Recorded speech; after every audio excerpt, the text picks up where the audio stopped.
So everyone can see me, hear me. Excellent. Good morning, everybody. My name is Dr. Victoria Grinmanon, and I'm so excited to be here. I just wanted to mention a couple of things before we begin for both Thursday and Friday.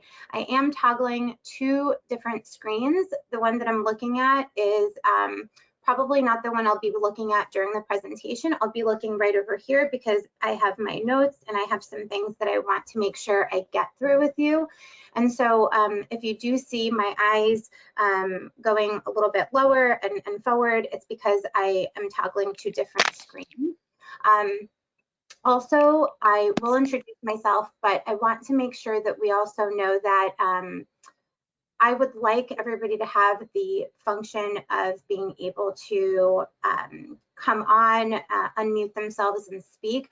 Although, as said, I do request that all of you please mute yourselves because the feedback from your background does impact my ability to focus and also present. So once you're done speaking, just mute yourself and we'll carry on. The way that I like to present, if you've ever been to one of my workshops or seminars, I'm very, very engaging. I actually prefer to be in person. And so the fact that we are online poses a bit of a challenge. So what I'm going to ask is if I ask a question and you have the ability to type into the chat or to come on camera and answer a question or give an insight, I would love that because the more that we can contribute, the more people feel contributed to. And so let's try to be as engaged as possible throughout the day. And logistically, we will also have a break at around 10:30 for about 10 minutes. And we're going to be going from 9 to 12:40. We're going to have a break at around 10:30, but obviously if you need to go and get up and walk around, please do so as well. Okay, so we will begin. I'm just getting used to toggling both screens. And I would just love to ask before we begin, how's everyone doing? If you can just type into the chat 1 to 10, 10 being the best you've ever been. How's everyone doing this morning? And let me know where you're coming from and who you are professionally. Are you a social worker? Are you a psychologist? An analyst? I would love to know because this really helps me understand who's in front of me. And it allows me to know who my audience is and what points to sort of linger on and go throughout the day. So if you could just type that into the chat, that would be amazing, just so I know who's with me today. So type it into the chat. How are you doing? Where are you from? And what profession are you in? I'm just going to wait until we get some responses. We've got New York City.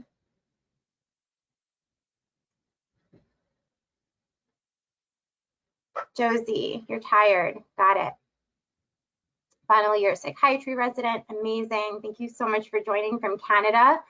Sharon, Upper West Side, awesome social worker, a little sleepy. Okay, well, we are going to definitely wake up with this topic. This is one of my favorite topics to talk about. Got a psychologist, awesome. I love seeing that everyone is from different places. Bob, New York City, East End, Long Island, psychologist, awesome. New York City, social worker, California, MSW, oh wow, Kansas City, amazing. Okay. Oh, wow. I'm really impressed. I'm really, really impressed. We've got people from all over. We've got, and that's really one of the, and we're going to be talking a lot about post-traumatic growth. That's really one of the benefits of what we're coming out of is this ability to just be more comfortable online and get together with people from all over the country. This is incredible. Awesome, New Jersey. Thank you so much for participating. Okay, so we'll get started. So I want to just introduce myself first and foremost. I love this topic of post-traumatic growth because it is something that is very near and dear to me personally. And then also I studied post-traumatic growth in the experience of parents who have young adult children with autism.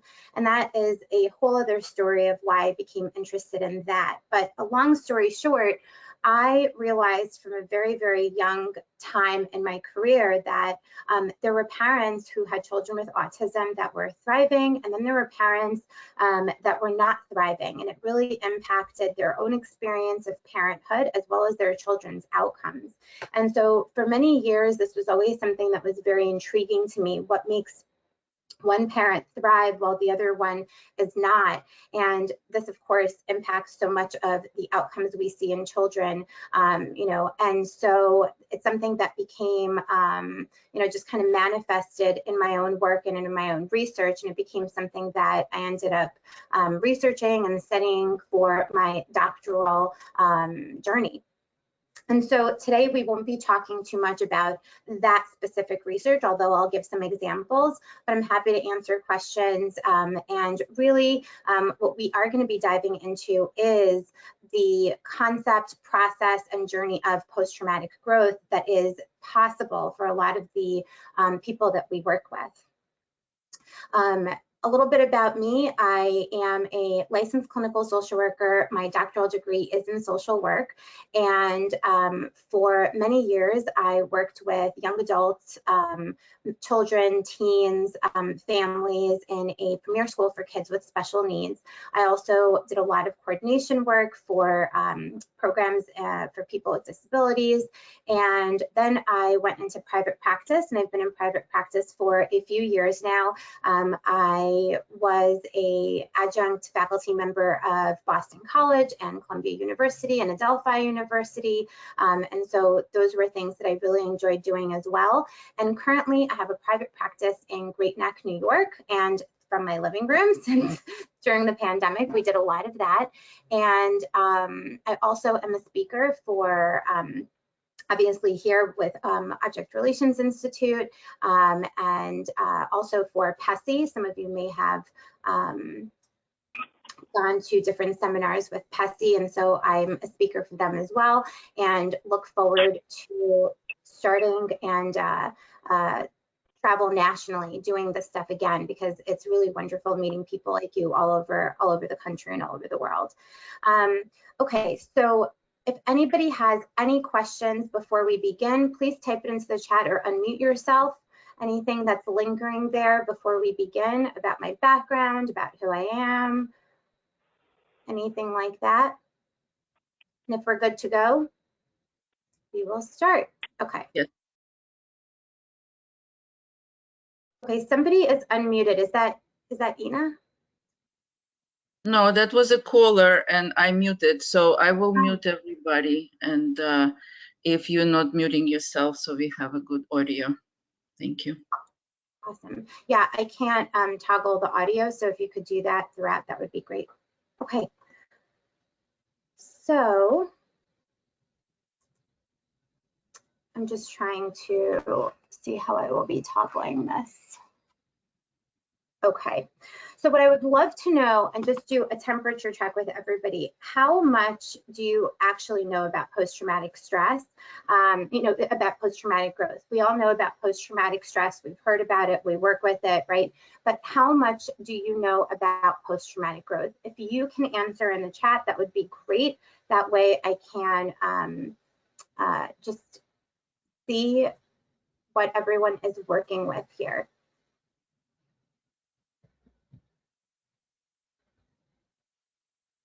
Can everyone please type into the chat, how much do you know about post-traumatic growth? Very little, nothing, nothing. Okay. All right, well, I'll go with very little, not much. Okay. A little to a lot. Okay. All right, so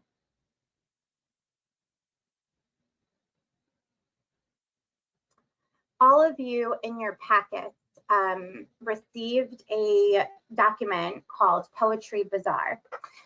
So please scroll, since we're online, we can't do this in person. What I would love for you to do, if you have that handy, and if you don't have it handy, that's not a problem. It's something that you can do maybe during a break, or you can do this on your own time later on.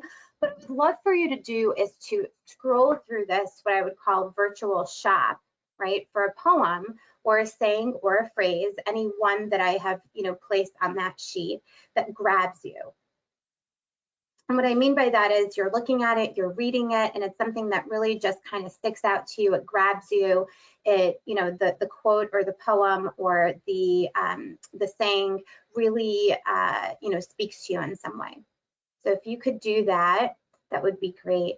And if you're looking at them, you may want to compare a little bit, look at a quote, maybe look at another quote, see which one speaks to you most. And what we're going to do is we're just going to put this quote or this saying that you've chosen to the side, and we're going to get to it probably again tomorrow. But what I'd like for you to do today for homework or during this time is just to do that, to choose one quote or saying that speaks to you. And I'll talk to you all about why later. Okay. So let's talk a little bit about our objectives today. Very impressed with my ability to toggle 2 screens. So I will provide examples of understanding of trauma. Trauma has been something that's talked about in many languages over time in many different ways, and so we're going to be looking at it in a very specific way.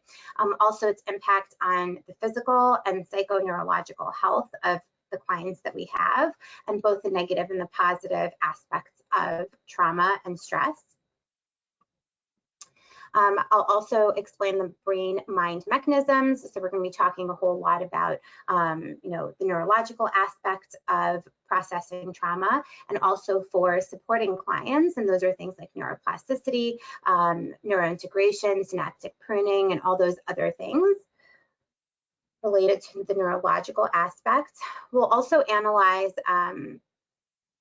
some of the main points made about post-traumatic growth in the literature.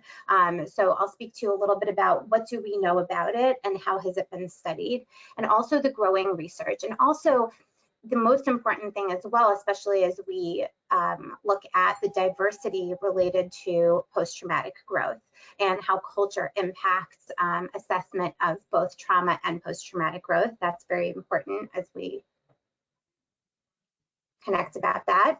And then I'm going to provide some examples of post-traumatic growth and how to actually, what are the markers of it, and how to actually, as a clinician, be attuned to post-traumatic growth when you see it or hear it in your clients' narratives.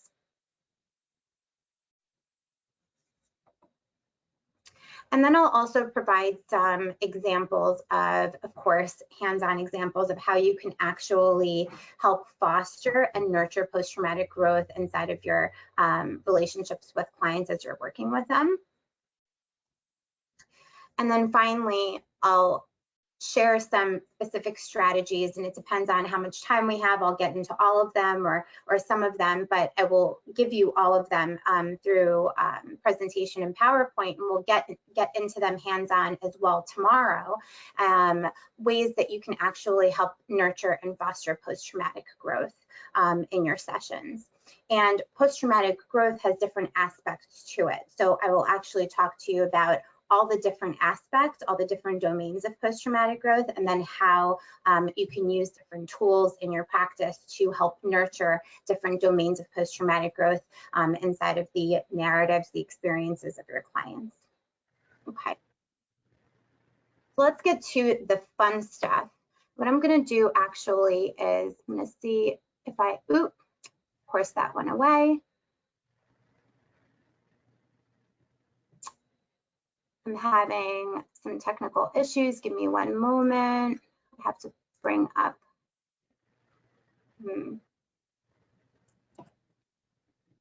Here we go.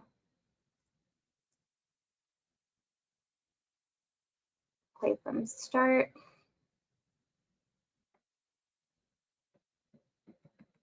Bear with me. Okay.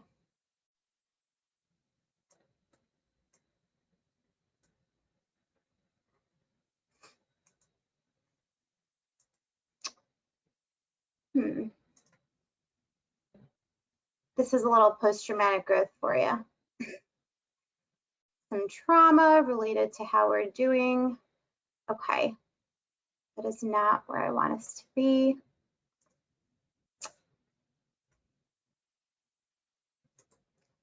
Sorry, I'm having some trouble sharing the screen. Hold on one moment.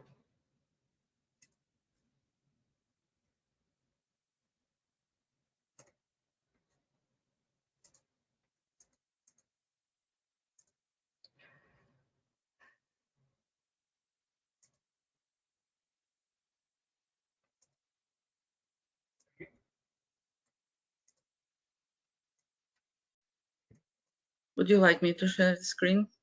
My screen? No, that won't help because I need to be able to toggle it myself. Thank you. Give me one, just bear with me. One moment. Okay.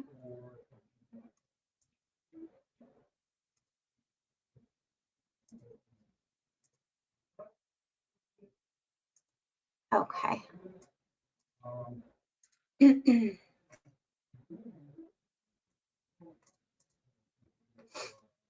All right. Slideshow.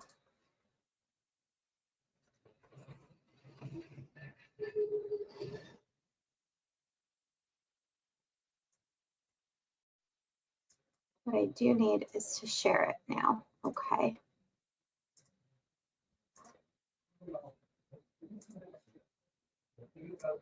Okay, can you see that? Yes. Okay, thank you for bearing with me. All right. So now we'll begin. So let's just think about this and let it sink in. And I'm going to read some of these quotes, and just we're going to have them lubricate our minds a little bit to prepare for the conversation about post-traumatic growth today. One day, in retrospect, the years of struggle will strike you as the most beautiful. Sigmund Freud. A single event can awaken within us a stranger totally unknown to us. From life's school of war, what does not kill me makes me stronger. And happiness is beneficial for the body, but it is grief that develops the powers of the mind. And interestingly, many people who hear about post-traumatic growth have a reaction to it of how could you say that growth and there could be benefits from something so traumatic that has happened, whether it's an incident or something that continues to happen in someone's life. So as we read these quotes and have this sink in and marinate in our minds, this is what we will be talking about. We're not talking about the fact that trauma and traumatic stress don't have negative aspects to them. The post-traumatic growth, and I'll talk about it a little bit more in a little while to define it, really has to do with the intersection and the integration of stress and growth at the same time. So we need to have this trauma and stress in order to have this growth, and we'll talk about it a little more in just a while.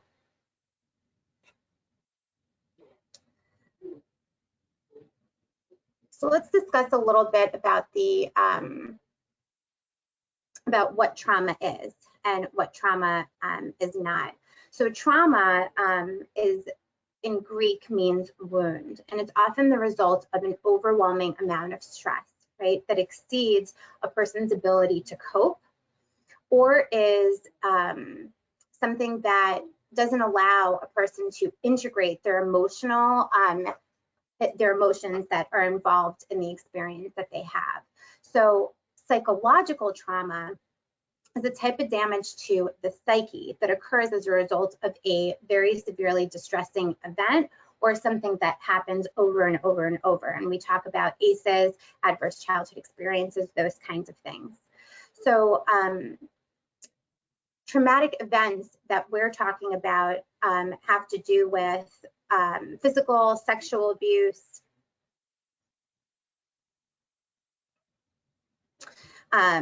medical procedures, domestic violence, road rage, auto accidents, loss of a loved one. We're talking about grief here, school violence, mass shootings, terrorism, divorce, custody battles, corporate violence, government unrest, war, all these sorts of things. and many, many more. And obviously, these are very obvious causes of stress. Let me just move this over. Here we go. So what is trauma?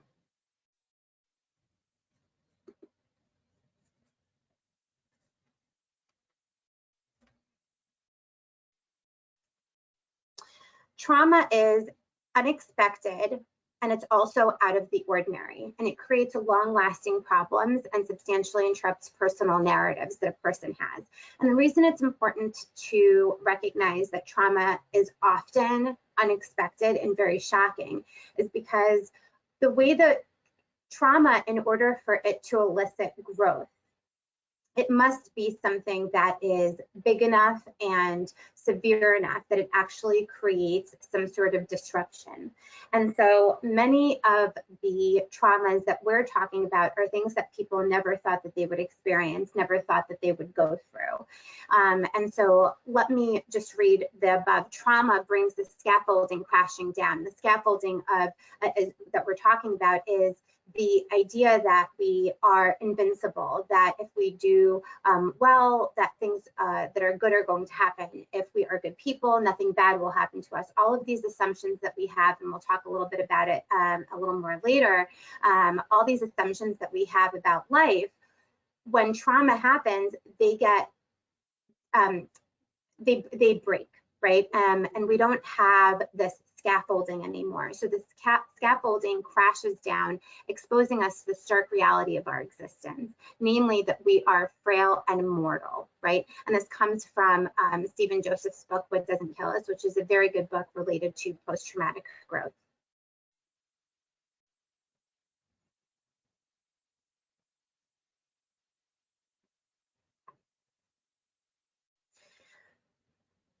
And this also comes from Stephen Joseph's book. Psychological trauma is when our life assumptions are crashed. These assumptions, the scaffolding of our lives and our well-being, are the following.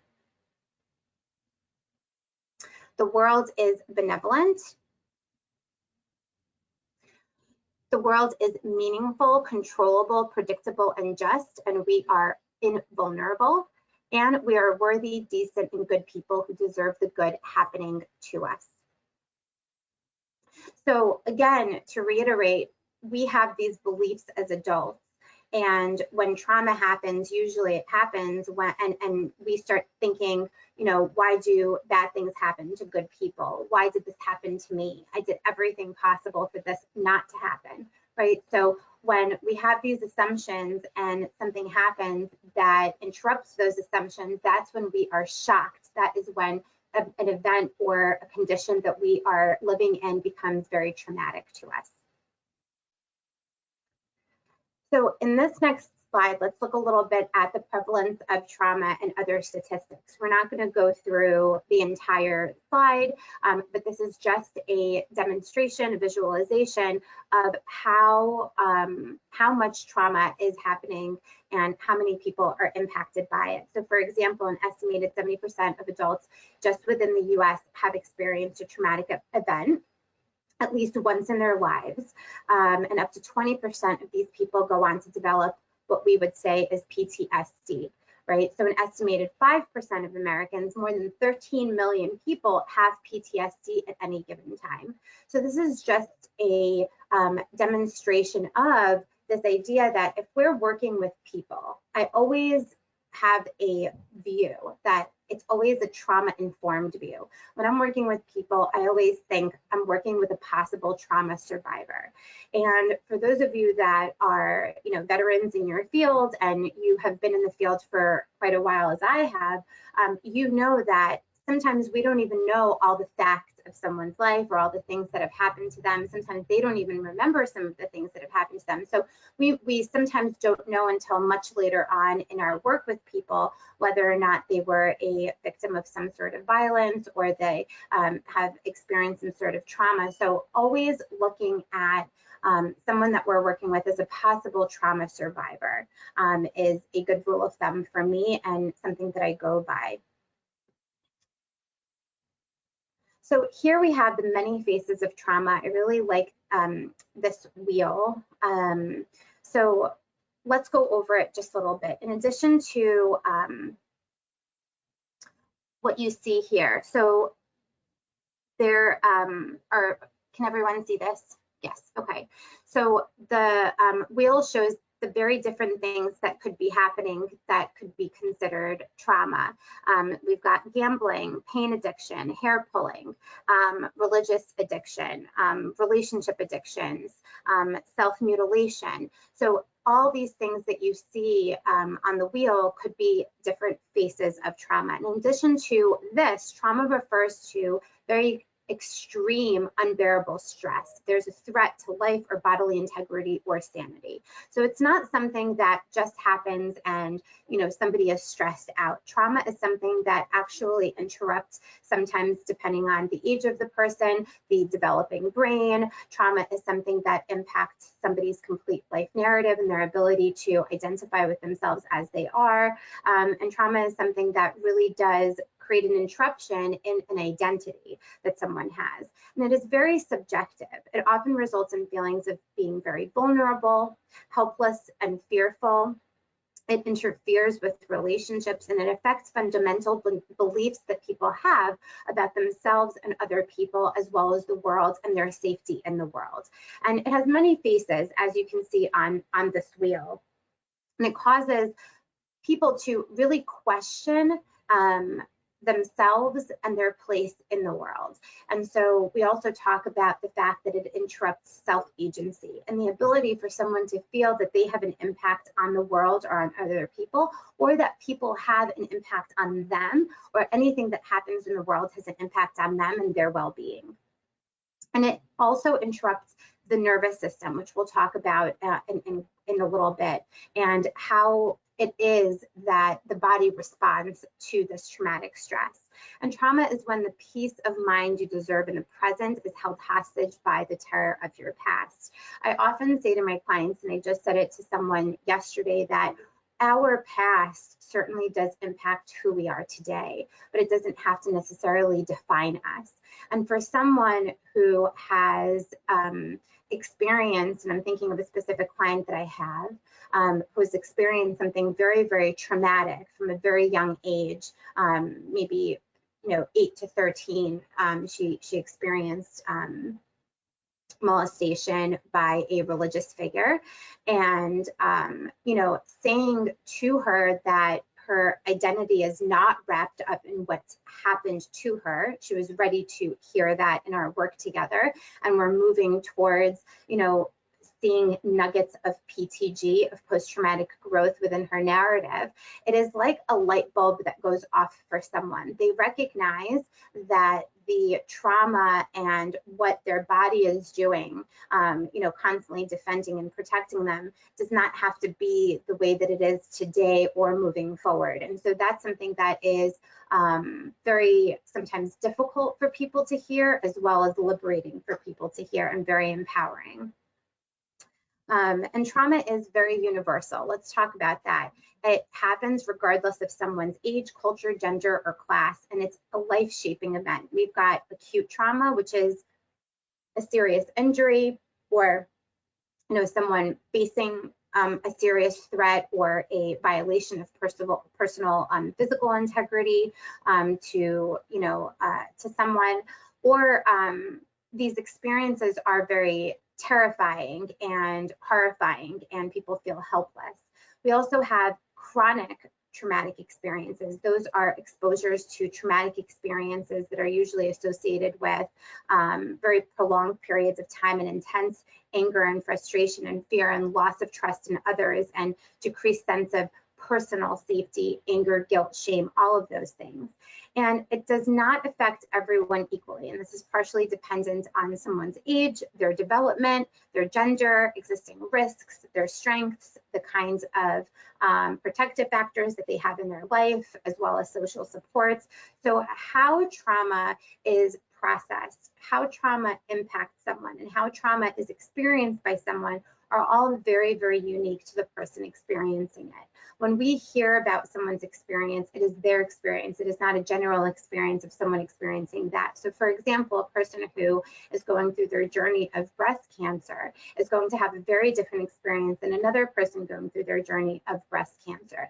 They may have similarities in their experience, but the experience itself is very subjective.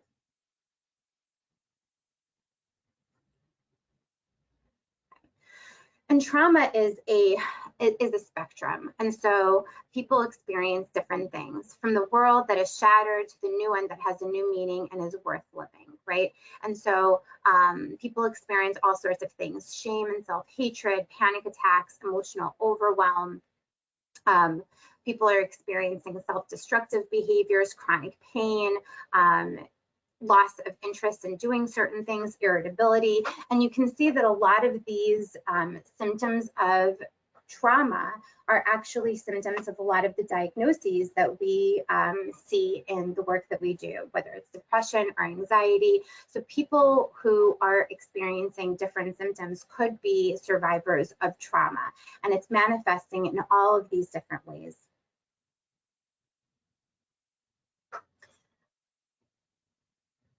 So what makes events very traumatic, and do responses to trauma vary?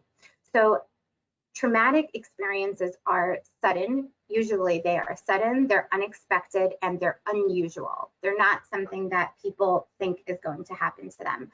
They often involve physical harm or perceived life threat, and the person experiences, or the group of people experience, a lack of control. Many times blame is present in the process, and there's a lot of anger associated with that. Certain stages of development make a person a little bit more vulnerable to childhood trauma, and being exposed to these traumatic events have given increased risk of psychiatric health problems and disorders, and also PTSD. So the majority of people that, can someone mute? Okay, so the majority of people exposed even to the most catastrophic events actually don't develop stress-related disorders all the time. So that's an interesting fact. So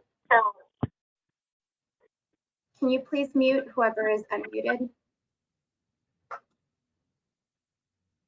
I can't do it myself. Thank you. So I want in this chart to talk a little bit about the different aspects of outcomes of trauma. Whoever is unmuted, can you please mute yourself?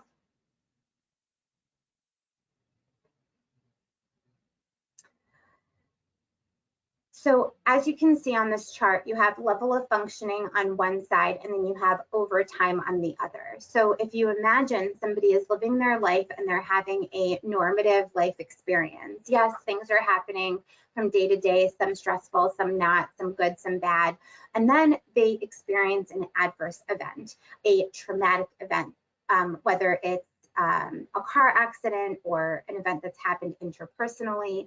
And once they've experienced this adverse event, usually what ends up happening is the level of functioning that someone has decreases. And so, you know, we may see different things like somebody not being able to sleep, somebody not being able to eat as normally as they had been, somebody not enjoying life activities, not being able to function in their job. So their level of functioning has decreased. And so what we see as outcomes of this experience is people often either succumb to what has been happening and they stay in the lower level of functioning, or they survive, but they have impairments in their level of functioning over time. And so these two outcomes of trauma are indicative of what we see in PTSD. So if you look at the diagnostics of PTSD, that would be indicative of that. And then we also have people who are resilient. And resilience is recovery. It's our ability to come back to the previous state of being after having experienced a traumatic event. So a person's functioning on a certain level, something has happened, their level of functioning dips, and then they are resilient and they are able to go back to the previous state of being. They're not better, they're not worse, but they're resilient, and they have become, gotten to a place where they are the same way they were prior.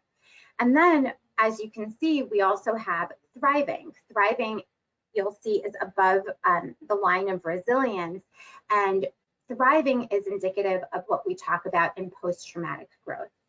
Thriving is the growth or benefit finding that happens not because of a trauma, but because of the struggle that someone goes through after a trauma. Okay. We've got the survival with impairment, we've got that, and we've got the thriving. Okay. So we'll discuss a little bit more of post-traumatic growth and what I just said in a little while, but some questions pertaining to trauma that all of us should be able to answer. So we'll go through them one by one. So who can be impacted by trauma? And are there any differences in race, ethnicity, gender, sexual orientation, psychological backgrounds, or geography? And the answer is no. There are everyone can be affected by trauma, and not only one kind of person or one kind of person in a situation. When it comes to trauma, no two people are exactly alike, and what proves harmful over the long term to one person may be exhilarating to another person. There are many factors that are involved in the range of responses that we have to traumatic experiences, and that's genetic makeup, the person's history, his or her family dynamics, all of those kinds of things. Number two. Okay, is traumatic experience a single event, a series of events, or repeated chronic events or conditions? And the answer is that it could be a single event, it could be a series of events, it could be all of that. So it's not just one thing. And chronic conditions that I'm talking about are things like persistent childhood neglect, domestic violence, those kinds of things. Number three, does trauma affect only individuals and families? Can it affect groups, communities, specific cultures, and generations? And the answer is yes, it can affect all of those. So we see people who have experiences of trauma, we see families that are going through intergenerational traumas, we see dynamics within families interpersonally that continue from generation to generation. Communities and groups of people can experience trauma together. Some might say that our collective experience of the pandemic over the last year is one of those such experiences. Number four, how does trauma affect one's resources to cope? Which reactions and feelings does trauma ignite in one's mind? So it's generally, it generally overwhelms a person or community's resources to cope, and it ignites the different fight, flight, freeze, fawn reactions that we talk about at the time of the event. And it frequently produces a sense of fear, vulnerability, and helplessness. Number five, is trauma an unexpected outcome of any event? Often, traumatic events, as we said, are unexpected. They may experience, people may experience them directly, or when I think about people who experience events by being a bystander, someone who is a witness to an event, whether it's domestic violence or someone getting hurt, and people usually feel threatened, or they might even hear about an event that affects someone they know, and that can feel very traumatic to them as well. Number six, how do you categorize traumatic events by causative factor? So events that happen can be made by humans, right? Like a mechanical error that causes a war or disaster or terrorism, right? Sexual abuse, violence, or they can be products of nature, such as a natural disaster, hurricanes, flooding, tornadoes, those kinds of things. And finally, trauma and age. So trauma can occur at any age or developmental stage, and oftentimes events occur prior to someone's ability to verbalize. And that's also something to consider. And often events that occur outside expected life stages are perceived as traumatic. And those are things like a child dying before their parents. That is an unnatural way to go, right? Usually the youngest person outlives the eldest in their life. So when it happens the other way around, that's a very unexpected thing. Getting cancer as a teenager, right? That's very unexpected to get sick when someone is very young. That's not something that we expect. An illness that someone has may not be expected. A job loss before retirement may not be expected. Something interesting to mention is I had a client who, and this is important because trauma is experienced by people differently. And what someone considers to be traumatic to them may not be what you consider to be traumatic. I had a client who was more surprised at his wife leaving him than he was at his cancer diagnosis. And that was surprising to me because I would be more shocked and surprised at a diagnosis and not someone having an issue with me in a relationship or something like that. But this man explained to me while we were working that, you know, he always knew that in his life history and his family history, cancer was something that was on the horizon. It was something that he expected to happen to him. He was also a smoker for many years and knew that the possibility of him getting cancer was very, very high. So it was something that he was not preparing himself for all the time, but he just knew in the back of his mind that it was something that was a possibility. But when his wife shared with him that she was, you know, wanting to end their marital relationship, that was something that was extremely shocking to this man because it was not something that was on his horizon. It wasn't in his view.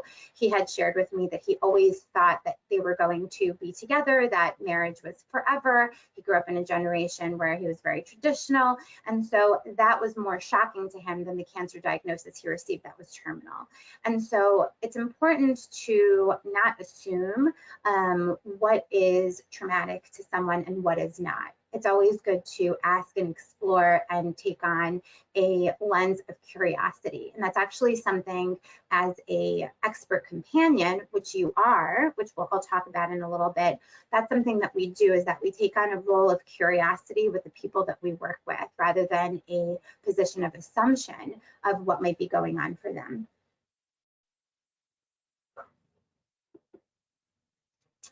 So I'm going to actually stop for a moment and just ask, does anyone have any questions up until this point? And if you do, please type it into the chat or in the chat say, I'd like to go on camera or mic.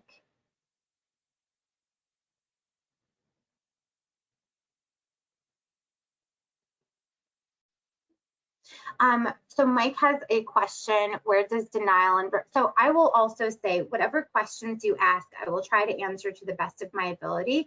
And I don't have the answer always. It sometimes comes from my opinion and my research and my own point of view, but I will always respond to you. I may not have the right answer, but I will have an answer for you.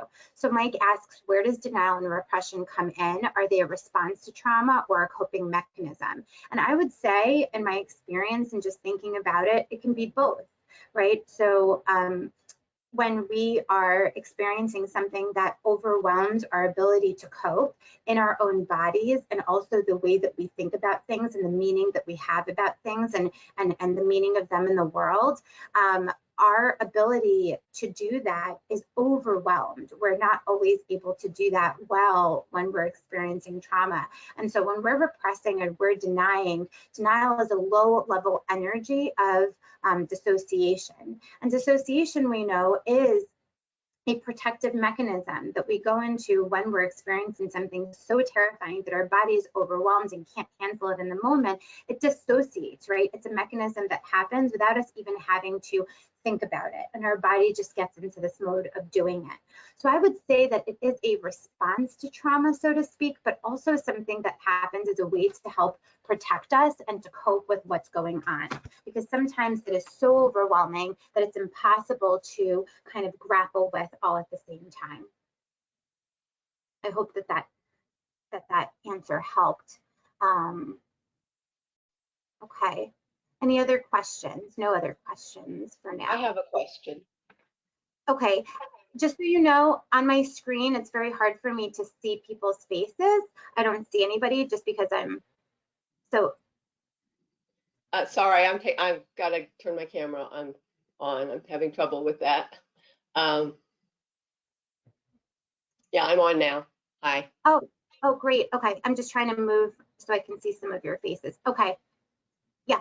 What is My question is that you've spoken a lot about sort of that it's often sudden and very, very adverse, very severe. But I work a lot with people who have, it's kind of insidious. It was like their whole childhood.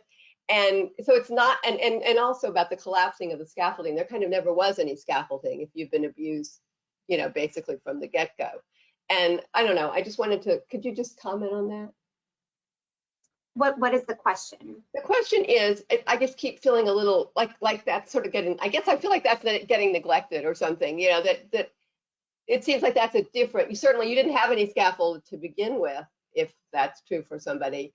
And I don't know, I just wanted you to make to comment on that, if you would. Sure, thank you. Yes, I think it's a really great question. And so the reason that my answer is twofold. The reason I keep saying that it is often shocking is because with post-traumatic growth, oftentimes the trauma, the event, the thing that's happened or the thing that is happening has to be severe enough that it would push someone past resilience into growth and benefit finding. So it can't be something that is a very low, if it's stressful, it's stressful, but post-traumatic growth happens when there's a big enough stress to actually push someone into a journey of self-discovery, development, toggling with the meaning of life, toggling with like, what does this mean? Where is my place in the world now? Why is this happening to me? So something has to be severe enough to bring those mechanisms out. Now, when it comes to various conditions, like adverse conditions that continue to happen, and it's something that someone's not shocked by because it's been happening for a while, I would say the way that I would respond to that is when I'm working with clients who, and I was just speaking about one who've experienced for a long time, abuse. They get to a point where in their life it's become so traumatic. It's quote unquote normal because that's just what they know. But at some point in their life, it becomes traumatic because it no longer their ways of dealing with things, the denial, the repression, the inability to have intimate relationships, their inability to communicate or hold, a relational dynamic that's healthy with another human being, their child, their partner, their friends, whatever it is, or even keep a job, becomes stressful to the point where their mechanisms of protecting themselves that once worked no longer work. And so something that felt normal and something that was happening often and was not like a shock to the system becomes more of a shock to the system because the things that are happening to protect them or help them feel better and dissociate and go into a different place are no longer helping them. They actually are aiding in deterioration of the things that they want, like healthy relationships and being able to function. So for those people, it's that time, what we consider trauma is different. So while someone might say this is just, okay, awesome. I'm glad that answered your question. So this is a great question because how we perceive what is traumatic is different than how somebody else perceives it. So when we're assessing for it, it's really important to ask. And I'll also share from my own experience that when I first started my own research, I thought, hands down, the point of trauma that I will be honing in on with these parents of children, of young adult children with autism, is their point of diagnosis. I was convinced from all of my work and all my reading and all of my work with families that the point of diagnosis was the point of trauma for these families. And I was actually so surprised to find that for a lot of these families that I worked with in my research, the point of diagnosis was actually a point of celebration because they were going to get services and they finally had a name for something that they were dealing with for so many years. So the point of diagnosis was not the point of trauma. The point of trauma was maybe a behavioral outburst, 2 years of behavioral stuff that was going on they never thought would happen. Or maybe the point of trauma was when the child was going through a regressive phase, and that was even more traumatizing. Or maybe the point of trauma was when a spouse left and they were left alone to kind of toggle this experience with their child. So every parent had a different point of trauma. And so that's how I'll answer that as an example as well, that we can't always think that the point of trauma is what we think it is.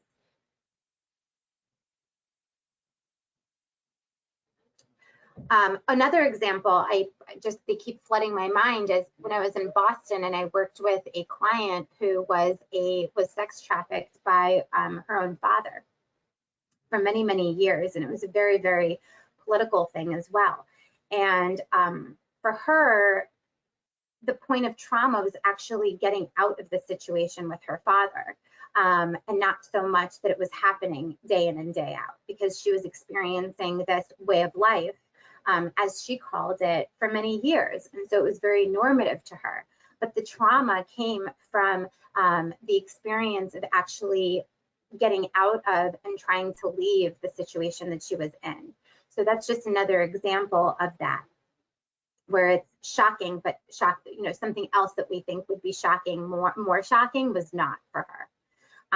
It was actually getting out and being on her own and independent and not tied to this, experience day in and day out with her abuser. Okay, so how do people react when something terrible happens? So everyone has their own way of responding to unexpected experiences. You might feel afraid, you might feel overwhelmed, while another person might, who's going through the same thing, might feel shocked and grateful to be alive, right? So everybody deals with an incident or event differently. These thoughts and these feelings can be quite intense and also difficult to manage. But for most of us, the reactions to the traumatic events are completely normal, temporary, and they do fade over time. But if a person has trouble recovering, and their feelings about the experience remain present or they worsen over time, they may have a mental challenge, right?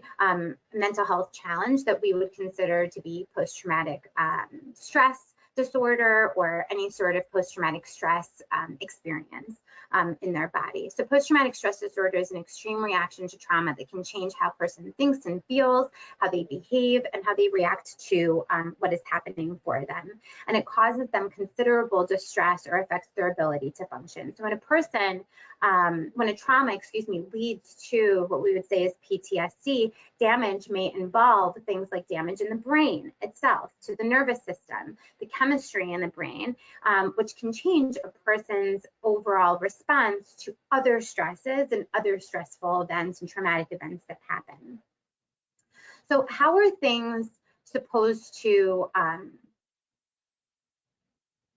work normally in the body? So as we have different experiences in our life, the brain has to make decisions about whether or not the situation is stressful or whether the situation that they're in is dangerous. If the brain perceives something as life-threatening, it activates this immediate emergency response throughout the body. So this response, and it is activated through the amygdala, is called fight or flight, and it puts the body in a very, very high alert and releases hormones like norepinephrine and adrenaline, right? So this is a good thing. Without it, we would be dead, because we need to have this alarm system that activates and tells us, hey, there's something in the environment, You need to watch out. You need to be vigilant of what's happening. Fight or flight increases our chances of survival by shifting our body's focus and effort to managing the stressful situation.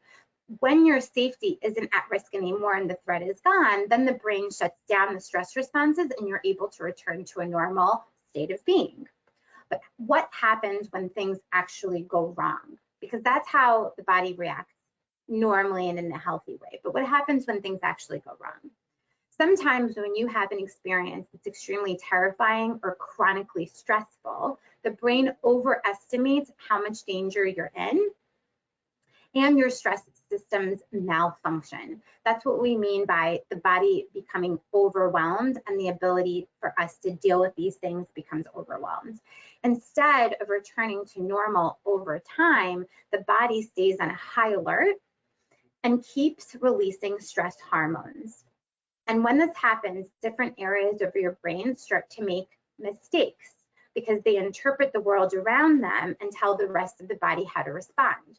So we'll talk about this in a little bit, but different parts of the brain are impacted by trauma, and our ability to contextualize and make meaning out of situations and see things in a certain time sequence and ability for us to make meaning are completely overwhelmed, and they start to go haywire. Post-traumatic stress disorder is associated with problems with different brain structures and neurotransmitters, which are the brain's chemical messengers, and that usually manage how you respond to stress and to fear in the body.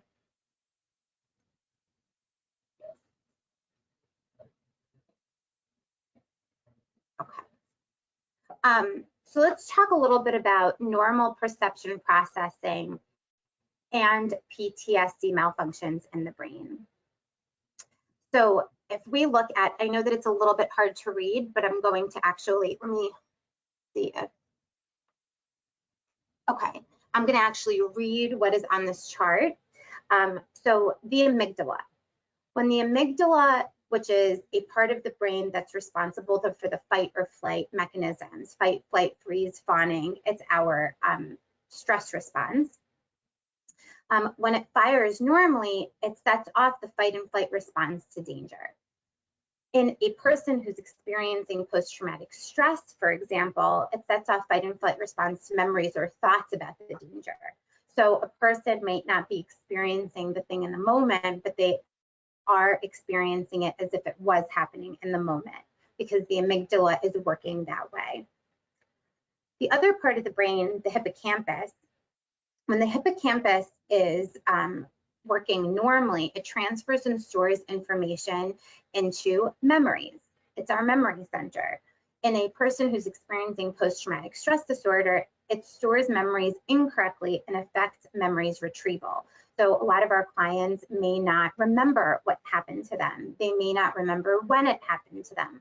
A lot of my clients have gaps of time missing inside of their life narrative. They may not remember certain things at all. And so if you think about that part of the brain as a file cabinet of all of these memories, A to Z, A is, you know, not where A should be. A is where C should be. So everything is misfiled when someone is experiencing post-traumatic stress disorder. The prefrontal cortex of the brain, when it's working normally, it gives us complex thinking. It gives us rational thinking. We are able to make decisions in a way that is orderly and thoughtful. And we have behaviors that may be expected and what we would call appropriate. When the prefrontal cortex is malfunctioning, when the person is experiencing post-traumatic stress, we have dysfunctional thought processes and also dysfunctional decision making. We might have impulse issues, and we might have inappropriate responses to different situations. So when you notice that your clients are not making the best decisions, when you notice that there's not much rational thought or there's impulsive thought, that's what we're talking about. And then finally, we have the hypothalamus, and when it functions normally, it releases hormones like cortisol to help manage our efforts to stress, and it helps direct the efforts to manage stress. in a person who's experiencing post-traumatic stress disorder, the hypothalamus may be overreactive, which leads to imbalances in hormones and also increases stress and anxiety. And what we also know, and what I've read in some research, is that it takes about 72 hours once our bloodstream, once all of these stress hormones are pumped into our bloodstream, once we have a stress reaction, it takes about 72 hours for all of that to filter out of the bloodstream. And so go back to homeostasis, go back to normal. When a person is constantly experiencing stress over and over and over and does not have the ability to stop the stress response, to breathe, they don't have the skills necessary to do that, the stress is happening over and over and over without the ability to recover, without the body's ability to recover from all of these hormones being pumped into the bloodstream. And so when we talk about different ailments and dis-ease that happens in the body because of stress, this is why. Because when stress, there is good stress, and then there's stress that overwhelms the body and also then contributes and impacts its ability to function in a positive way.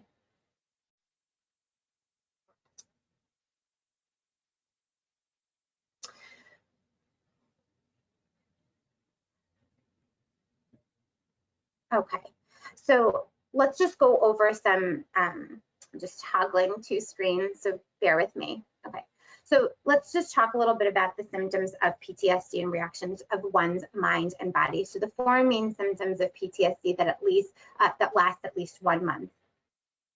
So reliving the event. So repeatedly re-experiencing the trauma in the form of nightmares or upsetting thoughts or dreams or flashbacks and uncontrollable thoughts.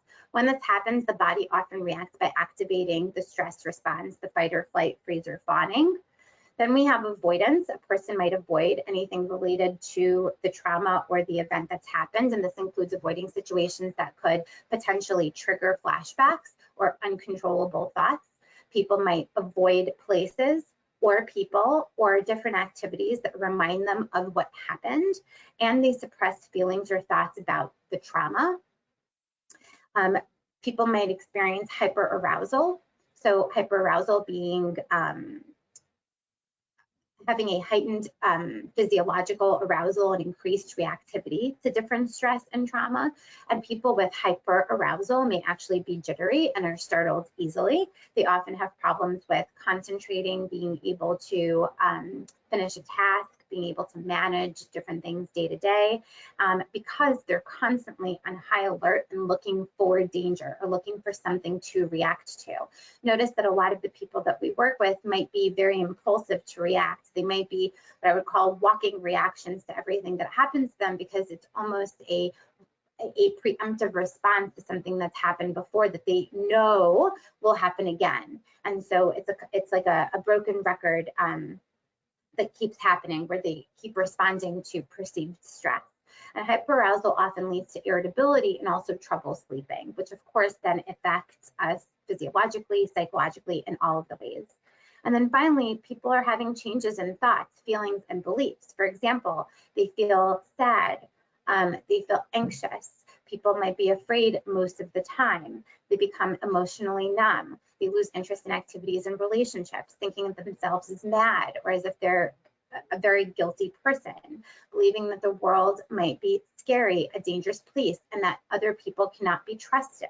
So the symptoms of PTSD, the aftermath of a traumatic event, are often very debilitating, and they interfere with a person's ability to pretty much do whatever it is they do in their daily life, whether it go to school, to work, have relationships, and also have not just relationships, but meaningful relationships with other people. And if left untreated, they can become so severe that the person might attempt suicide.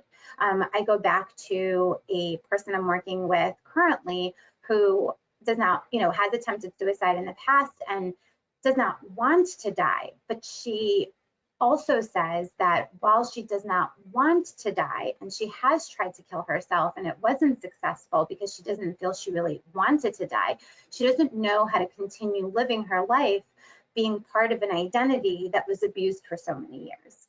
And so we can see that left untreated for many years, now she's a young adult, never treated or supported for, you know, the years of abuse that she had, is now having a lot of trouble being able to overcome the past, to not be in the present. So when left untreated, it really does impact somebody's ability to feel like they can move on, somebody's ability to feel that they can have anything meaningful for themselves.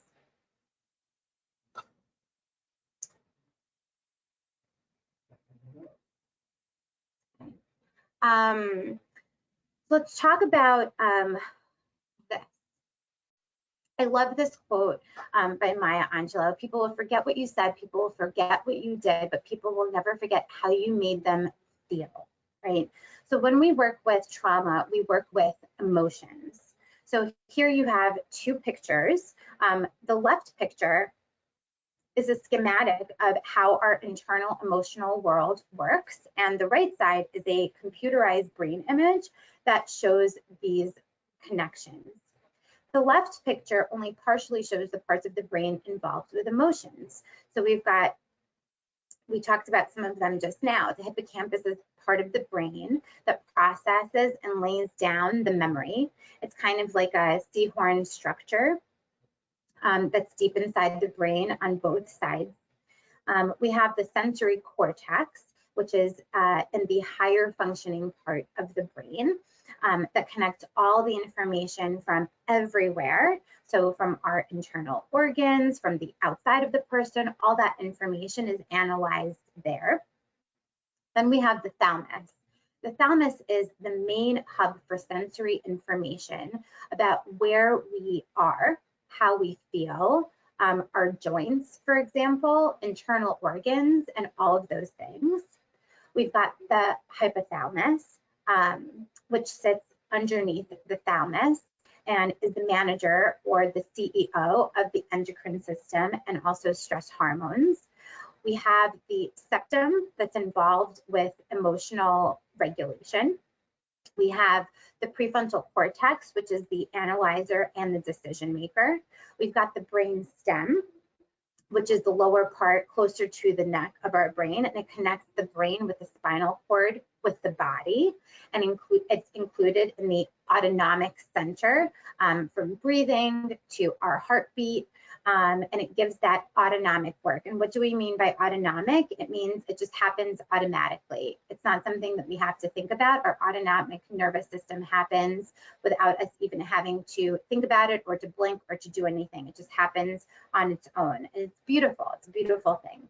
Amygdala is the fear processing center of the brain. All the information comes through the brain stem. It goes then through the amygdala to process fear, and all the information goes to then the thalamus and all the other parts. And then the amygdala checks with everyone in the brain, with all the parts of the brain, what to do next, right? They all process their own part and they respond to the amygdala. So except the sensory cortex, which is the analyzer of everything, and it doesn't get information from the amygdala per se. So why do we care so much about these emotions? We care about them because what happened is what happened, but how we feel about what happened is what stays with us. And so how our emotions are processed is a big part of post-traumatic growth in our experience after trauma. And so we're going to talk a great deal about that in a little bit. But if you think about, and you work with children, for example, or people, being able to name the emotion, being able to process emotions in a healthy and useful way is a big part of the growth, the benefit finding, and the healing process post-trauma. And also, people's emotions are the things that actually get overwhelmed. They try to take the emotions that become the body and the emotions that become overwhelmed and repress it and shove it somewhere so that they don't have to feel it.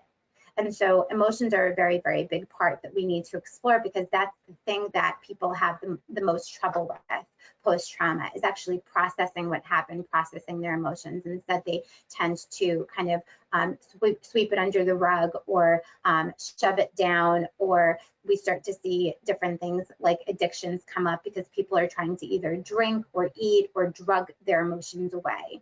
And that becomes a huge part of the dysfunction.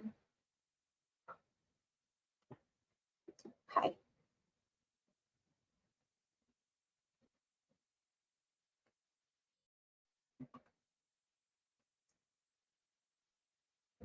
Just moving my slide a little bit so you can see everything. Okay. So let's talk a little bit about the neuropsychobiology of trauma. And here, let's talk a little bit about the amygdala. So we said that the amygdala is responsible for the fight, flight, freeze, fawn, fight or flight responses, right?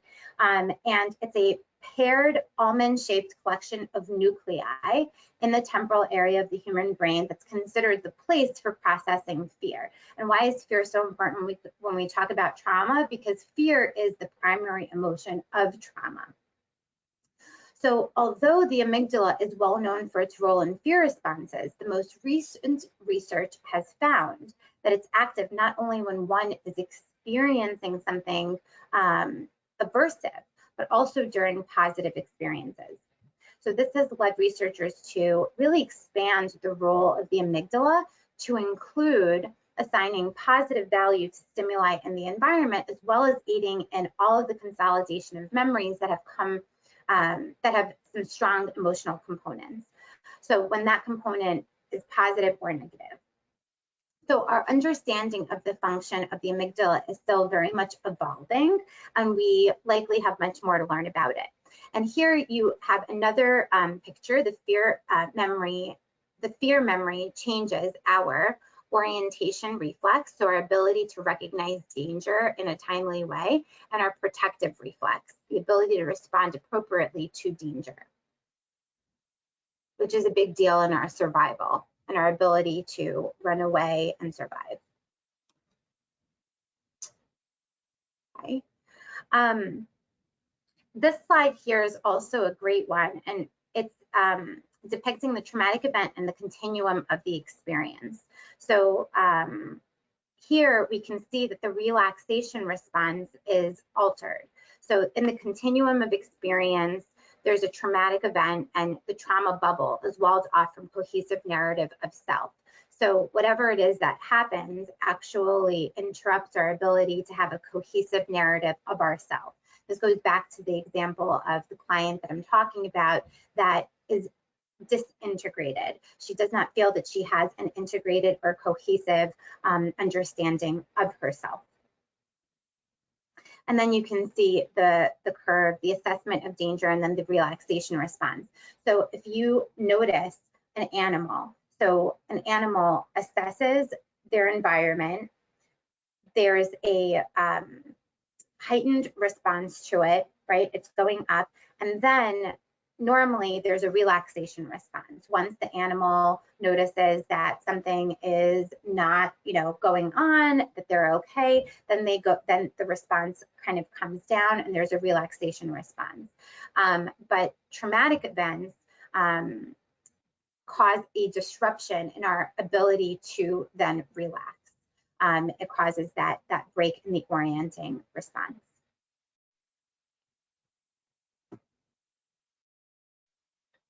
I'm just going to stop for a minute. Does anybody have any questions so far?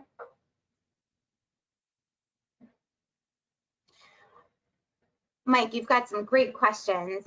So the abuser continuing in someone's life provides a certainty or mistreatment, but when the abuser is no longer there, then the victim feels anxious due to the uncertainty of another abuser entering the scene.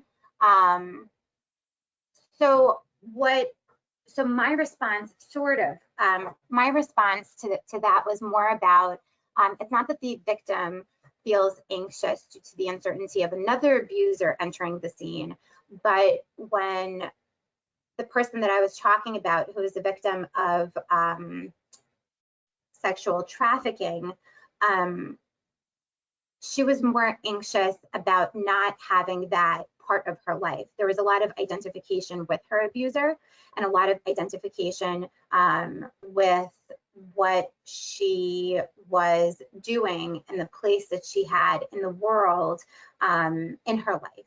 And so a lot of people who are victims of sexual trafficking and abuse in that form have a very hard time leaving their abusers, because their identity of self is very much integrated with the identity that they've developed as part of the situation that they're in. So the stress that I was referring to was actually the stress associated with leaving the actual abuse. And I know that for a lot of us, that feels contradictory. You would think that someone wants to leave, but in fact, people who are victims of sexual trafficking, for example, or those kinds of situations, have a harder time leaving, because there's a merging with their abuser. They don't know them, you know, what they would describe as they don't know themselves apart from what they're involved in. So there's a part of them that knows that it's not something that they want to continue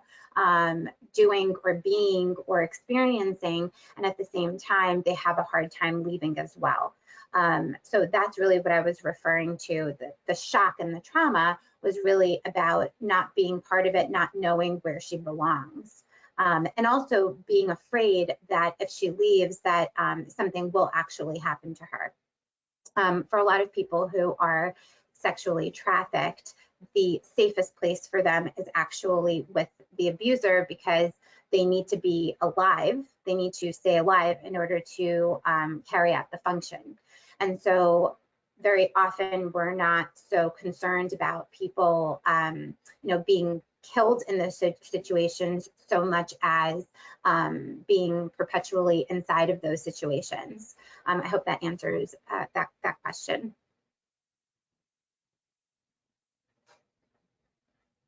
Yes, Mike, I would say that the loss of certainty causes anxiety as well, even though it's something that perpetually continues, that they say they don't want to continue. The uncertainty of something that's unfamiliar, even though it might be healthy, does create that anxiety as well. So let's move on a little bit and talk a little bit more about how does our brain deal with the information that's coming in. So we're going to talk a little bit about top modulation and bottom-up processing. So bottom-up processing means all the information coming from outside and inside the body, from below up to the main brain, to get analyzed, and the process by which the central nervous system receives input from the environment via the sensory neurons. Top-down processing, so after the information gets analyzed, it gets interpreted, and our information gets explained to the rest of the body and to ourselves. And it gives us the decision, should we worry or not to worry about the information? So the process by which the brain interprets and organizes sensory information is top-down processing. The rest of the cartoon is very self-explanatory.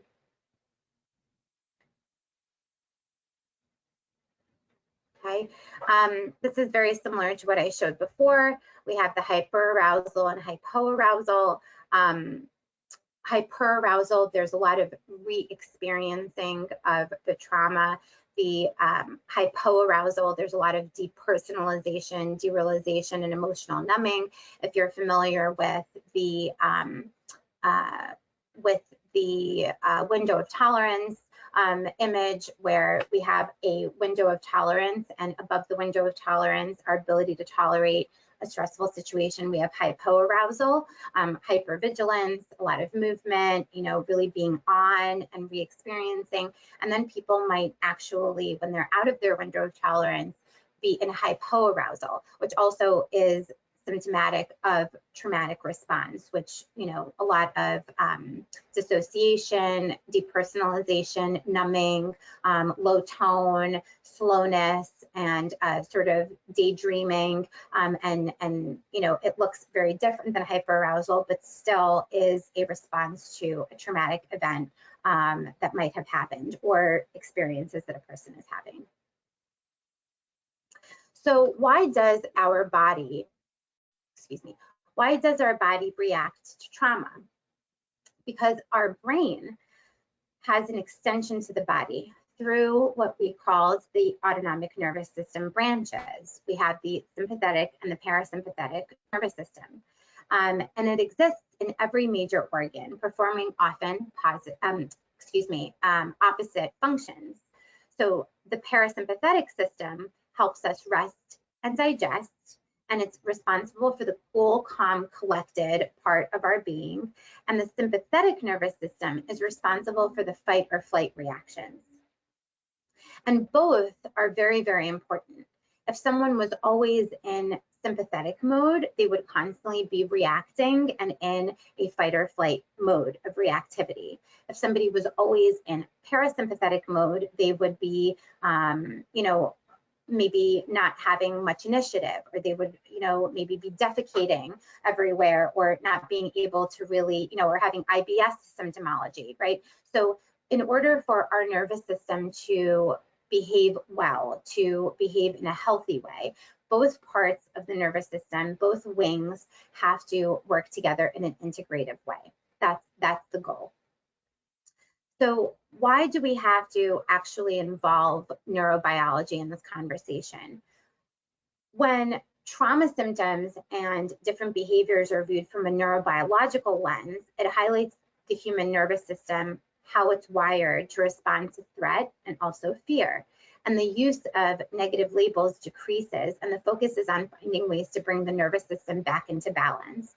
So I often have conversations with clients about their brain and about how stress is processed in their body and how they might be reacting to the stress in their life, the trauma that has happened, and how their body might be showing signs of it. Because when people are able to actually put a name to something, when they're able to recognize that what they're experiencing out there in the world has a name, it actually has something to do with what's going on in their brain. It's tangible, they can touch it, it's something that they can, you know, put words to. It actually decreases anxiety, and it unhooks the amygdala from the experience a little bit. It actually does calm the nervous system. So naming things, being able to put words to things and be logical about things, actually does calm the nervous system down, which is a good thing, especially when people are very hypervigilant and very confused, or feel like they don't know what's going on for them. They don't know why something keeps happening over and over again. So incorporating knowledge, neurobiological knowledge, facilitates this skill-based intervention that really is suitable for many, many different kinds of people that are going through difficult things.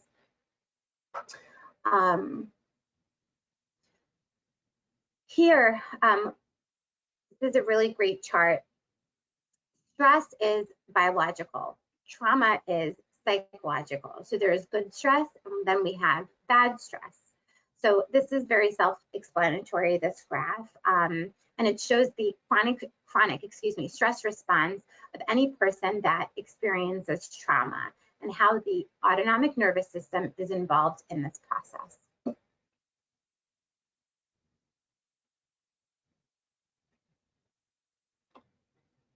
Okay. In this image right here, we see the ANS rhythm when it is in balance. So the autonomic nervous system here influences all of the organs in the body. And that's one reason why different distressing events are associated with mental health and physical health problems. So when stressful, distressing, and traumatic events bounce an individual out of the resilience zone, the dysregulation that occurs can actually lead to physical, emotional, cognitive, and behavioral symptoms that affect the health and well-being in many different negative ways. So when someone experiences a repetitive or an accumulation, a series of negative experiences, it can wire in the dysregulated rhythm, leaving people reactive and stuck in a state of either hyperarousal or hypoarousal, which we just talked about, or oscillation between the two extremes as the nervous system is trying to calibrate and attempt to find a balance.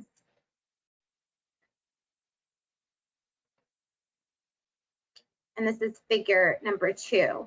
And this is what we just talked about.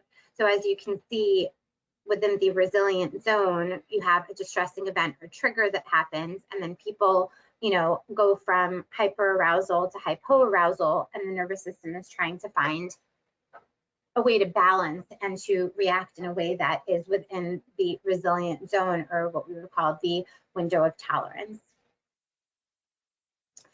So another important piece here is to talk about neuroplasticity and self-regulation. And I just want to say that if you're listening and you're thinking, what does this have to do with post-traumatic growth? What does this have to do with what the topic of this presentation is?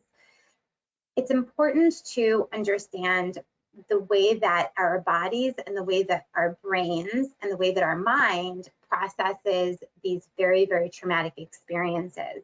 Because if we understand that, we can then teach it to our own clients. So this psychoeducational component of the post-traumatic growth journey is of utmost importance. So this information can actually give you the lingo and give you the tools necessary to not only assess, but also express to your clients what might be happening for them, and to try to give them words to illustrate their experience in life post-trauma. And it also gives you an understanding of where someone is and how someone is functioning to try to recover from the symptoms. And so this piece of the conversation around post-traumatic growth is very, very important to nurturing it, because psychoeducation is something that we do quite often in the process of it. So another, we know about neuroplasticity, and it's another finding that contributes to a shift in the ability that, into our understanding of the ability of the brain to change.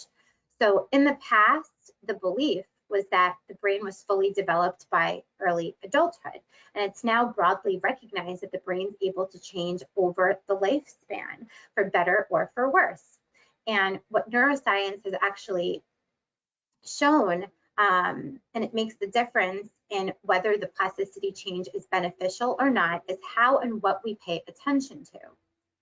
So what we pay attention to has a lot to do with how our brain changes.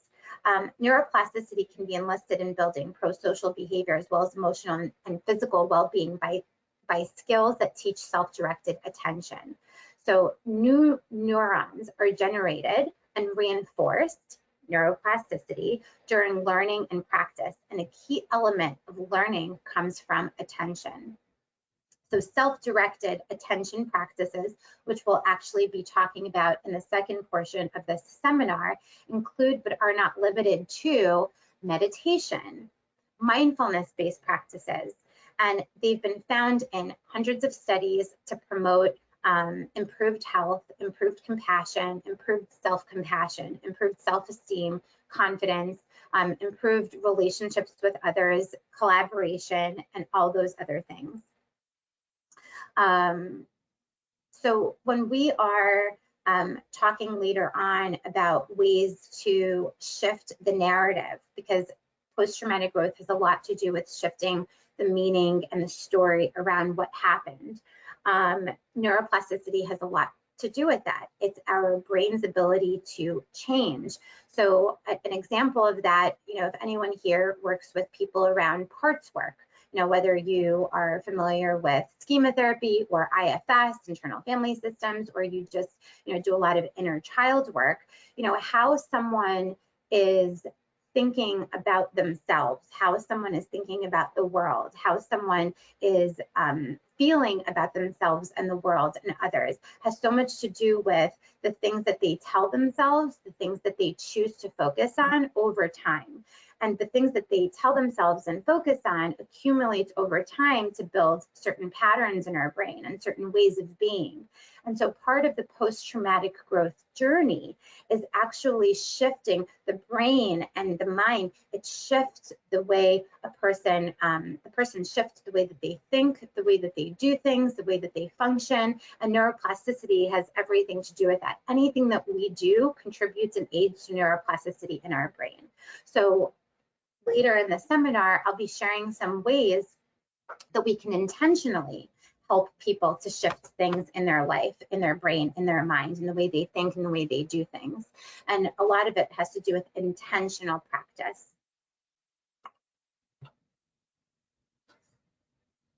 Okay, so right now it is 10:30, and I promised we would do a 10-minute break. So everybody, please be back by 10:40, and then I will begin right on time. If anyone has any questions that you'd like answered after break, just type them into the chat for me to see, and I'll get to it. Enjoy your break, and I'll see you soon.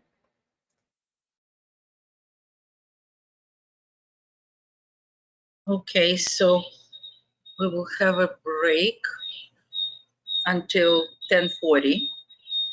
And if you have questions to me, please ask. So sorry, my doggy is barking. You don't have to log off, just come back at 10:40.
Okay, so I will still have a little break left. I will make some announcement. If somebody needs today's video in order to review it for tomorrow, the raw video footage will be available in the evening. Please send me email and I will forward to you the link to that video. After the whole workshop is done tomorrow, we will have a processed video which you also can request if you need it for your own peruse or because you didn't have a good connection during the presentation. Okay, and then the continuing education credits I explained at the beginning. If somebody requests ones and you paid for the continuing education certificate, then you will get the link to it on Saturday morning to the evaluation. And after you completed the evaluation, you will have the certificate right there online. You can print it, save it on your computer until you need it for your license renewal. And only the licensed psychoanalyst of New York State will have an additional procedure.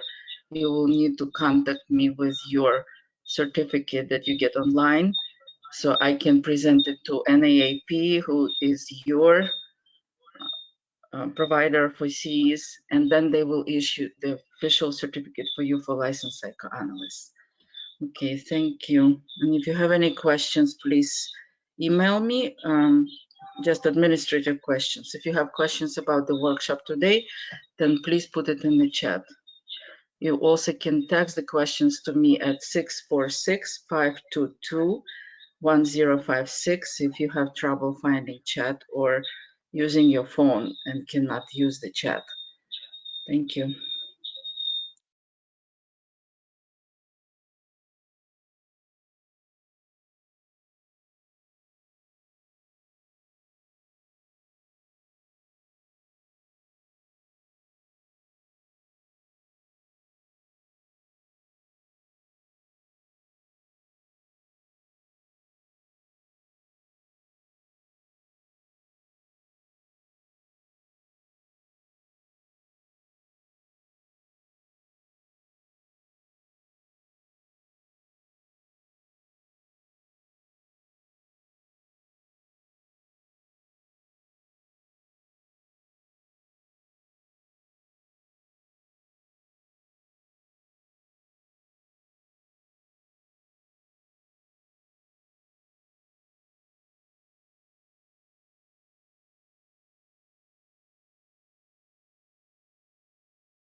Okay.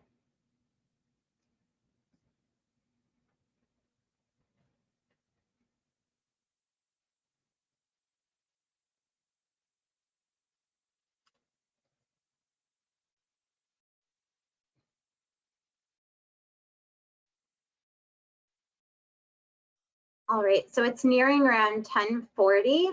I'm going to begin in just a few seconds. I hope that you took care of yourselves during your break. Okay. So this slide here are the general features of self-regulation. So these are the different domains of self-regulation. We've got biological, so that refers to physical health. We've got emotional, the ability to recover from disappointment or challenging situations. Cognitive, the ability to focus, switch focus if required. And then we've got social, understanding the feelings of others, and also pro-social, the sense of honesty with themselves and with other people. So you have all of the different general features of self-regulation over here with different examples and ways of assessing for that. So is trauma a psychopathology? And how do we know? Why do we use the DSM or any other diagnostic criteria at all? So in this picture, can you tell which buffalo has brucellosis? type into the chat, can you tell which buffalo in the picture, yes or no, has brucellosis?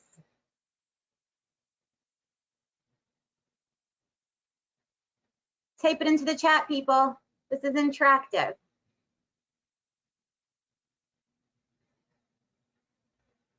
Yes, so you see the picture of the bulls, the buffaloes?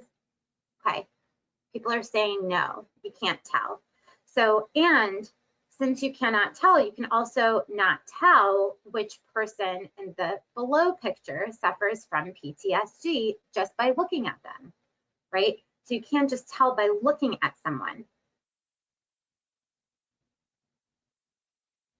right? So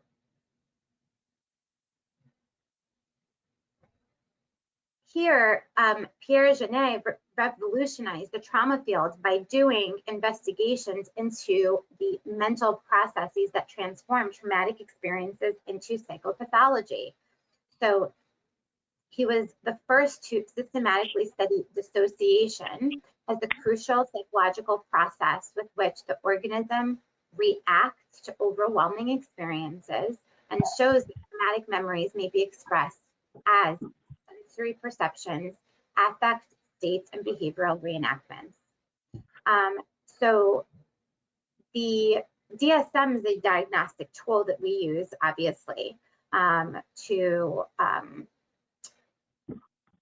use, sorry, let me just see, that we use to see if someone is experiencing symptoms of PTSD, for example. So a trauma acronym that I like to go by, traumatic event, re-experience, T, traumatic event, R for re-experience, A for avoidance, U for unable to function, M for month, at least, lasting for at least a month, and A for arousal. So that's something that I like to use as an acronym.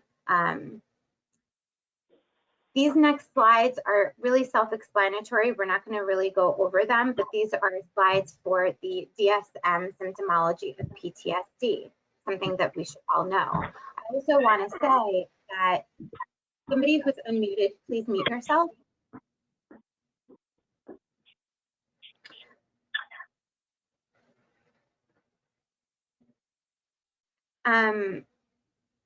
The different, and I'm going to actually go through them really without going through them with you. This is just for you to have. One of the most important things to remember about diagnoses is that the DSM is a very important thing for many purposes. It gives us a general way of speaking about what might be happening for a client so we can collaborate with different professions and among ourselves. It also gives us a language, right, and an ability to name it.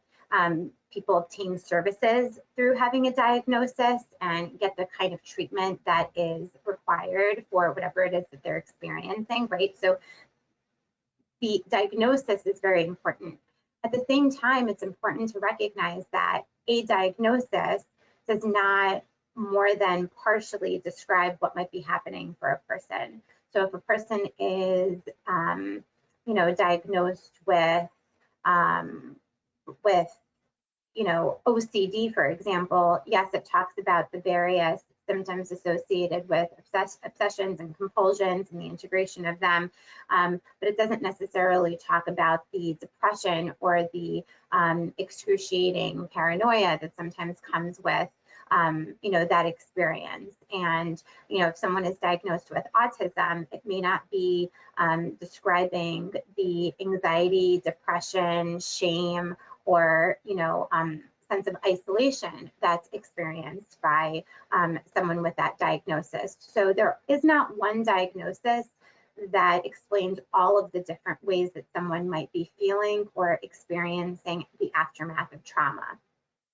That's very, very important to know when we're just looking at diagnoses, that if we look at something on a chart or we're reading it in someone's history, it doesn't necessarily describe their entire experience. Yes, if you'd like for me to repeat We have, if you're ready, T for trauma, traumatic event, R for re-experience, A for avoidance, U for unable to function, month, M, month, at least lasting a month, and A for arousal. There's arousal. Okay. So what do we know about PTSD today? It's the disorder of forgetting. There are genetic and other biomarkers of predisposition to PTSD, which is actually very interesting, and it's going to be demonstrated in the next slide. There are identifiable endophenotypes. There are animal models of PTSD. There's impaired extinction of fear. Impaired extinction of fear prior to trauma, which equals a significant factor of PTSD. Fear extinction and forgetting are associated with the prefrontal cortex, and PTSD is the first preventable mental health issue. We say preventable because, as you see in the next slide, I'm not going to linger too much here, but this is very, very important, too important not to mention, is that there are biomarkers of PTSD. So we have people that are prone to have PTSD, and we sometimes don't identify them. And none of the biomarkers up here are actually in practical clinical use, as of the research study noted there from 2013. And so the reason I thought this was important is because we have people who are going off to war. We have people who are, signing up to be soldiers and in various fields that are already very traumatizing as a occupational hazard, so to speak. So if there are biomarkers of PTSD that we already know of, why aren't they being used to identify in various people? Because people who have predispositions to it might be going into various fields or doing certain things that may be harmful, more harmful to them. And so this is just something very important and significant, as well as very curious to look at and for us to know about as clinicians. So let's get into the question of the day. So can growth happen after trauma? And what is resilience? And what is PDG? And what is the distinction between the two? One of my favorite questions to answer. So let's talk a little bit about resilience, okay? Resilience is often described as a personal attribute that may allow someone to remain relatively unchanged by a traumatic event, or resilience can also be an outcome. So resilience can be talked about as an outcome of something, so going back to a previous state of being, or as an attribute that someone has, like I am resilient. That's a characteristic that I have in my personality, in my makeup. So 3 definitions of resilience provide a framework for how we think about it as it relates to our clients that we work with. Number 1, recovery or adaptation after trauma when one returns to their pre-trauma state. So the words bouncing back or bouncing forward after adversity describe this kind of resilience. A person may show some minor symptoms of post-traumatic stress disorder, but the symptoms don't surpass normal levels, right? Then we have number 2, resistance to developing destructive behavioral patterns due to the trauma. So a person resists changes caused by the traumatic event and maintains their psychological balance as they adjust to it. So it doesn't mean that PTSD is always preventable, right? And that those who develop it are flawed.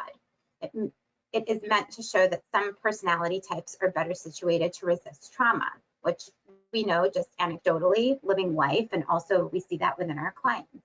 And finally, reconfiguration or using cognitive processes to rebound and change. So having those resources to rebound, go back to the previous state of being, and then shift, right? So resilience is bouncing back to where you were previous to the trauma. Now, let's talk about now PTG and the distinction of resilience and PTG.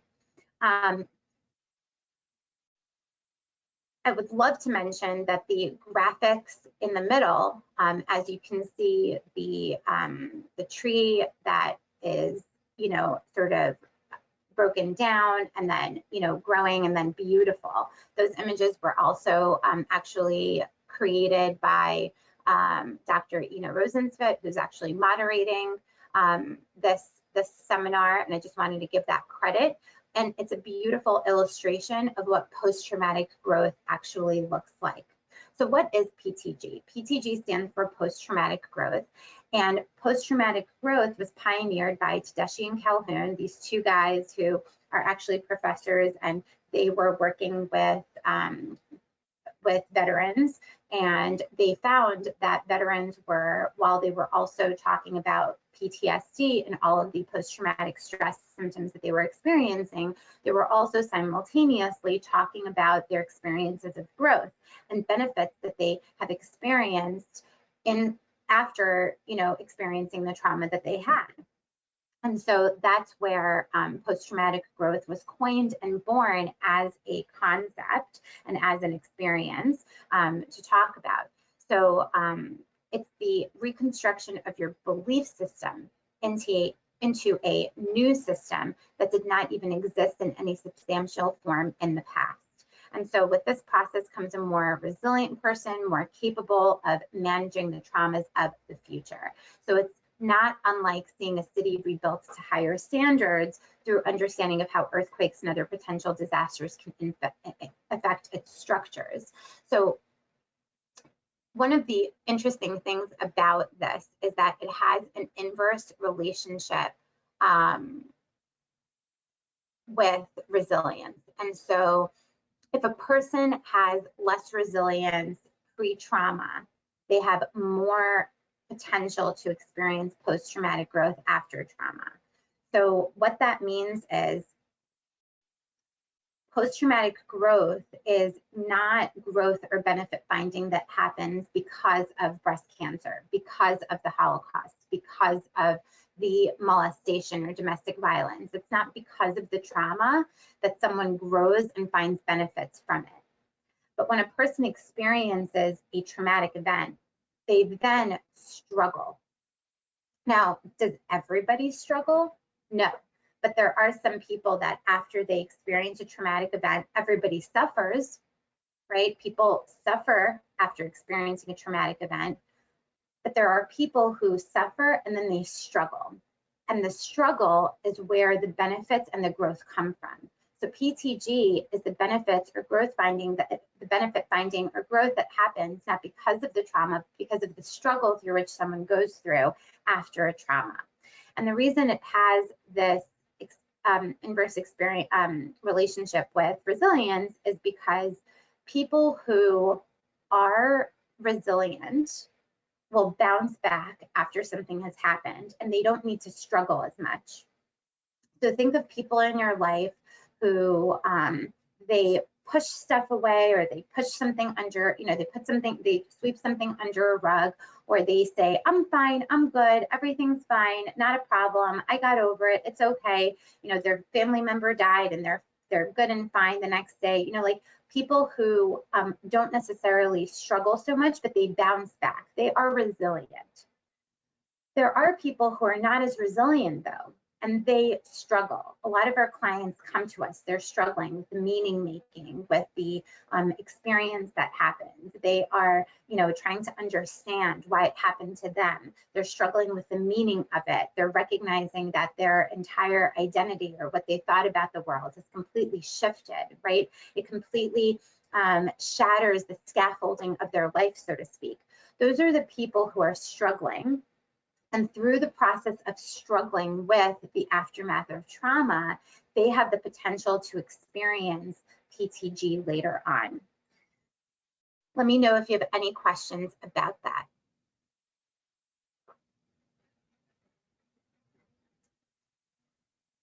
Someone says that we lost audio. Can you all hear me?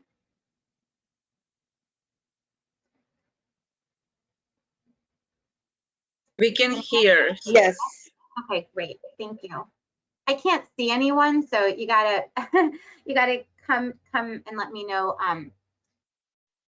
What's the difference between a question from Josie? What's the difference between someone who has succumbed versus someone who survived with impairment?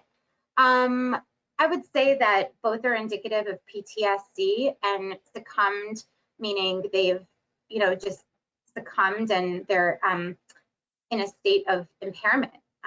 They're, and here I'm thinking about someone who, has experienced something very traumatic and is in a depressive, low state of, all the symptoms of PTSD that we can think of. And then someone who survives with impairment is someone who maybe is functioning on in a little bit of a better level, and they've survived whatever has gone on, but they're still impaired in their way of functioning throughout the day. So small differences, but both are indicative of someone who is experiencing post-traumatic stress and is inside of that realm. And then what we're really concerned about is not so much the distinction of those two, but the big distinction of someone who is resilient versus someone who is able to experience growth or benefit finding later on. So what is post-traumatic growth? Let's talk about that. PTG happens in the context of and due to the struggle of processing pain or loss. Reactions to trauma. There's a spectrum between emphasizing loss only to reassessing meaning of what's present and what's possible. And what's important for us as clinicians is to know about the possibility of therapeutic and self-facilitation of post-traumatic growth, and to be respectful of the difficulties a person is experiencing while processing trauma. To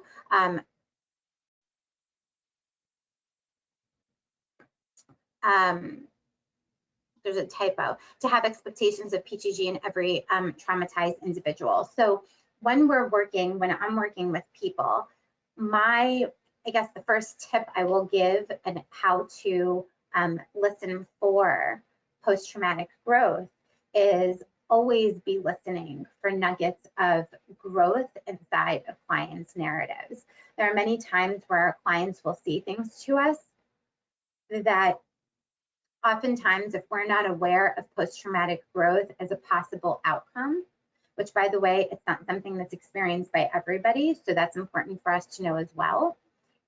But if we know, as what Tedeschi and Calhoun called an expert companion, if we as expert companions to these clients know that there is a possibility of post-traumatic growth, we're always going to be listening for certain things in what they're saying.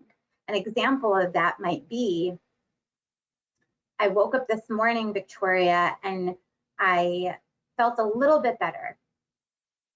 Right? When a client says something like that, we might just kind of make a note of it. We might say, oh, that's great, or we might not comment about it at all, depending on how you work with clients, right? But if I'm hearing someone say that, I'm actually going to take that and use it as a point of reference, because just the mere fact that someone felt better is great, but the fact that a person was able to recognize that they were feeling better. Well, what did they recognize in their body that had them say, I'm feeling better? Because 2 or 3 weeks ago, they were not able to identify emotions or feelings for themselves, really, because they felt numb. So if they're saying that they were able to feel that, holy cow, that's incredible. That's an incredible insight. Tell me more about that. Wow, right? And so we are always listening for these nuggets of growth in different domains, in different areas. So I'll talk about them in just a little bit. Okay. So PTG includes 5 main domains or 5 main factors to focus on. And logistically, in research, first there were 3 domains, and then Tedeschi and Calhoun expanded it to 5 different domains. And they are: one, relating more to others and with greater compassion. So relating to other people. So the domain of growth inside of relationships to other people is one. The second domain is finding new possibilities in life, such as new roles and new people. So people who have experienced post-traumatic growth experience it in this domain as well. They find new possibilities in their career. They see themselves as someone who can do things that they've never done before. They find themselves in careers they never thought that they would do. Inside of the research that I conducted, the parents found themselves in advocacy and administrative educational roles because of their experiences with their children they never thought that they would be in. Some of them were accountants, or they were lawyers, or they were physicians, and they found themselves in this whole new realm of life just through their experience with their child. And they found that they had personal strengths, which, by the way, is the third domain, appreciating personal strengths. They found that they had strengths that they didn't think that they had. An example is, if I could survive this, I can face anything. So they were able to, for example, say like, wow, if I can deal with this, then what else can I deal with, right? So the ability to appreciate various aspects of themselves that help them survive, that help them flourish, that help them in the situation. The fourth domain is spiritual change and growth and change in the belief system. So here we're talking about spirituality. Some people will say that they found God. Other people will say that they no longer believe in God. Some people say that they have become more connected to the afterworld. Some people will say that they've become more insightful and intuitive and more connected and attuned with themselves. And they find that their spiritual life has, has blossomed. And so many people are experiencing growth in this domain. And then finally, a deeper appreciation of life and its meaning. That's something that is paramount in a lot of the research that I did with parents of young adult children with autism. They had a deeper appreciation of their child, of their own life, of the things that they took for granted in the past that they no longer take for granted, those kinds of things. Okay.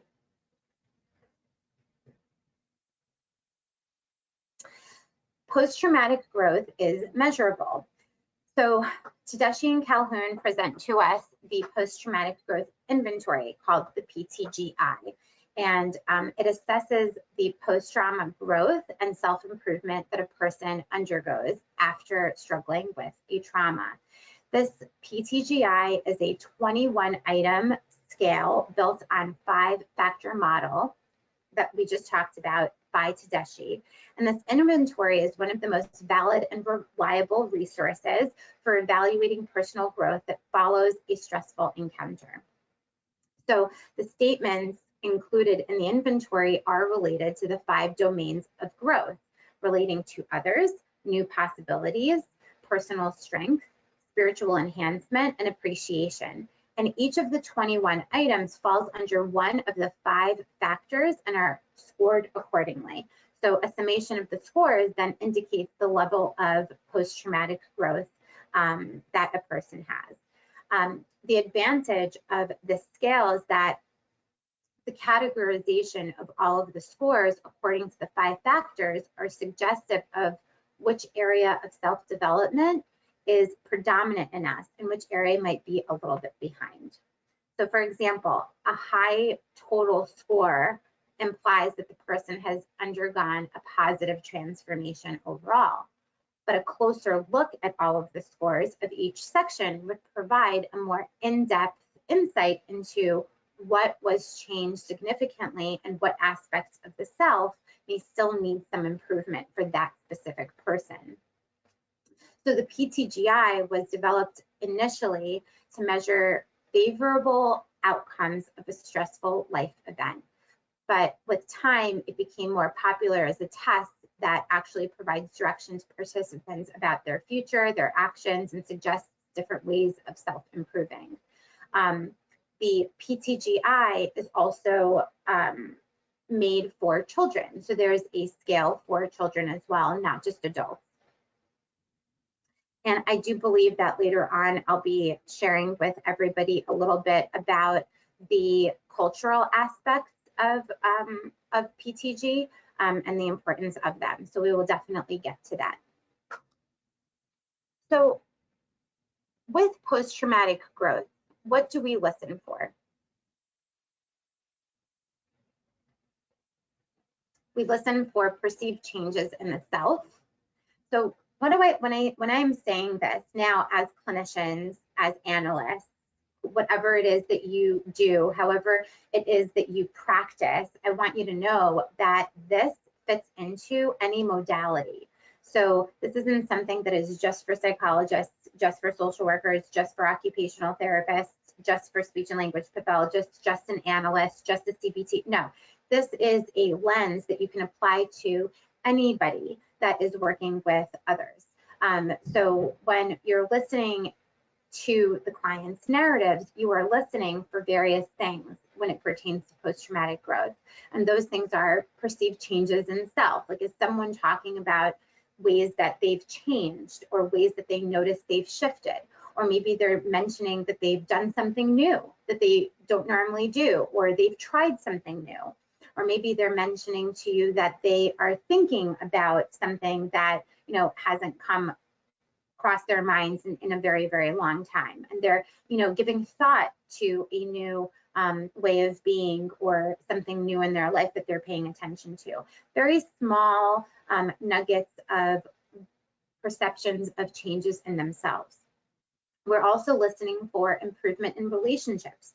If someone even mentions that they decided to give a call to their sister, like, we might think, oh, that's just information that they're telling us, but no, the fact that someone, you know, initiated a phone call to someone that they haven't spoken to in a long time, or the fact that somebody, you know, noticed that their child smiled at them, right? I have a couple that I work with. One of the parents was involved in a skiing accident where a child and her were on a ski lift and the child slipped and the mother could not continue holding on to the child, and the child fell 30 feet, broke both their legs. Thank God survived. But there was a lot of trauma around that for both the child and the mother. And, you know, the mother mentioning an improvement in the way that she sees her child look at her, or an improvement in herself in the way that she tolerates her child's upset with her. Those sorts of things that people are talking about, you know, when they're sharing, are all nuggets, are all seeds of growth that will later on contribute to possible benefits and growth from their experience. And so what we want to do with this proverbial net is kind of like catch these things as people are sharing them. The third thing we're looking for is changing life philosophy, increased existential awareness. Like, if someone is saying, like, maybe things happen for a reason, right? Just saying that, well, what does that mean? Things happen for a reason. So what an interesting way to look at that. Right? And taking on a role of curiosity about, what does someone mean by that? Right? Is that the way they've always looked at things, that things happen for a reason? Because if they happen for a reason, wow, maybe there's a, you know, a hidden reason, right? We don't know what it is, but like, what would that look like? What would that be, right? And recognizing that someone is saying that, you catch it, write it down, use it as a way to explore, as a way to be curious about someone's processing of what's happened and their struggle with it. The other thing we're looking at are changed priorities that someone has, right? Is someone, you know, some of the moms that I was working with in my research were talking to me about how before they became a parent, they were always very concerned with being the parent. They want to be the parent that had the best baked goods. You know, that, you know, when it was their child's birthday, they would send in cupcakes, and they would be the mom with the best cupcakes. And they wanted to make sure that they, you know, were kind of well known among all the other moms. And then they would say, but after my child was diagnosed with autism and we were going through all those things, I don't even care if I'm the best mom with the baked goods.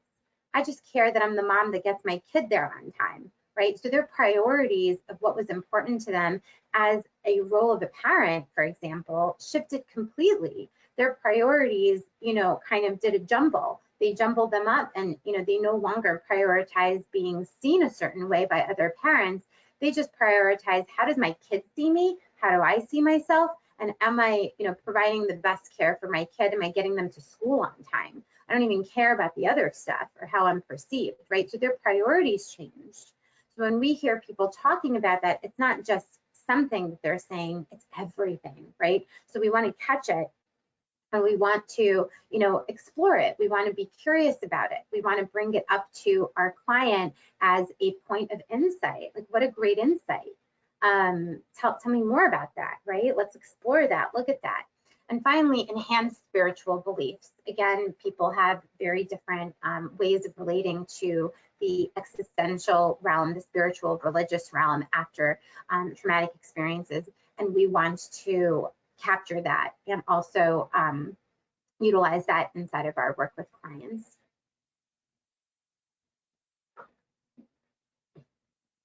So this is a very self-explanatory slide. And what is PTG and what do we listen for?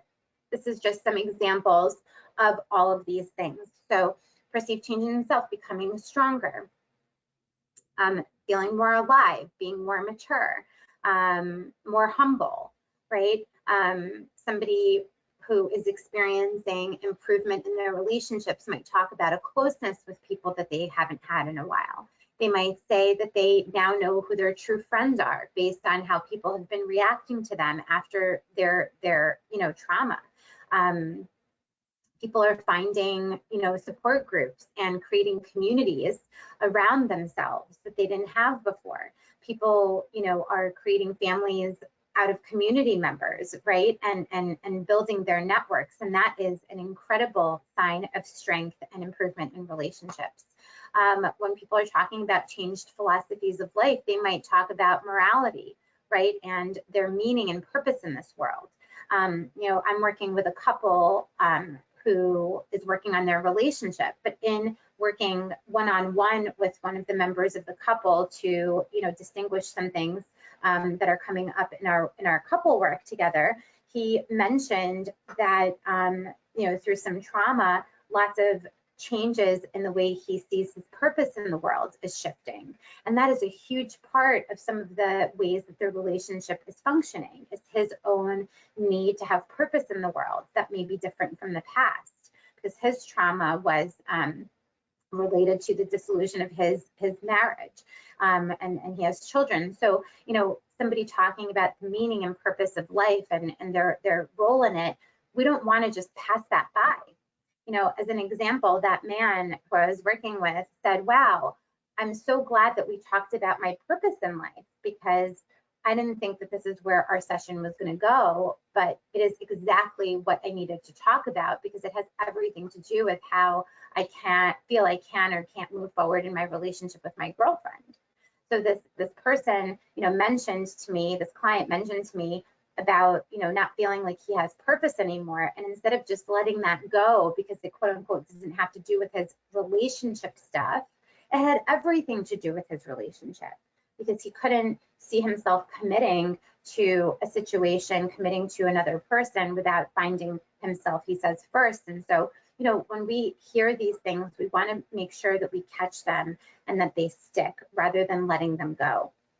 When someone's talking about an enhancement in spiritual beliefs, they may have increased praying or more gratitude. So gratitude practice is a huge part of post-traumatic growth journey. There might be a strengthening of faith, right? There might be different phases of bereavement and grief that people are going through and walking themselves through. And finally, changed priorities, right? People prioritizing their health, or people prioritizing nature or appearance. How they spend time with people or who they spend their time with changes, right? How they see themselves. They experience joy in the simple things in life and in things that they never found joy in before. So we're listening to all of these things. Type into the chat if this is resonating with you, and give me a 0 to 10 on how you're doing. Is this resonating? If it's really resonating, give me a 10. If it's not so much, give me a 5. Tell me where you're at. So I'm just going to wait for people to just respond in the chat so I get a temperature check.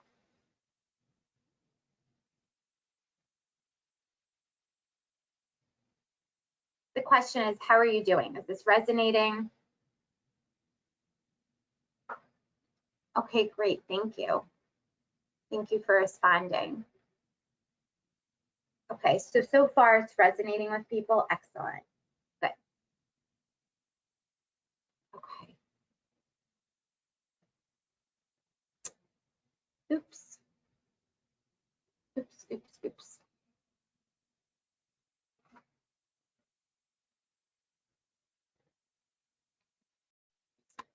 So,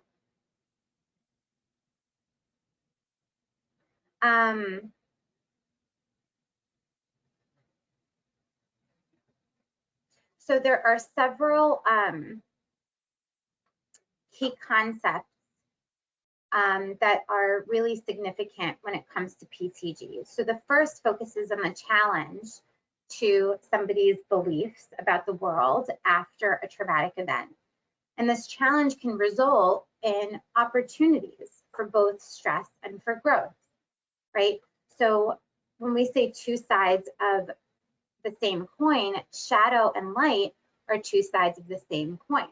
One cannot exist without the other. The same with post-traumatic growth. I like to often say to my clients, no mud, no lotus, right? The lotus flower exists because it grows in the mud, right? There's no growth without struggle and stress, right? We need something to propel us forward. We need some sort of incentive to grow. Otherwise, we don't grow. A lot of times in my work, clients come to me with a lot of challenges with, contrast that they're experiencing in their life. There's so much contrast. There's so much challenge. There are so many decisions that they have to make that are hard. And what we'll often talk about is, well, without contrast, without the need to decide anything, there's no creativity and there's no creation and there's no growth, right? So we kind of need contrast, and in order to have this opportunity to grow and to evolve. And so if you're a creative being, if you're someone who wants to move and you want to enjoy and be, right, there needs to be some contrast in our life. And this dialectic, this opposing, two things that are opposing but are true at the same time, this dialectic can be hard for people to deal with if they've never dealt with dialectics well before. And we deal with dialectics all the time in life, right? And so a lot of post-traumatic growth is also about understanding how to deal with stress while noticing yourself growing from it at the same time, and how to actually tolerate stress in a way where you can utilize it and leverage it to grow and evolve and to become curious about your experience rather than stagnant and stuck in your experience.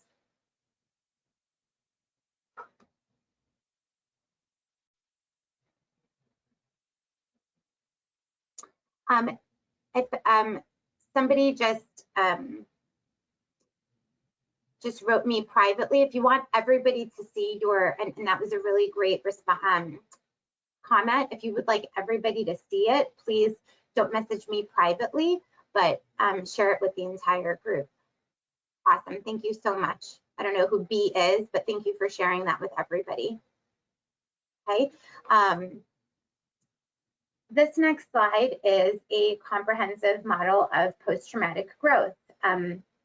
If you look, you will see that it starts off first and foremost with, hold on one second, let me just enlarge it on my screen so I can see it. Okay, post-traumatic growth first starts with a person, right, pre-trauma. And then when something happens, you can see that there's a disruptive event and it causes, emotional distress. And the emotional distress creates changes in our assumptions and world beliefs and our goals and our narratives, right? And then we go into, and by the way, I'm going through this quite fast, but I just want to describe what the model of PTG shares with us.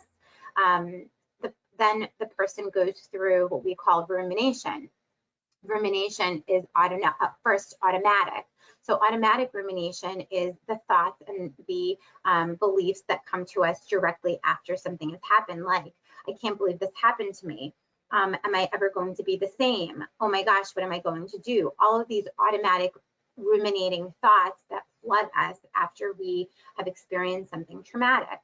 And we have, I'm just trying to get through some of it. And then the model also talks about the sociocultural influences that influence our post-traumatic growth journey. So our social supports within our community, as well as the global cultural context that we live in. And what post-traumatic growth journey does is it goes from automatic rumination to deliberate rumination. Deliberate rumination is more intentional thoughts, more intentional processing, more intentional meaning making of what's happened. And so, you know, a lot of us who are familiar with narrative work, for example, I do a lot of narrative therapy work with my clients when we are, and I'm always integrating the possibility of post-traumatic growth in my work, but we're doing a lot of narrative work because we are changing the meaning. We are collaborating on this new meaning that someone is giving their experience that they had. And what a lot of people also experience, as you see from the model, is an acceptance of this changed world. So we're going from, oh my gosh, to like an acceptance of what's been happening. And then we see the different domains of post-traumatic growth, and then we see a well-being and a life satisfaction. So the model of post-traumatic growth, if you look at it closely and study it a little bit more on your own time, actually takes you through all of the different components of the post-traumatic growth journey and the process. So when I was doing my own research, I was applying the experiences of the parents to this model of PTG. And I was looking at, okay, what was the person pre their trauma? You know, what is the trauma? What were the autonomic sort of ruminations? Where were all of these domains and where were they fitting in? Was there an acceptance of a changed self and a changed world? So on and so forth. So this is a really great slide to study on your own time. Really important also, there we go, Culture and PTG. This book actually was written by, I believe, my my mentor, Dr. Roni Berger, and I very much recommend this book. And the phenomenon of PTG is universal. The specific number and types of domains of post-traumatic growth that can occur as an outcome of rumination are culture dependent, as the fundamental components of values, relationships, beliefs, self-perceptions, as well as the meaning of stress, crisis, or growth differ among cultures. So for example, in a society where individualism is very, very important, the domain of relating to others may not be one that is rated very highly, right? So if you take an individualistic culture, and you take a group of people that have experienced something traumatic, and you take them through the PTGI, and you see where their growth in the domains are, the domain of growth of relating to others may not be rated so highly, because the importance, it's not, you know, the importance of a collectivism is not there, as compared to, for example, our Western society, where we're very collectivist, and you know, we believe in community, and we, you know, need one another, so to speak. We're not so individualistic in our culture, so relating to others may be rated more highly. How a person how a culture, how a group of people culturally not just respond to the post-traumatic growth inventory, but to trauma differs as well. For example, I was reading a research study years ago when I was doing this work preliminarily, where there is a cohort of people in Brazil that when they have a baby, they don't celebrate the life of the baby until months after the baby has survived after birth. Now, we in our Western society have, baby showers before the baby is even, in this world, so to speak, outside of the mother's womb, right? Our assumption of how things should be, so to speak, is that the baby, once they're born, will of course survive. So we are actually very traumatized when a baby dies after its birth. That is a very unnatural thing in our culture and society, to think that a baby is born and then can potentially die. That's not something that we expect. Therefore, it's very traumatic when it happens. For this group of people, because of the infrastructure in which they live and because the resources that they have or don't have, the survival rates of their children are much lower and very different than our own. And so the idea that a baby might die after birth is actually something that is more normative. And so people in that culture are not so expectant that a baby will survive. They're happy if they do. And so therefore, they don't celebrate the birth of a baby until many months after it survives the experience of birth, and then some months later, right? So how we actually look at trauma and how we assess that something is traumatic to someone is very culture dependent. And while we as clinicians, we try to know as much as we can about all cultures, but we are also human and we don't know everything. So therefore, it's important for me to always be curious about where someone comes from and what their assumptions of life are based on their culture, because that tells me a lot about what their expectations are and what they would find traumatic or not. And I hope that sunk in a little bit and gives a little bit of context and depth to this experience of post-traumatic growth, that it's not something that happens to everyone. It's something that does happen over time, and that it does have cultural and societal parts to it that we have to understand.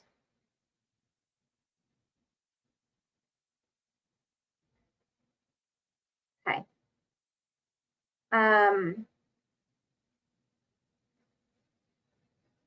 Let's see.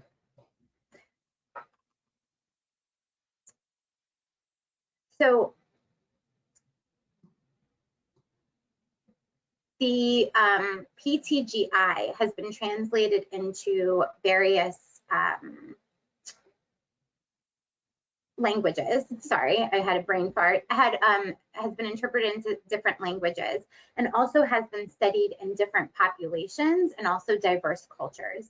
So when you look at post-traumatic growth and the different cultures it's been studied in, you'll find that the way it's described and the meaning associated with different domains differs.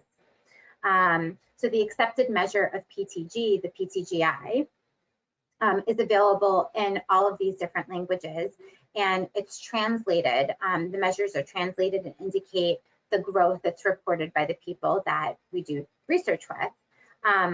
But the degree to which it's reported and the type and magnitude of PTG people experience varies considerably across different cultures.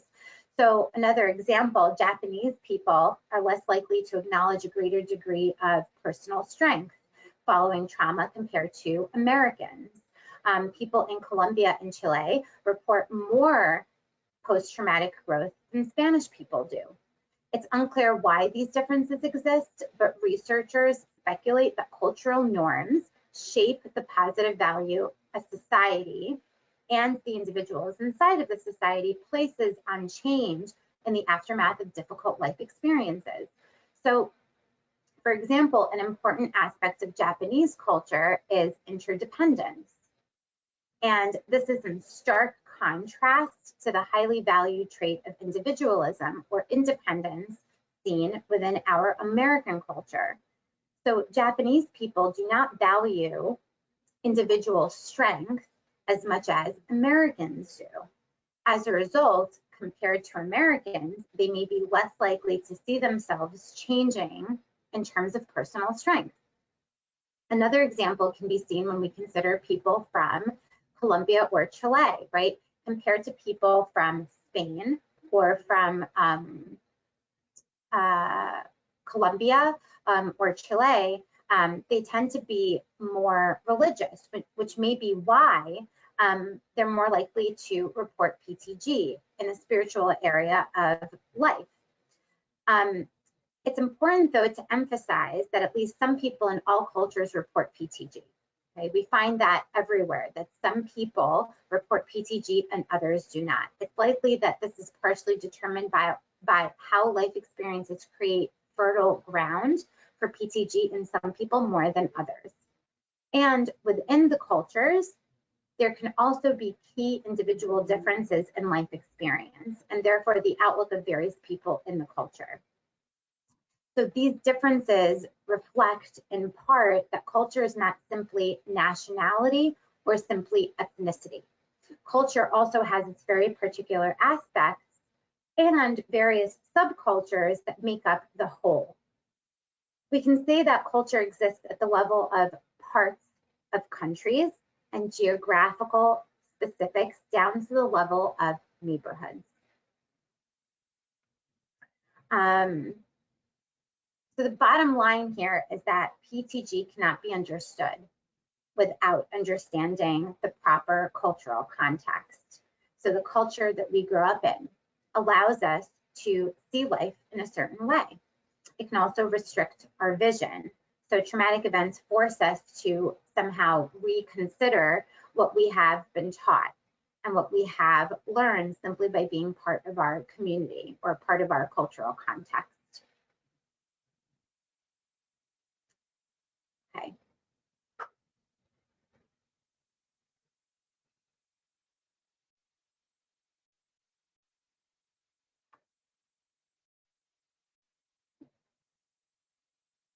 I'm not sure, I see the question, does religion, cultural beliefs present a prevention from trauma? I'm not sure what the question is exactly, but do cultural beliefs present a prevention from trauma? I'm not sure how to answer that question.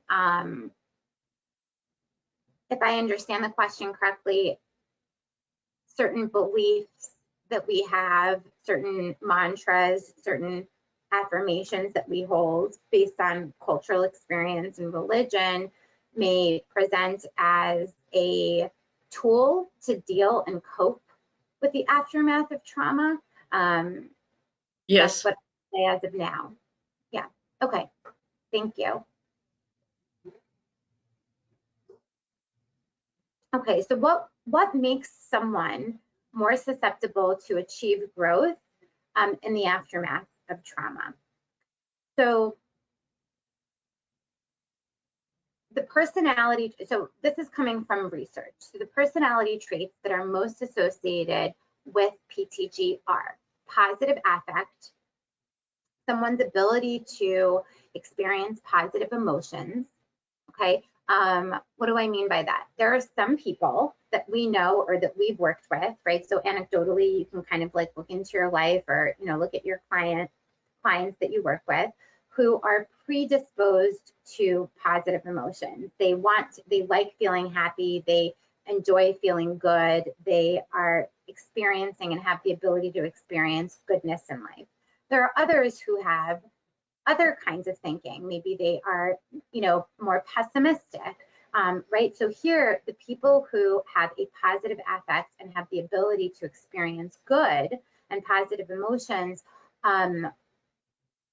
that's a personality trait that actually helps promote post-traumatic growth in terms of the journey of it. If a person is open to experience, right, or has intellectual curiosity, if a person is is very, very black and white when it comes to things and doesn't really live in the gray. If a person is not so curious, but more assumptive, right? That's not going to promote so much of the curiosity that is required sometimes when we're looking at the meaning of something, or we're trying to understand how we can look at something in a different way, right? In order for us to be to turn something upside down and look at it a different way, we have to be curious about what's underneath it, right? We have to be curious about what's on the other side. So openness leads to curiosity. Extroversion or optimism have been found to be linked to PTG, and a willingness to process trauma cognitively, right? So a lot of the clients that I will say I have that are moving along in their PTG journey are ones that are willing to do that work with me, that are willing to look and be challenged and take on questions that might challenge their normal way of thinking about things. There is a less of a rigidity around processing certain things in a new way, right? And then we have clients who have a harder time with being flexible in that way, right? So the trait of willingness to process cognitively is one that's associated with PTG. Personality traits that are negatively related to PTG have been found to be neuroticism, right? Or emotional instability and low tolerance for stress, and also aversive stimuli. So the main psychological processes of a traumatized mind are cognitive emotional valuing and reassessment processing, or reevaluation of meaning, which include accommodation, so of trauma experiences into one's mind, right? Like, and bad things happening to good people, as life is not just and perfect, versus assimilating of trauma into one's life. And that's like, bad things happen to bad people, so I deserve what happened to me, right? Also, what we found is with assimilation, this assimilation mechanism really eats you up, right? And people sometimes are not able to see the distinction between what happened in their life and what story they're giving it.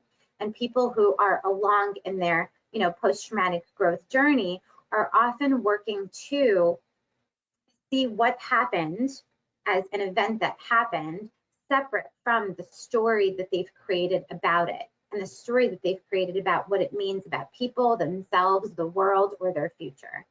And so a lot of the post-traumatic growth journey is about distinguishing what has happened and what the reality of the facts are from any sort of meaning that they're giving it, right? So if you can think about it this way, if we are trying to change the meaning of something, right? Like if something happened to someone and they've made it mean that all people are bad and they are bad because it happened to them, if they stay in this story that they've created about what happened, they can never create something new. We need to be in a state of blankness. We need to be in a state of no meaning and really being able to take the meaning we've given to something off, right? And look at it differently in order to replace it with something new, or in order to see something in a different light. And so a lot of the post-traumatic growth journey is about doing that. It's about distinguishing what happened from the story that we've given it. So just a time check, 11:40, we have about an hour left. I'm gonna go for another 40 minutes or so for today, and then I'll take some questions. Okay, so rumination. This is a really important piece, and remember we talked about it in the PTG model that I showed you. So there are two different styles of rumination. There's intrusive, which involves thinking that leads to greater distress. It's also automatic, and directly following the event, right? So this is the kind of rumination that is intrusive, that happens right after. Deliberate rumination is focused on understanding and problem solving. So it's reflective, it's constructive, and it's engaged in meaning making. And there's a reorganization of global beliefs and reconstruction of a more complex life narrative. So it's not so straightforward. I'm bad, that's why it happened. There's a more of a complexity and a contextualization around what's happened and the meaning that we've given it. So rumination is the cognitive work that is done to make meaning of what's happened. So because of this cognitive processing, in addition to accommodation versus rather than assimilating versus assimilation of trauma into one's life narrative or their worldview, the person who faces the distress is able to develop a view of the world from a different perspective and maybe achieve PTG. Okay. Another question, can you talk about the victim mentality and ability to get PTG? So can you see that I'm triggered by that question? Because I have so many clients I work with who are they appear quite rigid and very much identifying with their victim mentality. So I think what's important here is that the victim mentality is something that a lot of people who've experienced adverse experiences in their life or a traumatic event go through, right? And feel that they are victims. And I'm thinking of a lot of clients that I have that are just flooding my mind who actually very much identify with their victim role. So your question is, what about that? The simple response right now, just, for time's sake, is it's a way that a person is identifying with themselves inside of, the context of what's happened. And for a lot of people that identify as victims, it's a very safe place to be because they get to blame, right? And they get to be in a state of, this happened to me. I have someone to blame for it. I have somewhere to place my anger, and I am a victim, right? So people identify very, very much, and it's very much understood why, right? With being a victim. Now, part of the post-traumatic growth journey would most likely be looking for nuggets or seeds of growth inside of how someone is identifying and where they can, for example, place their attention on themselves and their own experience and their own responsibility of themselves and their experience of life, rather than, for example, being a victim and somebody is a perpetrator, right? So an example would be if I'm working with someone who very much identifies as a victim, and she's in my office, and she talks about having an insight that perhaps she was feeling very, very, very bad, and then she chose to maybe, take control of the moment. And this actually happened last night. I had a client who said, I just want you to know that for the first time in my life, I did, get upset and I ignored my friend for doing something for a whole week. But normally I just ignore someone because I feel very victimized. I feel like they did something to me. And she said to me, but now what I did was I told her how I felt. And this was a huge point of growth for this client who identified as a victim, because the fact that she took responsibility for how she felt in the moment and expressed her feelings to someone else and took responsibility for her experience and did not blame a person but shared it with them was a huge point of growth in the way that A, she saw herself, B, she saw the other person, and also saw her own power and her own empowerment inside of her own life, right? That I can control my own feelings and I can be responsible for how I feel. I am not a victim of what someone does or doesn't do. my happiness is not conditional on someone else being a certain way. So I hope that answers that question of how PTG can be showing up to in someone who identifies as victim. Okay. This next slide, PTG is seen by the eyes of someone who suffers from chronic illness. Okay, so PTG implies that we are capable of growth experiences in the context of suffering and struggling, as well as the aftermath of traumatic events, losses, abuse, and betrayal. We are capable of growth, and I'll say this like 3 times, not despite the struggle, but because of the struggle that we go through. I'll say that again. We are capable of growth, not despite, but because of the struggle that we go through. So not everyone goes through that struggle though. So we need to know that. We do have clients, and you can type into the chat if you can relate to this, that are not experiencing growth or benefits, right? Not everybody goes through post-traumatic growth. There are some clients that we have that struggle with the art of struggling. And struggle is an art form. Not everybody knows how to do it, right? Not everybody knows how to dig deep and be curious and ask the questions and come back from adversity and things like that. So it's not something that's experienced by all. That's important to know.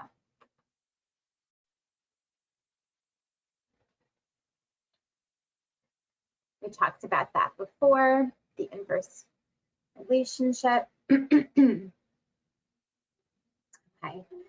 And it's important to know that post-traumatic growth happens more than we think that it could ever happen.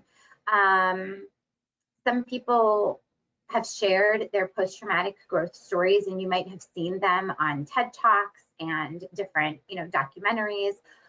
Kirk Douglas, a famous actor, Jill Bolt Taylor, a neuroscientist, Stacey Kramer, who's a brand consultant, Rajani, a young stroke survivor, pre-med student who never will become a physician, and many others have talked about their own post-traumatic growth journeys. In her own 3-minute TED Talk, Stacey Kramer, and I urge everybody to watch this, talked about the best gift I ever survived. In her TED Talk, she was a brain cancer survivor, and she says the next time you're faced with something that's unexpected, and she's talking about her tumor, unwanted and uncertain, consider that it just may be a gift. And so, even as I'm sharing this with you, I'm getting chills, all over my body as I share, because so many times we see for our clients that their adversity is such a pity. And it comes from our own biases, right? So I hope that everybody here has some sort of supervision or peer supervision or reflexivity, writing or, activity that they do to really promote their own growth inside of their own, their own biases, and challenging themselves around their own thoughts and feelings, countertransference that happens with their clients.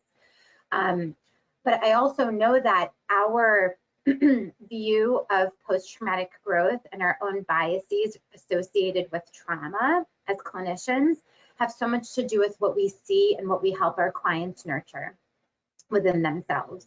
And I know that adversity and things that are difficult, while they are difficult for us to deal with and hear about, and our clients to deal with and hear about, actually contain a lot of the contrast that we need to grow and evolve as human beings.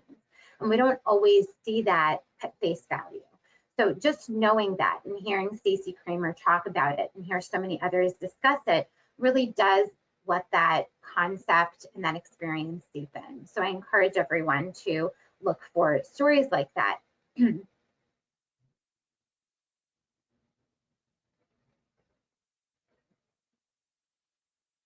Okay. So finding one good thing. So the story of Jill Bolt Taylor, a neuroscientist who wrote a book about her own experience of having a stroke and not being able to read, write, walk or talk, while her brain alternated between the euphoria of the intuitive and kinesthetic right brain, in which she felt a sense of complete well-being and peace, and the logical sequential left brain, which recognized she was having a stroke and enabled her to seek help before she was completely lost, in her own words. And it took her about 8 years to fully recover. So for Taylor, the stroke was a blessing and a revelation. Notice that many of the people in our world and in our lives who have done incredible things in the world and helped many people, they turned their mess into a message. I didn't make that up myself, but they turned their mess into a message. And a lot of the things that have helped people in your life come from your own mess, right? Because you take the wisdom, which is a part of post-traumatic growth, is the wisdom that accumulates, and you impress it upon others, right? So for Taylor, it was a blessing and a revelation, and it taught her that by stepping to the right of our left brains, we can all uncover feelings of well-being that are often sidelined by brain chatter, right? And that was quoted from her book, My Stroke of Insight. So today, Bolt Taylor is not the same type A and driven scientist as she was before her stroke. Today, she's a holistic neuropsychoeducator and what she calls a blessed person.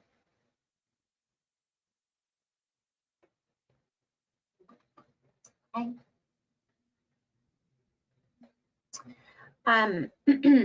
Again, beautiful images by Dr. Ina Rosenspit to really show us the possibility of growth and what that looks like, right? So PTSD is avoidance, there's haunting, there's numbness, there's a soul burning feeling, right? A mind freezing, a disorder of forgetting, so to speak.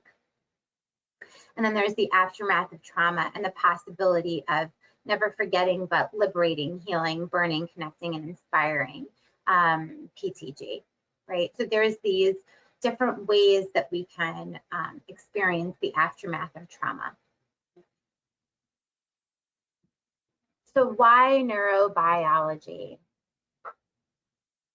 What does our brain have to do with trauma and post-traumatic growth? So the brain is where one's mind lives, and the mind is what the brain does. So the brain itself is an electrochemical machine. It's a physical matter which has the process of coordination, negotiation, and modulation of all the inputs from the genes, the culture, sensations, emotions, experiences, produces the mind, which is a meaning-making machine. One's brain and mind are inseparable, although brain has boundaries while the mind does not. So the brain is where one's mind lives, and the mind is what the brain does, okay? The brain and the mind are two aspects of one system, interdependently arising. So one's brain and mind inform and change each other constantly. This is called neuroplasticity and neurointegration. The brain-mind science, otherwise known as neuroscience, is relevant to each of us. We all are neuroscientists.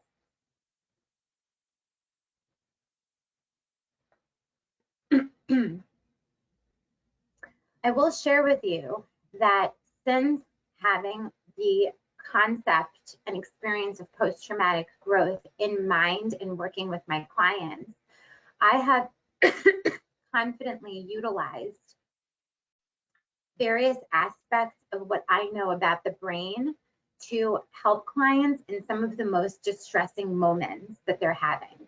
I'll give you an example. Yesterday, I was working with a young woman, the young woman who had the experience of abuse, sexual abuse from 8 to 13 by a religious figure in her life. She, and I was not surprised, came to session very distraught, You know, I call it kind of like a pimple after we've had some growth in her doing things that are different, right? She tried to change up some of the habits that she has. Instead of feeling, she felt better, and then she got a lot worse, right? And I say to her, it's kind of like a pimple, right? Once you start excavating and putting all of the dirt up to the surface, it's going to have a reaction. Sometimes it looks worse before it gets better. And so yesterday she was very distressed, and she was not suicidal, but she was talking about feeling like she wasn't able to really be in her own body anymore. And she, you know, was tired of identifying with who she is because she ties it to her abuse. And so we utilized a lot of neurological concepts and understanding what's going on for her in her brain as she is trying on these new things and what's happening to her nervous system, right? Her nervous system is going into like haywire mode. It's kind of like, whoa, you're doing new things. You're putting us in danger. What's going on here? This is uncomfortable, right? And so as she's doing new things, as she's trying on new affirmations, as she's, you know, taking steps to be in the world who she says she wants to be, her body, her nervous system, her mind, all of that is going to have a reaction, because for a very long time, there are different mechanisms that have been built in to protect her. And so just understanding that this reaction that her body is having, that her nervous system is having to these new things she's trying on is normal, and that it's happening for a reason, really diminished her anxiety during the session. And by the end of session, she was able to share that she felt a lot more in control and a lot more empowered to continue some of the things that we had been working on. So the concept around neurology, neuroplasticity, all of these things are very important in terms of being able to give words and give voice to some of the things that clients feel that they can't express or that they can't put words to. So the main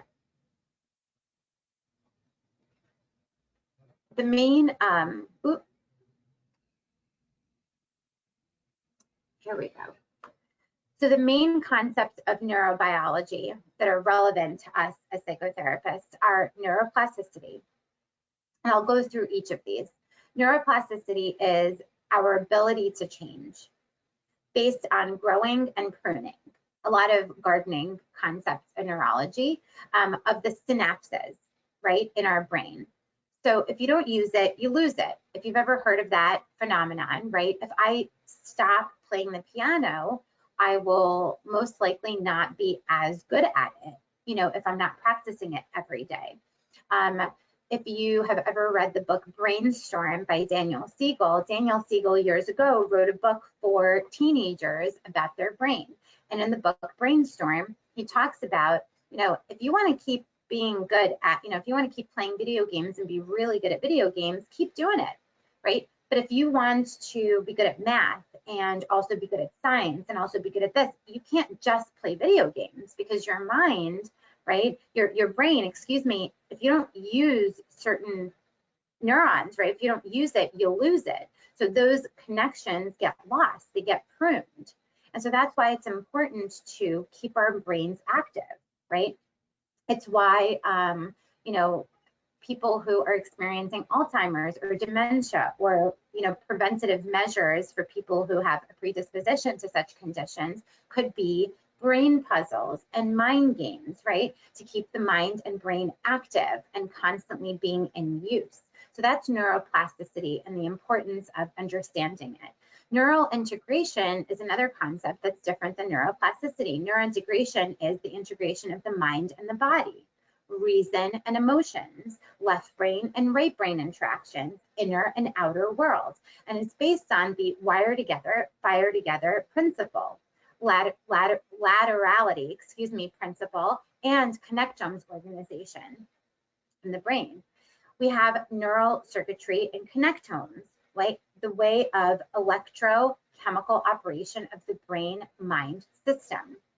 The neurological functions of language and memory and dreams and learning connect the unconscious, the preconscious, and the conscious, the cognitive processing. Then we also have brain mapping, right? Making sense of our observations. And finally, mindfulness, the understanding of self and other people and the world around us.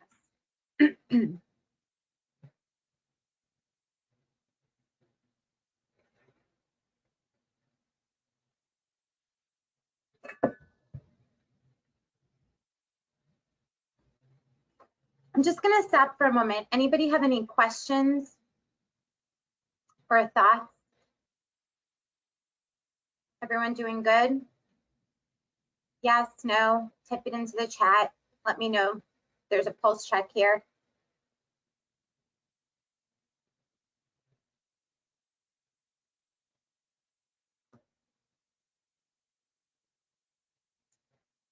Awesome, thank you, Marilyn.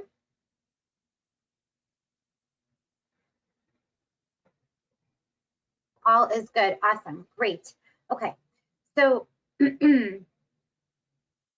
let's look at the structural, functional, prerequisites of the mind. So we have processes and we also have phenomenon. So developmental neuroplasticity or synaptic pruning. An example of that would be with telephone transmission. So at birth, we have 2,500 synapses per neuron.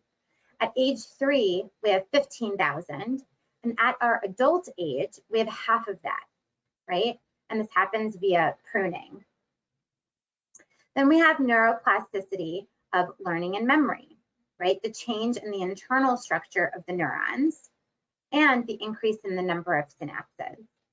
And then we have injury-induced neuroplasticity based on taking on functions of the damaged cells, right? So we have all of these processes that you see to the left, and we have the phenomenon that we just discussed. This is a really cute slide. I love it because it shows two neurons that are connected and they're best friends. And as you can see, the image shows that they're best friends for now. They're not best friends forever.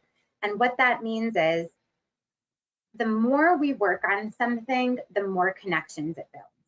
If we wake up every morning saying, I am so happy to be alive. I'm so glad that my bladder works. I'm so glad that the sun has come up. The more we say that, the more that we believe it, the more it becomes our reality, the more it's going to impact our view of our life, the more it's going to impact the way that we have our day go, right? And those are the neural connections that build. I wake up in the morning and I feel good. I wake up in the morning, I feel good. Notice if you go to the gym, right? Who wants to go to the gym? But then you go to the gym and you feel good. Whoa, going to the gym, stimuli, response. I feel good. Going to the gym, I feel good, right? And those connections build, and that's how we have habits build, right? That's how we have things like I'm really bad at math. So every time I have to write the tip in at a restaurant, even though I know how to do it, I know how to calculate a 20% tip, right? Because in my life, I have this thing that the moment I see math and an equation, I start to feel sick to my stomach, right? Because that's been so dominant in my life for my whole student life when I was younger, it took a long time for me to prune those connections of math feel bad, right? Now I see math and I say, I can do this. You know, math, I can do this, right? And so those connections are building, and my confidence in math has now been built up, right? So it's important to understand this because this is the whole basis of what we're doing with clients. This is why therapy of any kind works, for better or for worse, right? Because we're building different connections based on things that we do, based on things that we talk about, based on the focuses that we have. There was a really great example of this study, and it's right there in front of you, where people were wearing blindfolds, and blindfolds were on for 48 hours. After the blindfolds went on, the visual cortex reorganized itself to process sound and touch. Why? Because when one of our senses is lessened, the other senses heighten. And then when the blindfolds were taken off, the visual cortex went back online, right? And started to respond more. And then we were responding less to auditory and tactile stimuli. Why? Because now the visual cortex was back online. And so if you don't use it, you lose it, right? And if you use it, and it gets stronger.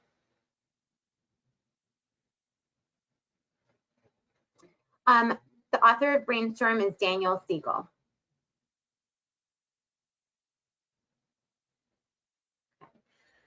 So the evolving triune brain. This is important. I like to use the triune brain to talk about trauma because it very well identifies trauma in the brain and how it impacts the brain. And I also use it in my psychoeducation with my clients around their own trauma and their own brain and how they're responding. So we have the human brain, we have the mammal brain, which is the limbic brain, are all of our emotions, and we have the reptilian brain. Hold on one moment. Okay, so let's talk just very, very quickly about all three. The reptilian brain is what Daniel Siegel would call the downstairs brain. And it deals with the all of the fight, flight, freeze, fawn sort of reactions. It's also very, very much tied to the amygdala, which is the fear response, and fear is the primary emotion of trauma, right? And it's the reptilian brain. If you imagine a lizard, it's very, very quick, right? It's very, very impulsive. It's very, very reactive. And it's the oldest part of our brain. And it's very important too, because it has a negativity bias that has kept us alive for centuries. Now, the part about trauma is when we are stuck and the amygdala is firing off all the time, this part of the brain becomes overly active, right? And our human brain, the part of our brain that is the thinking brain, is not as active and is not contextualizing everything coming in the way it should be. The old mammal brain, or the limbic brain, is where all of our emotions are living, right? So all of our emotions are processed in this part of the brain. And this is a dominant part of the brain in children, for example. And then we have the human brain, which is the part of the brain that gives us rational thought. It is the part of the brain that we want to be online more often than not, to contextualize all the stuff happening so that we can react more rationally to things that are going on inside of our environment. Why does mindfulness and meditation become such a promoted thing for trauma healing? Because meditation and mindfulness work, especially if it's active meditation and active mindfulness activities, actually promote the prefrontal cortex, the human brain, the thoughtful brain, to go online and start functioning as the dominant part of our brain when things are happening, when there's stress, rather than the amygdala being the one that functions most. So meditation and mindfulness works if you do it, because it actually supports the way our brain responds to a stressful event. And so if we're able to create more space between a stimulus and response by creating more stillness within ourselves, then we're able to respond rather than react to a situation. So that's just an example of something that might be helpful for someone who's experienced trauma, meditation and mindfulness. This is another just image of the triune brain and all of the different parts. Okay. So how does trauma affect our brain? Sorry, 1 second. Okay. So this figure, so if you look at figure A, it represents available, right, or so-called hardwired brain paths that respond to stimuli, including the traumatic ones. So between the stimulus and the response, there is a brain that processes all that information and gives the information of how we respond to it. Okay. If you look at the next slide, Figure B, right, it represents the response or the fear reaction due to acute traumatic stimulus, when higher brain areas do not get involved in modulation of the response, right? And then in figure C, you can see the representation of the response due to chronic, repetitive traumatic stimuli. So when the amygdala nuclei are primed to get a more robust response. So one of the fear responses comes up, while the higher brain areas and hippocampus look like they're atrophied, right, from non-use. So when you don't use it, you lose it. And I love this quote by Viktor Frankl: between stimulus and response, there is space. In that space is our power to choose our response. In our response lies our growth and our freedom. For clients that we have that are experiencing the aftermath of trauma, their space is very small. You can also consider the window of tolerance. We want the window of tolerance to be wide so that we're less and less in the hypo or the hyper, ways of being, or ways of reacting. But when we are traumatized and our window of tolerance is short, right, there is much less space between a stimulus and something and how we respond to it. So our work with clients is often supporting them in widening the space between something that happens and their reaction to it, so that they can respond more thoughtfully and more intentionally to their life, to people, to things that happen.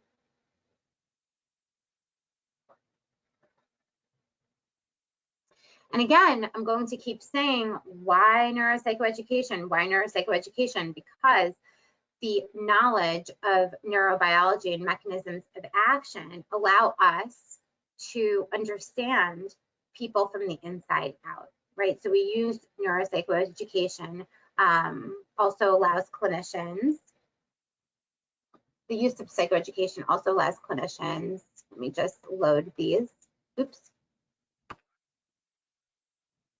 to read our clients' cues.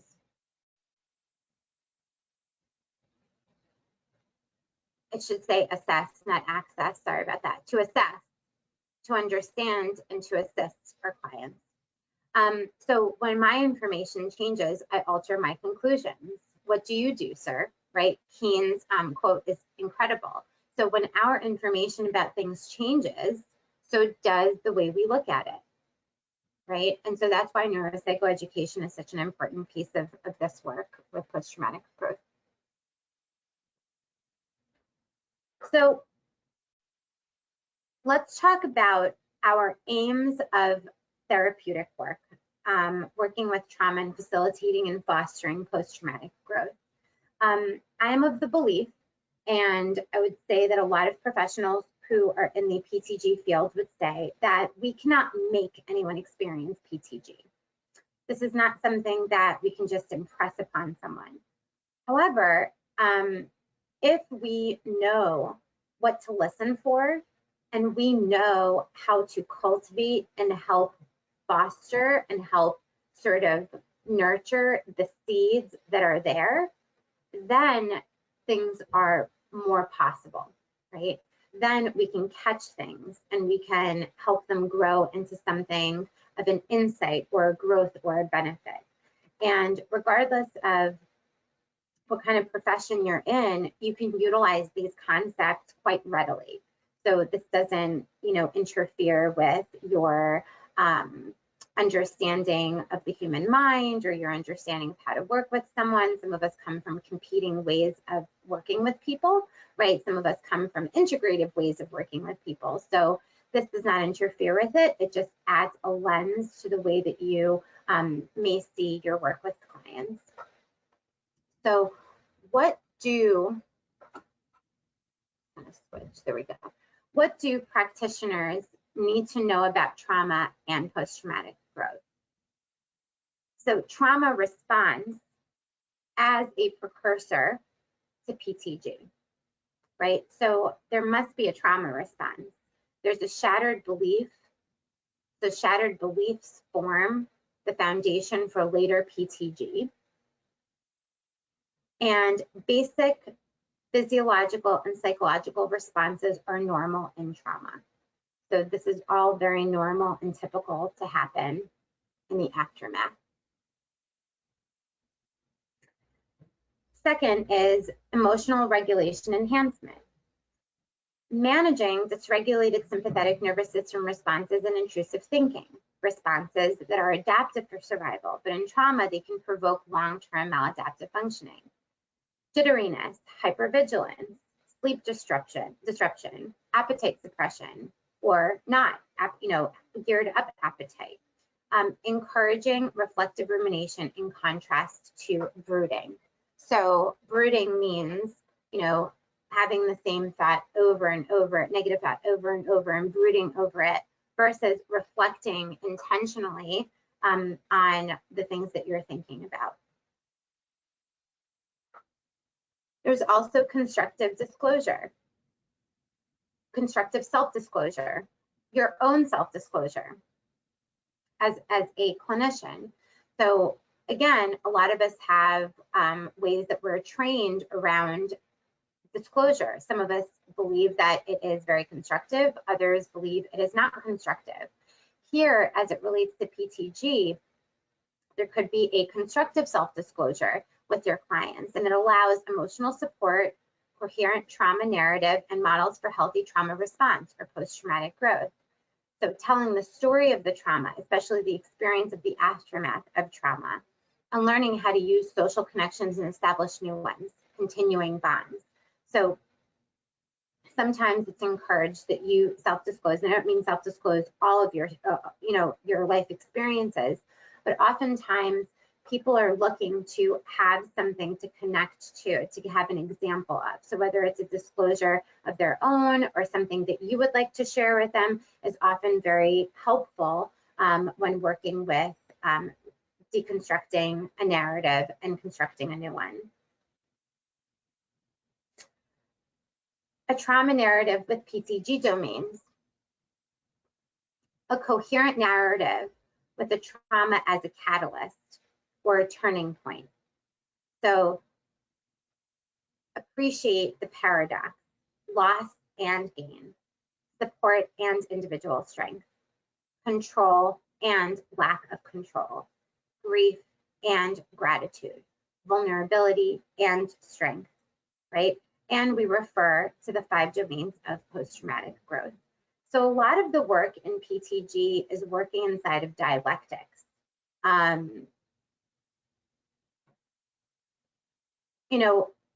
Another example of dialectics that we work with inside of post-traumatic growth, for children, work a lot with children.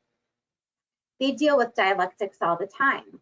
They go from a stage of everything being about them to being 3, 4, 5 years old, and all of a sudden everything's not about them, and they start to hear the word no, and they start to hear that they can't have what they want, and that was not the case when they were 1 or 2, right?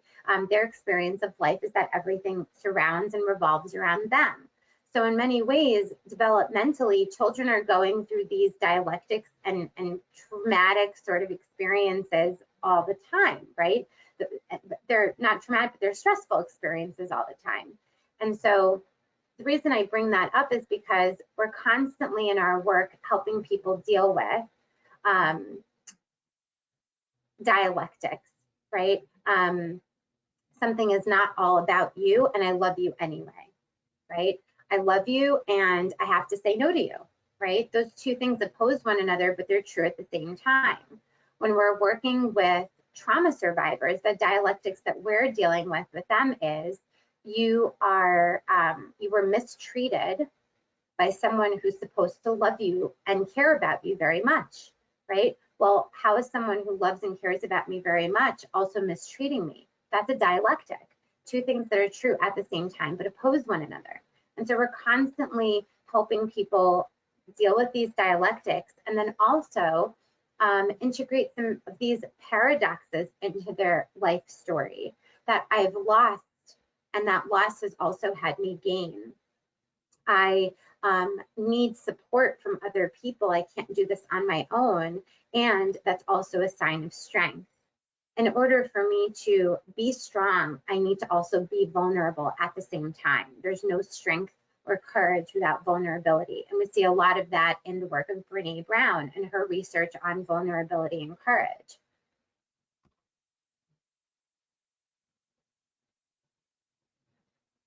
Number 5, develop life principles robust to challenges. So altruism, accepting growth without guilt as benefiting others. Accepting social identity as a trauma survivor, a wise person, somewhat separate but more closely connected to the human condition.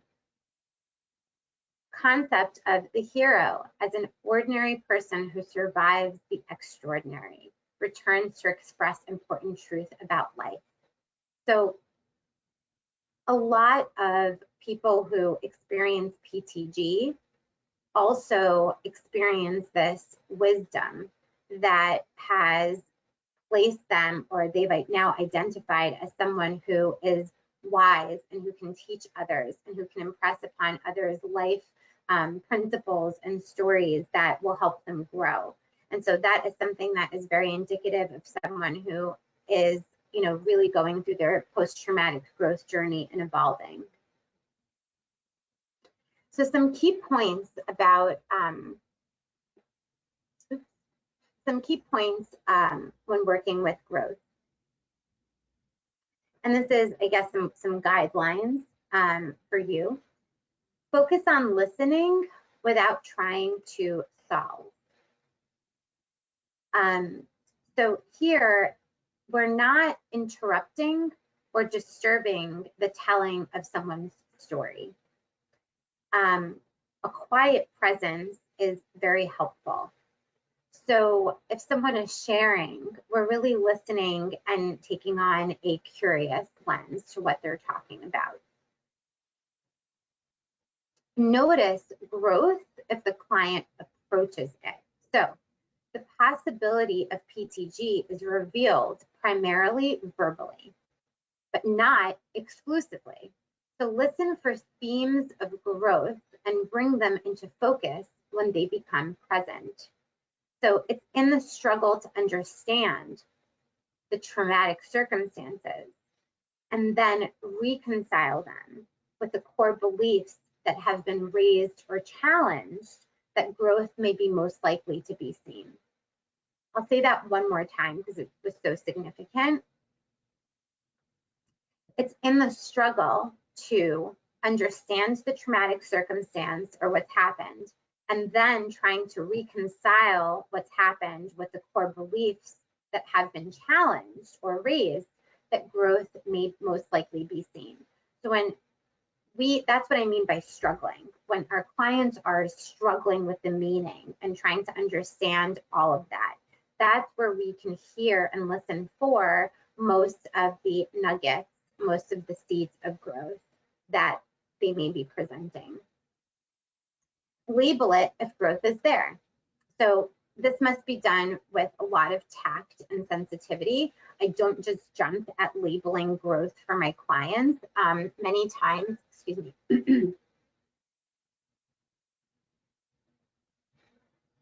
Excuse me. Many times, if you label something as growth or a benefit prior to someone's ability to tolerate that kind of insight or feedback, it may backfire because someone may feel invalidated and their feelings of distress may not feel very valid, right? So we have to be very sensitive to the timing of when we bring these things up. And someone must be ready to hear our feedback or our offering that this might be an insight and this might be a sign of growth, right? Because so many of our clients are identifying with the role of victim or the role of someone who is going through something really tough after something difficult has happened. So this must be done with sensitivity. An example would be,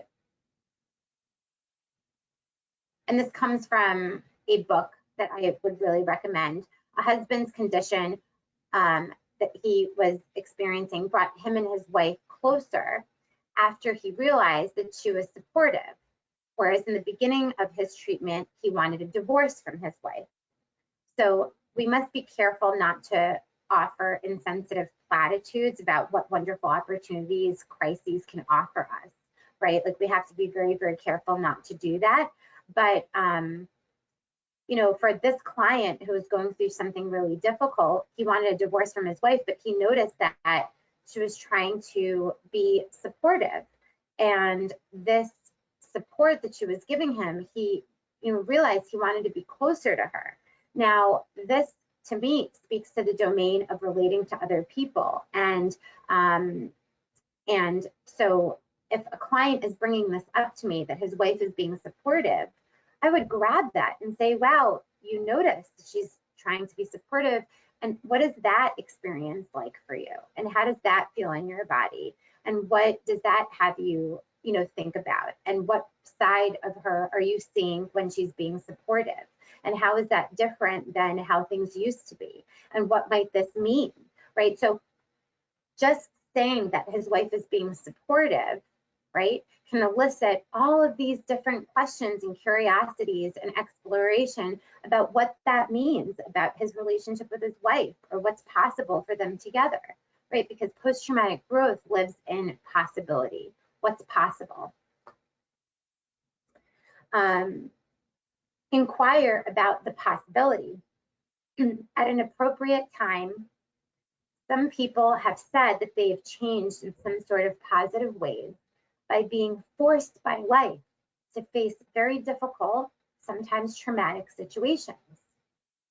Do you think that this is possible for you, given the kinds of things you want and are going through, right? That is something that I might ask. Now, that's also a way that you can elicit a conversation about possibility of growth, that people like you or people who've experienced something like this have shared that they've experienced some benefits or growth.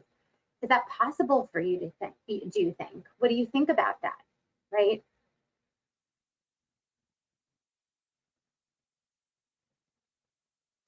A question that has come up, how to deal with some patients feeling guilty regarding anything positive happening or growth. So there's going to be some examples later on, probably tomorrow, around this.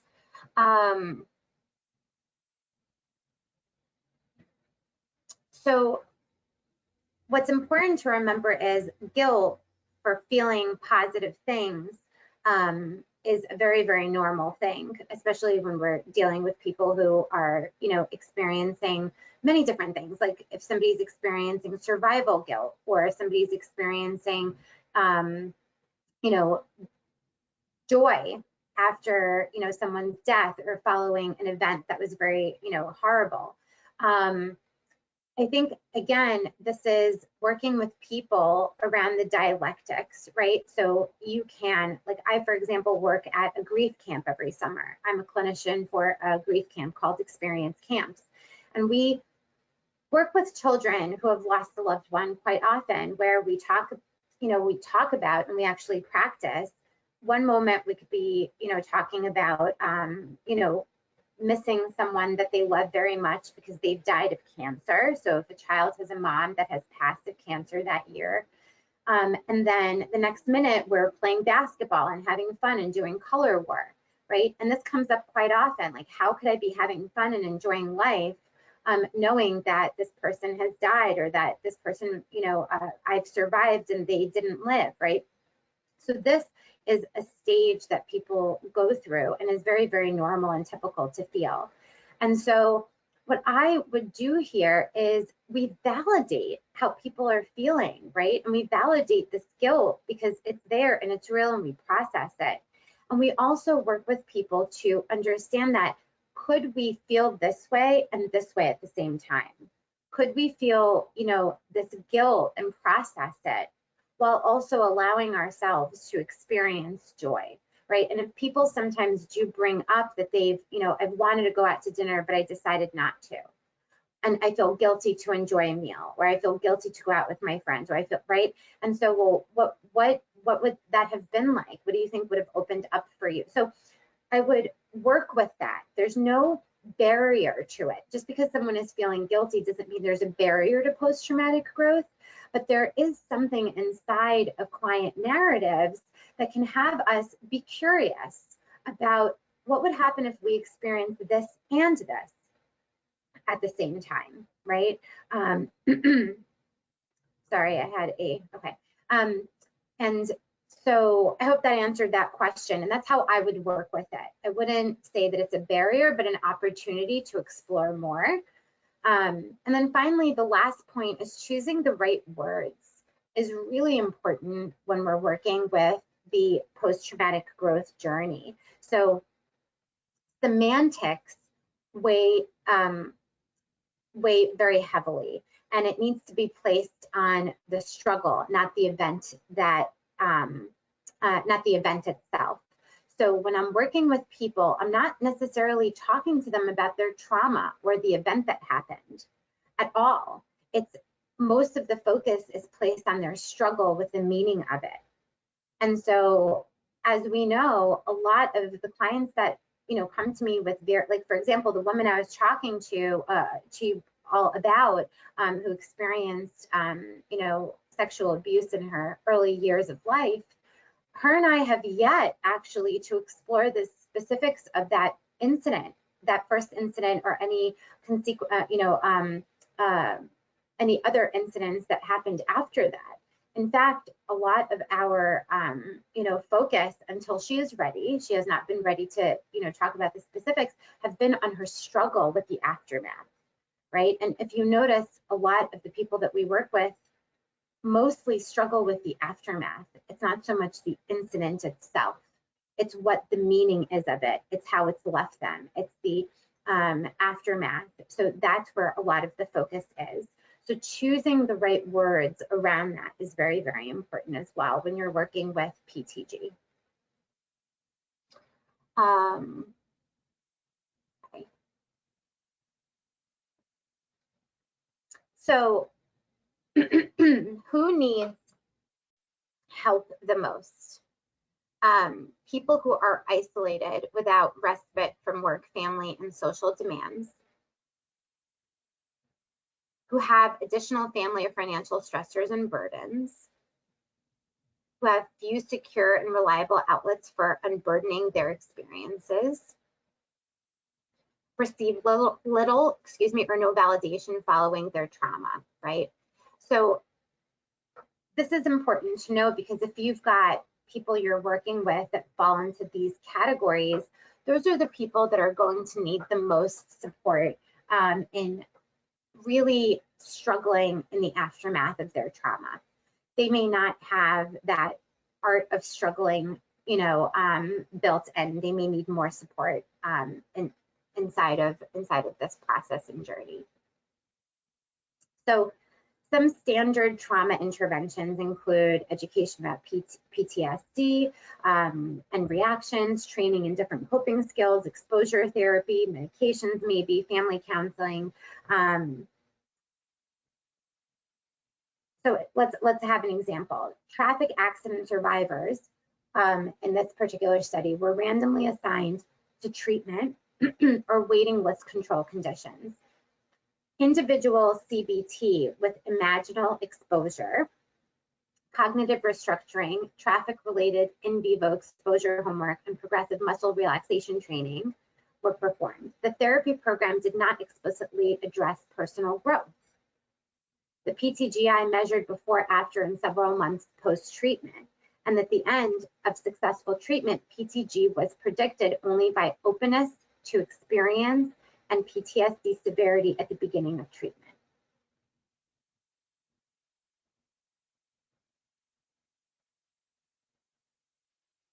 Okay. Another important concept is expert companionship. You are an expert companion to your client. When I talk to a lot of parents who have children with autism, I will call them expert companions to their children. So it's a model of working with the traumatized and bereaved. And this is a concept that was coined by Tedeschi and Calhoun. So who is an expert companion? An expert companion is a person who listens to the worst. It's a witness, right? A person who learns from the client, a person who tolerates the quote unquote craziness. So inside of my sessions, when I work with children or teens, I actually have a way that I do my work where there's a built-in emphasis around expert companionship. And the idea of being able to tolerate someone's shit or being able to tolerate someone's craziness is built into the way that I construct and conduct my sessions. And so, for example, with children, and some of them, I have a rule that you don't have to clean up your stuff. If you are doing an art project with me, or we're using utensils, or we're playing a game, you can leave your utensils and your stuff and your paper and everything for me to clean up. You just neatly put it to the side, and when the session ends, I take care of it. And that is a way that I express, and I share this with parents when I tell them why that is a rule in my office. A lot of parents are perturbed by the idea of their kid not cleaning up after themselves. I share that inside of my sessions, I am demonstrating that I can deal with your mess and what we create. I can deal with it, right? You don't have to clean up after yourself. And you would be surprised because a lot of the kids and the teens that I work with very much respect this rule. So they don't, they respect it, but they also appreciate the sentiment that they don't always have to clean up after themselves, that they can kind of lay it all out with me and we can work on things, and that I got it. I can take care of it once they've left, right? So there are ways that you can express your expert companion role in just the ways that you decide to conduct your sessions with your clients and the rules and boundaries that you have inside of your sessions with your clients. And it's also a person who's there for the long haul, right? I always think about people who've experienced generational traumas and traumas within relationships and interpersonal traumas. A lot of them are also experiencing a lot of different symptoms related to diagnoses like borderline personality disorder and narcissistic personality disorder, and they are highly sensitive to our reactions and highly sensitive to us leaving them and highly sensitive to being abandoned or not being liked. And so as an expert companion, you're there for the long haul, right? Like you can handle a lot, right? And I don't know if you've noticed this, but in my own work, a lot of clients are very timid about sharing certain things because now it opens up a can of worms. And what will I think? And what will I say? And how will I be able to help them and deal with it? And is this too much, right? All of these things come up. So as an expert companion, you're someone who's there for the long haul. You can handle this, right? And a good example from a presentation by Tedeschi, we got up the next morning and went to them. And it was really strange from the standpoint that I thought that I should have some great words of wisdom here. I've been there. I should know something. And I found myself sitting there thinking, I have no clue, as most people do not have a clue, who wants to say something to somebody in a similar situation. And if I could tell anybody anything, if they were faced with a friend who is going through this, all you can do is say, yeah, I'm here. If you talk, we'll talk. If you don't, we won't. That's all you can do. You cannot take that pain from another person. And so as an expert companion, our thinking and our role inside of our relationship with our clients is that of we can't make anything happen for them, right? But we are expert companion guides, and we can ask the right questions and ask from a place of curiosity and exploration and give insight related to the possibility of, other ways of thinking or experiencing something. Okay, so now it is 12:40, and so I am going to stop here, and we'll continue with the slide portion in the presentation tomorrow. But right now, I just want to take some questions and maybe have a little bit of dialogue about this part of the presentation. We'll take 5 minutes to do that, and then we'll end for today. Does anybody have any questions they'd like to come up on camera?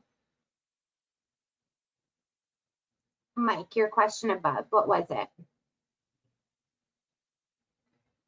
Does neuroeducation eliminate the need to deal with the notion of unconscious mind and defense mechanisms? That was the question. Oh, you use both. It does not, you know, one does not cancel out another approach or way of working with someone. You can use both. 100%, and I do often.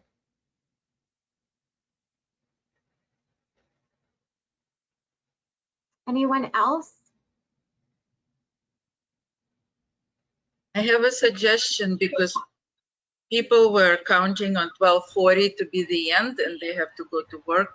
So I suggest that whoever has questions, not to rush them, email them to me. I will forward to you so you have them for tomorrow to start with. I'm not going to get to every single question if you send me a whole list, but I'll choose the ones that I think are most relevant to the presentation. And we'll also take questions tomorrow as well. You're welcome, Mike. I'm glad that you enjoyed it. And everyone else, have a wonderful rest of the day. Tomorrow, please come prepared with some paper and some things to draw with, whether you have markers or colored pens or pencils. You don't need to have them for tomorrow's presentation, but you may want to if you want to do some of the hands-on activities alongside me. And like Ina said, if you have any questions that you'd like answered tomorrow at the top of the seminar, just send them to her and she'll relay them to me. Thank you so much, everybody, and have a great rest of the afternoon.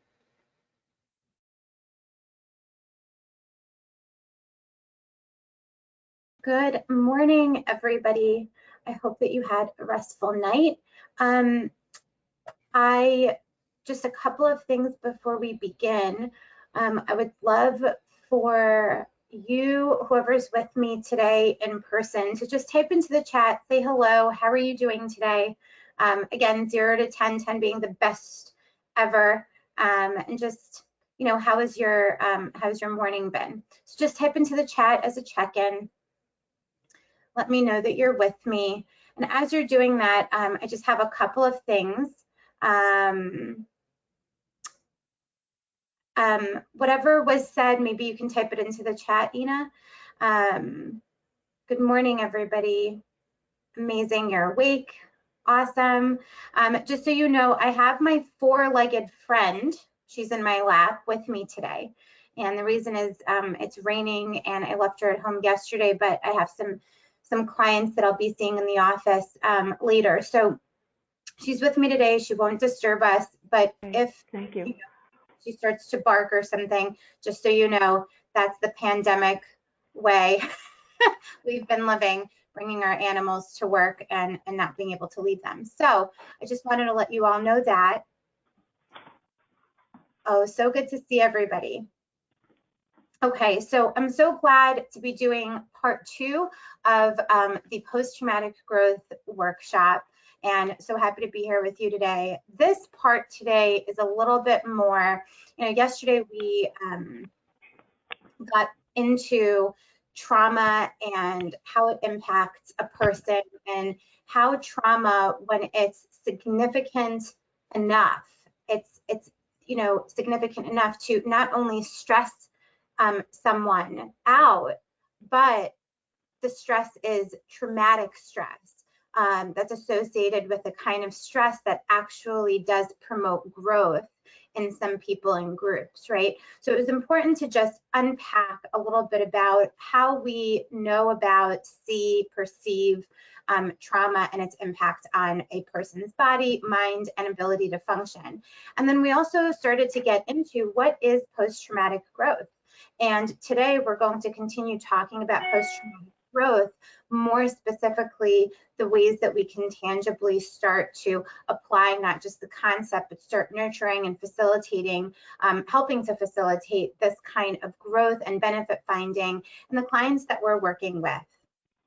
And while not everybody is going to have a post-traumatic growth journey, just our own understanding of it and the knowledge that it's possible, that it is a possibility in people's lives, leaves us open to being able to listen for and hear certain things inside of the narratives that our clients present to us. So yesterday we ended here talking about expert companionship, and that you, as per the post-traumatic growth lens, are an expert companion to the clients that you have. And so we discussed a little bit about what does it mean to create an environment where you are the expert companion, and what kind of container do you create for your clients with that lens. Again, I'm just toggling both screens, so bear with me. Okay. So why an expert companion? Why is that something that is important? So we, as expert companions, create and foster high quality interactions. Now, for me, what is a high quality interaction for our clients? You know, there are many kinds of interactions that we can be having. We can be having interactions that are very supportive. We could be having interactions that are inquisitive. An expert companion has high quality interactions in that we ask the questions, right? Not just questions, but the questions. We become curious and we start to explore, and we dive into things that maybe even the client themselves is sharing with us, but is not aware, you know, of the insights there. And so we are helping to facilitate those kinds of insights, right, about their possible growth or the benefits that they're finding from their experience. Maybe not that they're admitting that the experience is is a good experience, right? A traumatic experience is a traumatic experience, but that if they're noticing that they're ending up doing certain things or thinking certain things or making certain decisions or reprioritizing certain things in their life as a direct response to, or sort of an outcome of their experience of struggling, then we are going to bring that out, and we're going to have that be at the forefront of a lot of our conversations. So another thing about why an expert companion, a knowledge base about trauma and grief. So you are a trauma-informed practitioner. It doesn't mean that you are necessarily trained in a trauma-sensitive intervention and have a certification, right? So that's another thing. But anybody can be trauma-informed. Anybody can have a lens related to, hey, anybody is a possible trauma survivor.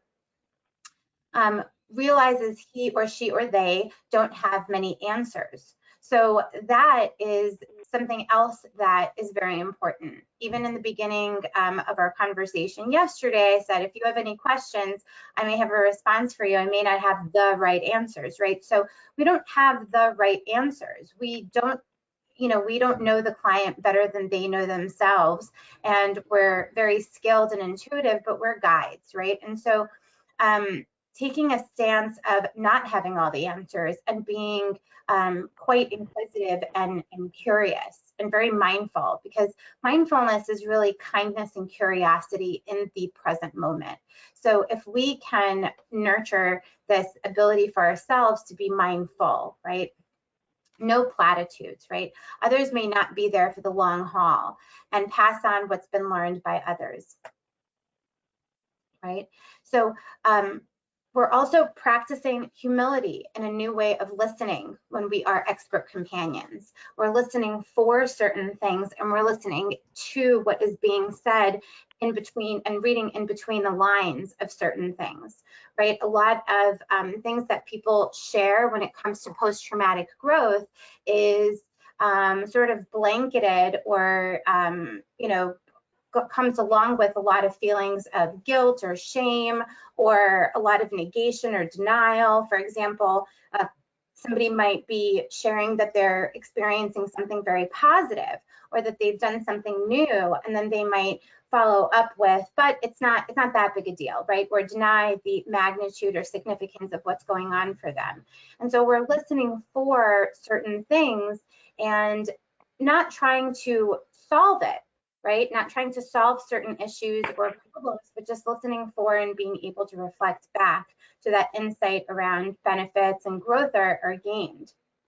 And we listen in a way that allows change in yourself rather than being intent on doing the changing. So the combination here, expert companions. Companionship is sensitive, courageous, and accepting, right? And we're aware of limits and ambiguity in the face of questions of life and death. Expertise is based on research on trauma and grief and the teachings of the clients, right? So we have that as well. So it's companionship and expertise. This is Vanna. I'm going to put her down. Okay, Vanna. Next. Expertise, and myths. There may not be quote unquote closure. Those suffering loss continue to be attached, right? Look for alternatives to talk, other ways of expression. Action sometimes is a proxy for talk, especially in men. And trauma survivors often must re-understand everything, and this can lead to post-traumatic growth. So that's something that is important to understand, is that re-understanding everything and reprioritizing, rethinking what's been going on actually leads to different kinds of meaning making. And this has been seen to lead to different symptoms of post-traumatic growth and different signs of post-traumatic growth in various domains. And on the other side, you see some of the variety of inventory variations that there are for measuring post-traumatic growth. So the recipe for PTSD is as follows: thinking with a victim theme, undermining core beliefs. Hold on, the PTSD recipe, sorry, hold on one second. Let me just load that so we have it. There we go. So thinking with a victim theme, undermining core beliefs. Right, brooding, counterfactual thinking, upward social comparisons, and blaming. So here we're talking about what are some of the signs and symptoms of PTSD in the behavior of the clients that we're working with. A lot of times, and this was mentioned yesterday, people are, instead of focusing on themselves and creating their own experience of life, are very much focused on being the victim and, creating a sense of, blaming things, whether it's the situation or the person or something outward. Pining for the past, how things used to be. Hold on one moment, please.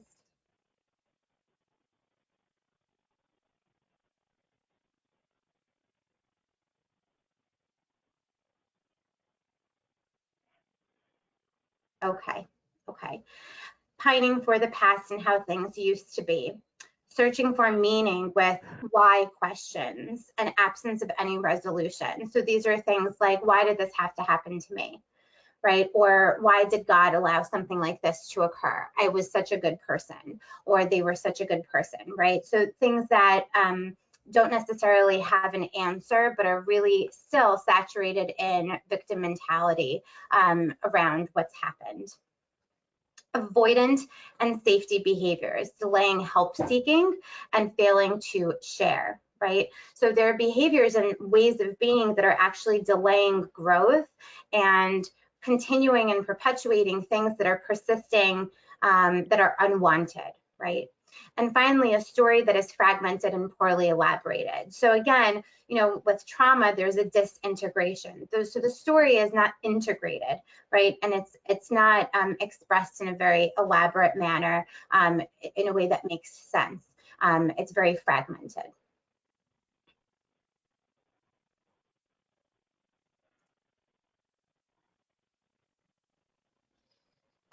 Okay.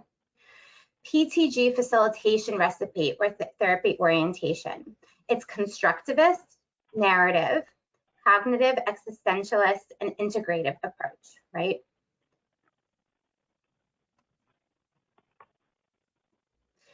And so different activities that are associated with PTG, and these are things that are suggestions: seeking, finding, reminding, and constructing benefits for oneself and others, right? So very intentionally seeking out certain things. Can everyone please mute themselves?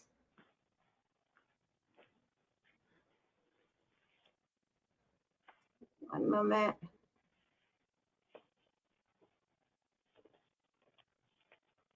So I'm seeing some questions. Yes, so first and foremost, our break will be at around 10:30 as it was yesterday. And there's a question here. Is it an official term, expert companion? It's a term that was coined in the Tedeschi and Calhoun literature. So expert companion is something that has been used inside of the realm of the post-traumatic growth journey. And there is a book called Post-Traumatic Growth in Clinical Practice, I believe, and it's by Tedeschi and Calhoun, and it has a seashell on the cover. You can find it on Amazon. And that book is specifically was specifically written for clinicians and has many wonderful examples and illustrations of what post-traumatic growth sounds like and what we're looking for as expert companions inside of our conversations with our clients. So that is an actual term, yes. And as far as can family members be expert companions too, I will say that in my work with parents who have children on the autism spectrum, I, in my own research, called them expert companions. And so they were expert companions to many of the other parents that they were advocating for or working with. And they were expert companions to their child and their child's journey of their experience of life. And so I would say that the terminology of expert companionship is something that can be expanded to not just clinicians. And I believe that there are other researchers and people in the field who have also utilized this term that way as well.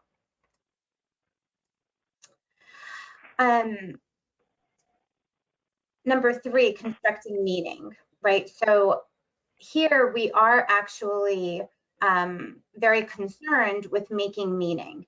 There are times where we're working with people and we're utilizing different approaches and modalities that are not concerned with meaning making. And I will say that, for example, I do a lot of yoga work with some of the clients that I have, and I'm a yoga and mindfulness practitioner for kids and teens. And a lot of the trauma sensitive yoga, for example, TSY, is not concerned with meaning making, right? Because the concern there is about supporting the trauma survivor in being embodied and being within their body, being able to feel, what they're feeling, being able to express physically. And so there are different trauma sensitive approaches that are actually not concerned with meaning making. It's not about what happened and what we think about it. It's more like what do you feel about it, and how are you expressing that with your body, and how is your body, being in the world because of that trauma. Here we are very concerned with constructing meaning. Now, you might say that's contradictory. What I will say is that it's very integrative. You can utilize the constructing meaning approaches, the PTG facilitation at a specific time in therapy. And so the point here is that we don't just start working with clients and talk to them about post-traumatic growth and the possibility of it from day one, right? A person needs to be ready, and the timing needs to be sensitive. We have to be sensitive to the timing of when someone is able to hear about that possibility and able to actually talk about their trauma, what has happened, what the meaning is around it, so on and so forth. So just something to think about when we're discussing meaning making. And finally, a coherent narrative, missions that transform loss into something good, right? So our goal is to essentially create a more coherent, integrated narrative about what's happened and how we are perceiving ourselves, the world around us, and others, you know, in the context of what happened to us, so to speak. Okay.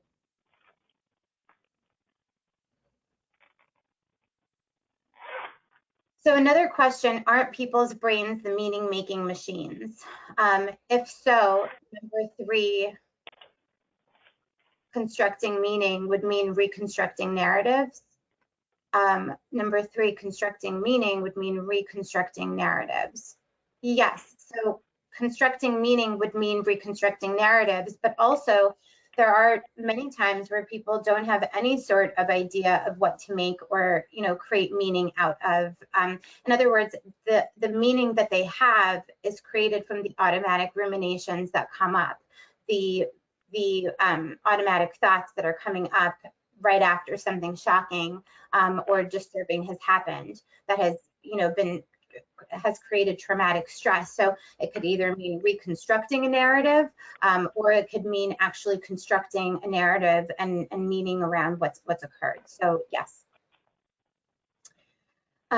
So expert companions talk, the way that we speak. Notice evolving domains of growth, right? So now you know as practitioners that, you know, as per the literature, there are 5 different domains of growth. So as we're listening for certain, you know, certain things within the narratives, you can actually become kind of like researchers. You know, some of us have gone through the research route, so you know how to conduct research. You can become a researcher in that when people are sharing things with you, you can sort of, you know, ask yourself, you know, what domain does this fit into, right? When someone's talking about, you know, something, are they noticing strengths within themselves?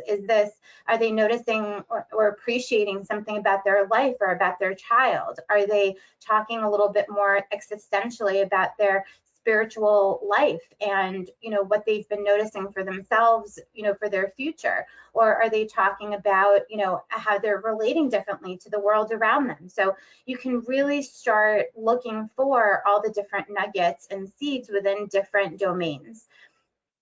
And start sharing things like, I've noticed something in you that you tend to overlook in yourself, right? You can provide that kind of feedback to someone.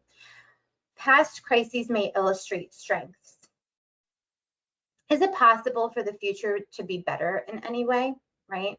That's a way to also maybe invite someone to think about something. And so instead of telling someone that you can look at this in a positive way, or telling someone that the future might be better in some way at some point soon, we invite people to ask that question of themselves and we explore together. Maybe the answer is no, I don't know, right? There's always a, you know, just let's just look together approach to these questions. Refer to growth caused by the individual's struggle to survive and come to terms, right?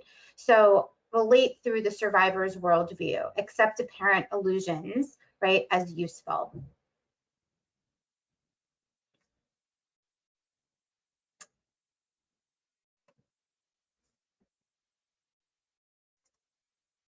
Okay, so the clinician's lens, right? We are expert companions, and I want to talk a little bit about the zone of proximal development.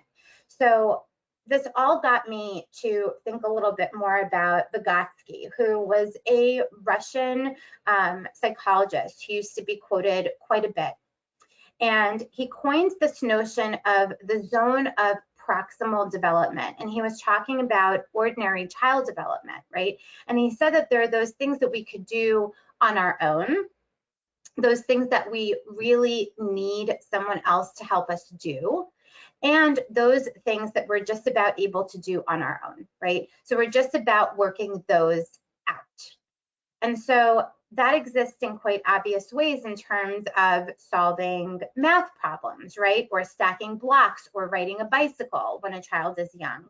But it also exists in terms of this capacity to work with people when it comes to trauma. And so to get a sense of what is the zone of proximal development for the person that I'm working with right now. And it works for a psychological and spiritual development also, right? Like what can we take from what the next step in the developmental pathway might be? Like what can we take from that?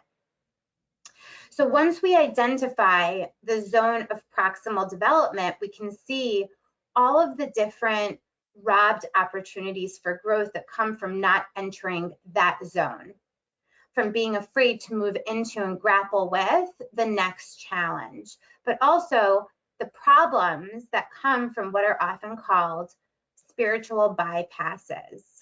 Like, I've grown so much from this trauma that I'm going to completely negate what we were talking about before, which is the sense of anger, the seeking revenge, and also all the negativity that comes out of the trauma.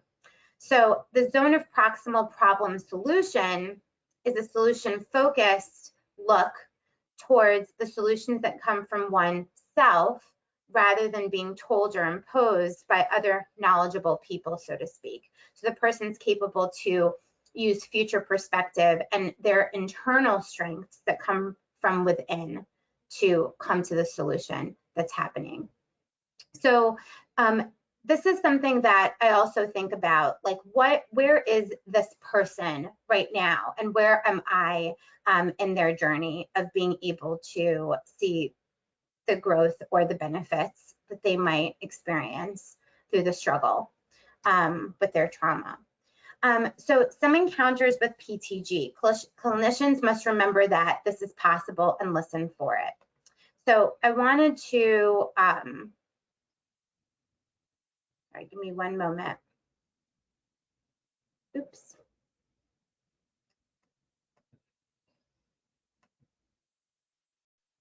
Having a technical difficulty, one moment.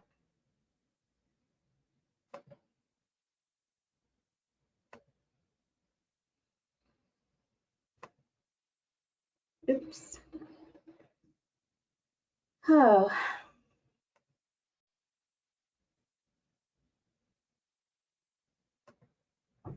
Okay.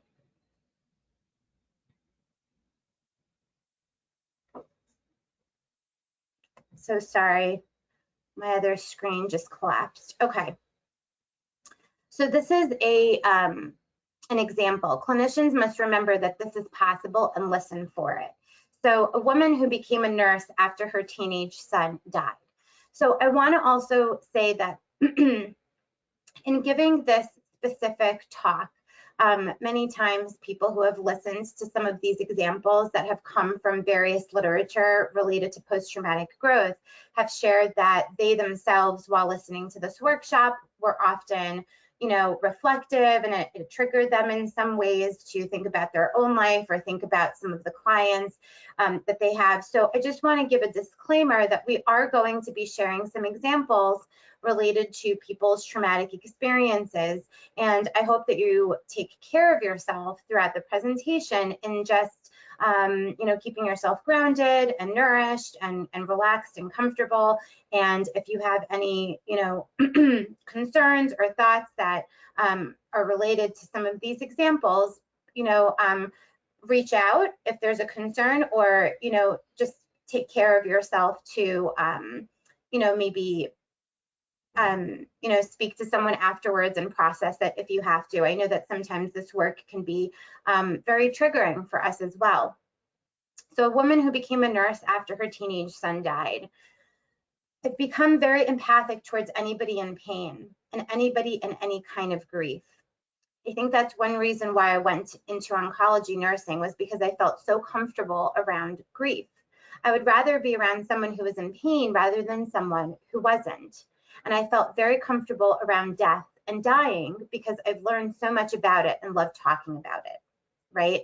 So when you listen to this, this is a huge insight of this person around how they've grown and how they've been able to utilize what's happened and their own experience to help other people. And so even within this small, you know, narrative, I'm already able to see all sorts of various things that this person has insight into related to their own growth and benefit finding. A sailor whose legs were amputated in a shipboard accident.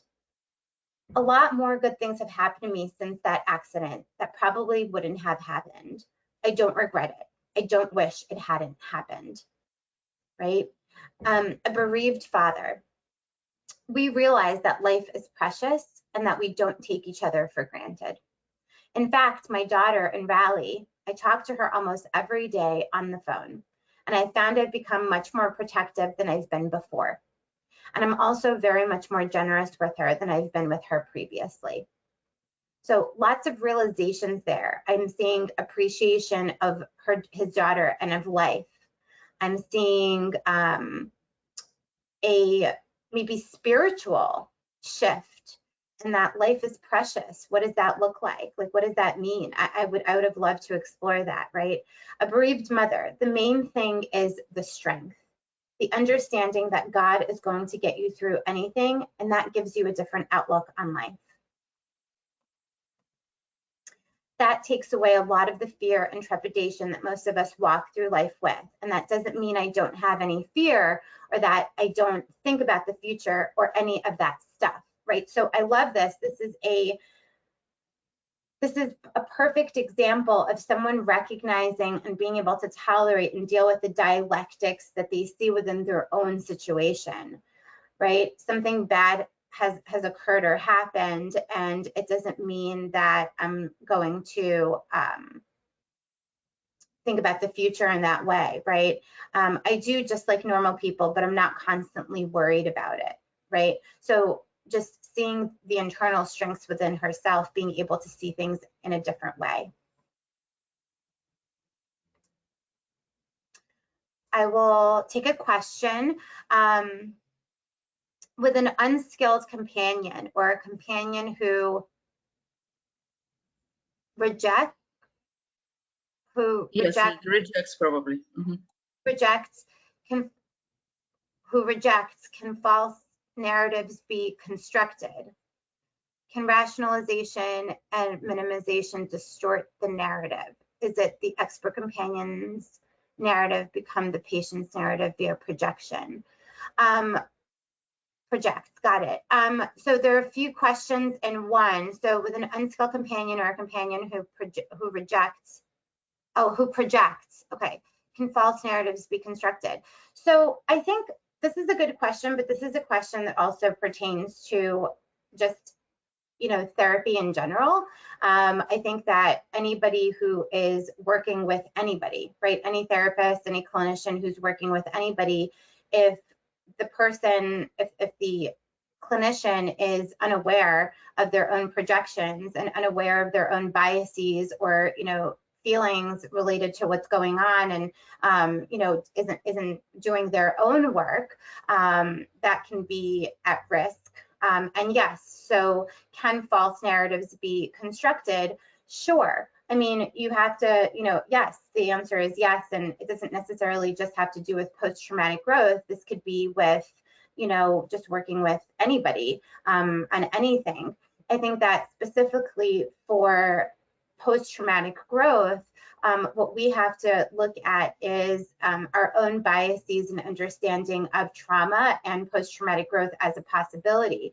And so if we have, you know, if we're unskilled or have lack of experience or are dealing with some of our own stuff related to being an expert companion or guide to someone's inner work, then that's going to impact the work, you know, anyway. And if someone is unaware of post-traumatic growth or has their own biases around whether growth or benefit finding is even possible post-trauma, and whether or not struggle is an art, you know, or, you know, how someone thinks about suffering versus struggling, and how someone thinks about trauma, or, you know, what is possible, is definitely going to be impacting the work that they do with others. So, I mean, I think that that was a roundabout answer, but I think I answered it. How important is the practitioner's own analysis or therapy if they become expert companions?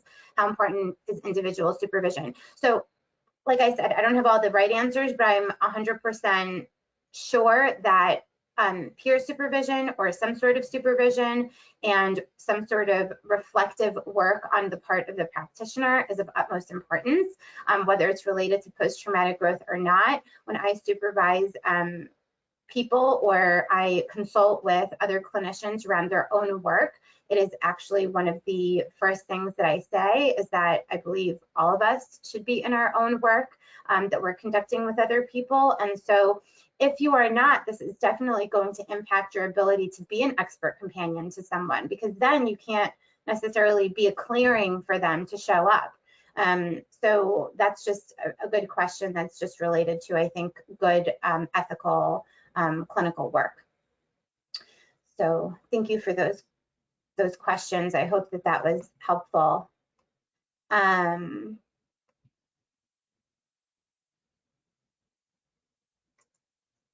Okay. I see that there are more questions coming in, but I can't keep stopping to answer them. So we're going to continue, and then I'll come back to the questions, and I appreciate them. So normalizing the trauma response and emotional regulation. There are things that the clients who are traumatized may not understand, and you can supply the information and sometimes an intervention. So let's look at this. So the client says, I don't understand why I'm having so much trouble with this. Here I am still crying and choking on my words in the group while other people seem to be calmed down. I can't get calm about this. I don't see how they do it. And the clinician says, there are some differences in what you and the other group members have been through, you know. And the client says, I know it was horrible what I went through, but I can see how everyone in the group had their own horrible part. Betsy had to watch her son waste away for months with cancer. At least it was quick for Marty. I don't think he suffered like Betsy's boy. I'm grateful for that. And the clinician says, so in some way, you are grateful that he died the way he did compared to what he could have gone through, right? And that's stated in the form of a question. So it's also a skill of being able to reflect back and reframe back and recreate back to the client what they're saying so that they can hear themselves speaking back to them, right? So they can hear themselves and clarify if there's anything that is not, you know, what they meant, or to explore if something is what they meant, right? So the client says, I have thought that, but still it was so horrible to see him die like that, right? So there's a gratitude, but then there's also a grief associated with how he died. Clinician, right, there's not a good way to have your child die. So the client says, so why am I still such a mess? This is now into the second year. And the clinician says, one thing you have to deal with that is different is the images of Marty's death. Others didn't have to watch their children die. Or if they did, it was something more peaceful and expected, like with Betsy. The shock that you encountered is so vivid that it has power to override your attempts to suppress it. You are in a struggle with those images, while others aren't. Witnessing something like this often produces reactions that are beyond grief and include elements of what is called post-traumatic stress. Have you ever heard of that? Right? And so here, this is in the beginning stages of we're psychoeducating people about what post-traumatic stress is, how it impacts the brain and overwhelms our ability to move forward, think rationally sometimes, or all of the different things when we're trying to move forward or past something that is hard. And also validating the experience that the person is having while also upholding their ability to see things differently, right? And so we have to always be where the person is at. And it can all include post-traumatic growth as a lens over the work, as well as the psychoeducation related to, well, you're not crazy for having these thoughts. You're not nuts for not being able to move forward. And yes, you're dealing with things like other people, but there's a reason why you're having such a hard time, right? And that doesn't mean we're giving into a victim mentality or giving into a person feeling more pain. But what we're doing is we're being with where someone is at and really helping them navigate why they might be having these difficult moments moving forward, right?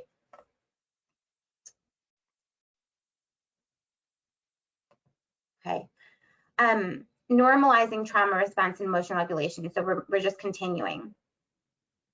Client, like the Vietnam vets had, and the clinician, yes, veterans exposed to violent deaths have often suffered this. So I'm like one of those veterans. Yes, you witnessed something horrific. This is the same scenario, by the way. Yes, you witnessed something horrific happen to the person you loved most. So will I ever get over it? Clinician says, your grief and loss will always be there in some form, but not as painful. The images that come to you, we can minimize too. You have to make peace with them. Be ready to look at them rather than fear and avoid them. We can work on that together.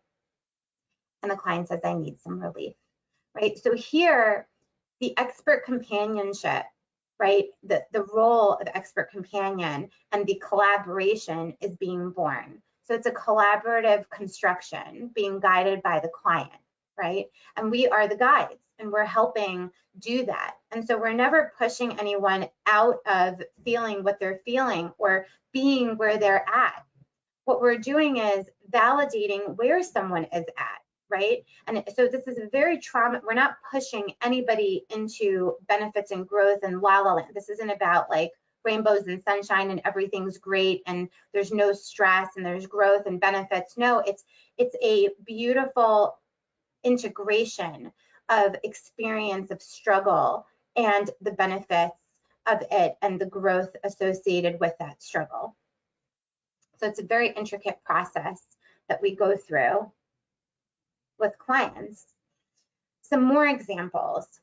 Cognitive regulation, encouraging reflective rumination, right? So we encourage clients to think reflexively and reflect back, and also create more deliberate ruminations rather than automatic ruminations. Cognitive processing of trauma should be reflective rather than brooding to produce PTG. Brooding, venting, brooding, staying on the same thing, being upset, asking the why questions, right? Versus being more reflective about how it is that someone is feeling, how it is that someone is thinking. So for example, client, I just keep thinking that she's dead and that she's in that cold ground out there and she's cold. When it snowed last week, it really upset me. You must think I'm crazy. And the clinician says, actually, I don't. Well, I wonder about me. I know those are crazy things to think, but that's how I feel. Clinician says, you were always her mother. You always tried to protect her.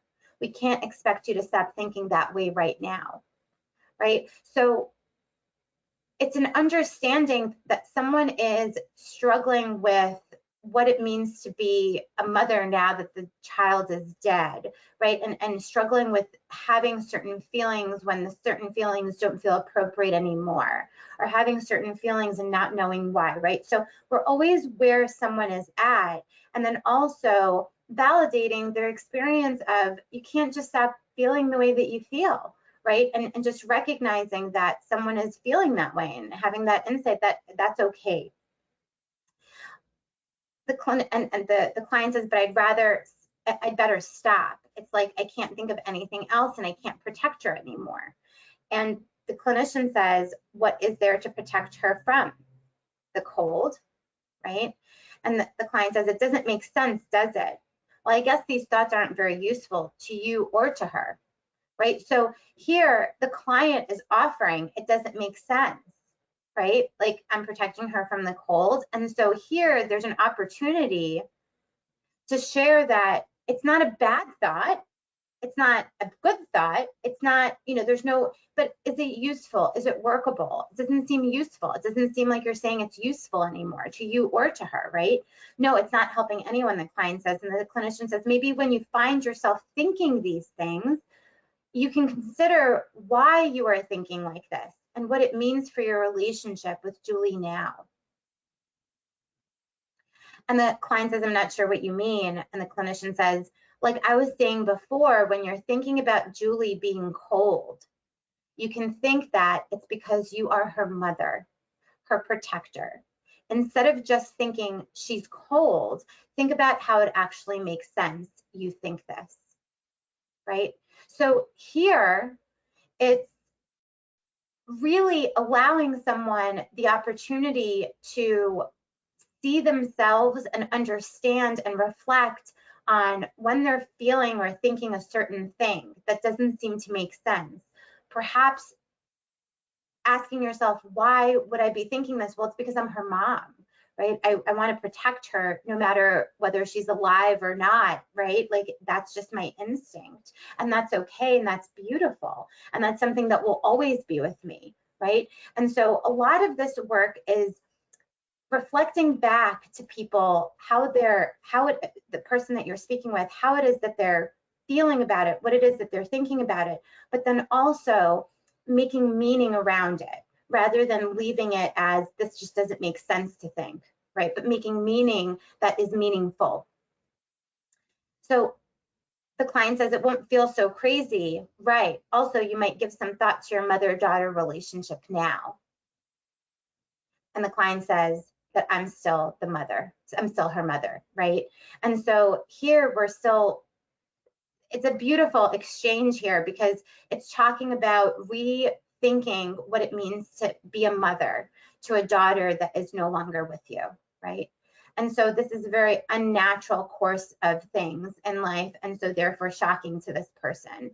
And so trying to make meaning around what is she going to do now? How is she going? And I would even say that when these sorts of conversations are happening inside of session, because they've happened with the clients I have and also some of the participants in my research, part of dealing with some of the traumas and part of dealing with some of the death and the things that happen is learning how to think differently about yourself in the situation and the relationship. And that's part of the post-traumatic growth work, is reconstructing yourself and reconstructing your own identity sometimes inside of relationships that are left or whatever it is that's going on. So this is a really beautiful example of Tedeschi actually doing this with a client.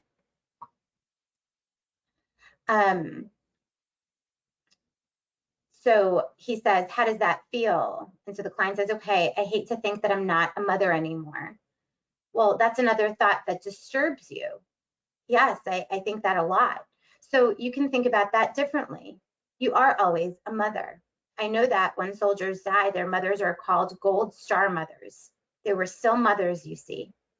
Right, so am I. Yes, and you can think about how to be a mother now. How to be a mother to a dead child. And the clinician asks, well, does that make sense? And she says, well, I start thinking about the pictures I have and collecting them together. Now what we're seeing here is she's starting to think about actions. What do we know about the work that we do? You know, a lot of times we're inside of the work trying to build insight and also awareness, right, around what's happened and talking with people about their thoughts.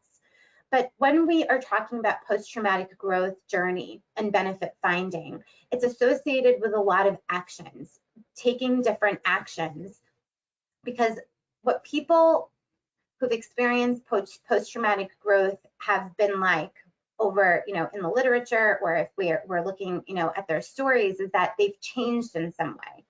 They've changed from A to Z, right? They've changed the things that they've done in their life. They've changed, their thinking. They've changed their careers. They've changed the way they do things. They've changed their relationships. So here we see a great example of someone going from reflective rumination to now taking actions that are going to reinforce this new way of thinking and this meaning making. So she says, I start thinking about the pictures I have, collecting them together. And the clinician says, now you start thinking about something to do. That's better than just going over and over it in your mind. She's cold. I can't protect her anymore. I'm not her mother anymore. And thoughts like that. And so she says, you know how many people make scholarships and things like that in the honor of, their loved one? I was just thinking that I wonder if I could do that. It would take some money, but I have some from insurance and I've hated that money in a way. I don't want it to be like that. It's like blood money or something. I know that sounds weird, but I wonder if I could do something for her, right? Well, that sounds like something worth thinking about, the clinician says. And she says, I have no idea about any of that stuff or how it works, right? So here is, again, a perfect example of somebody not only having insight and awareness, but now moving it into the phase of doing something about it. And as I shared with you about my research, a lot of the parents that I worked with, actually all of them, all the participants that I worked with, started to do things that were very different. And they started to take actions that they otherwise never would have taken, that were based on some of the reflections that they were having throughout their journey. And so this mother is thinking about a scholarship fund, right? She's thinking about gathering pictures together in her daughter's memory. She's starting to reconstruct her role as mother now that her daughter is no longer alive. And what does that mean to her? And how does that look? And how is she going to let her daughter's legacy live on? And how is she going to be, carrying out her role as mother to do that now? Right? And so it's this process of evolving into something different that you never thought you would be. And this is a really beautiful example of that here.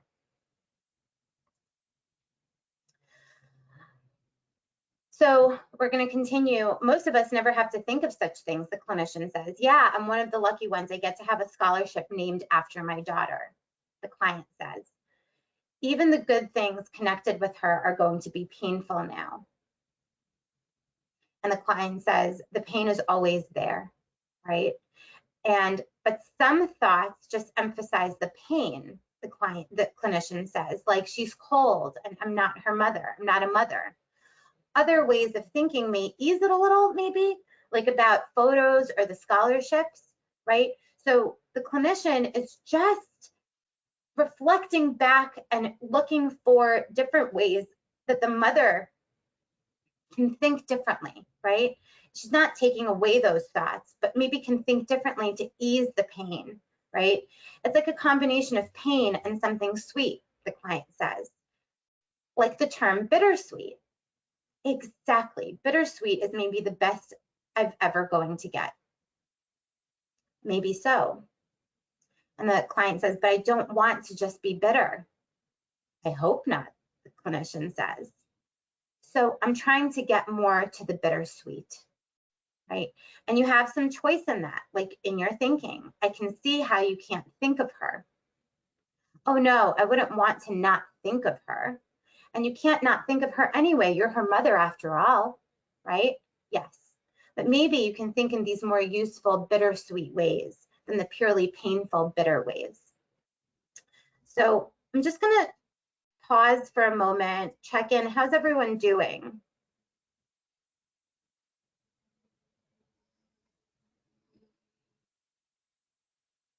Okay. All right. We have so many questions.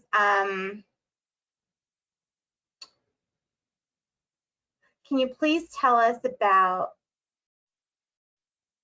Okay, maybe the best thing in an emotional companion can be as emotionally available to just sit and listen as long as the patient needs.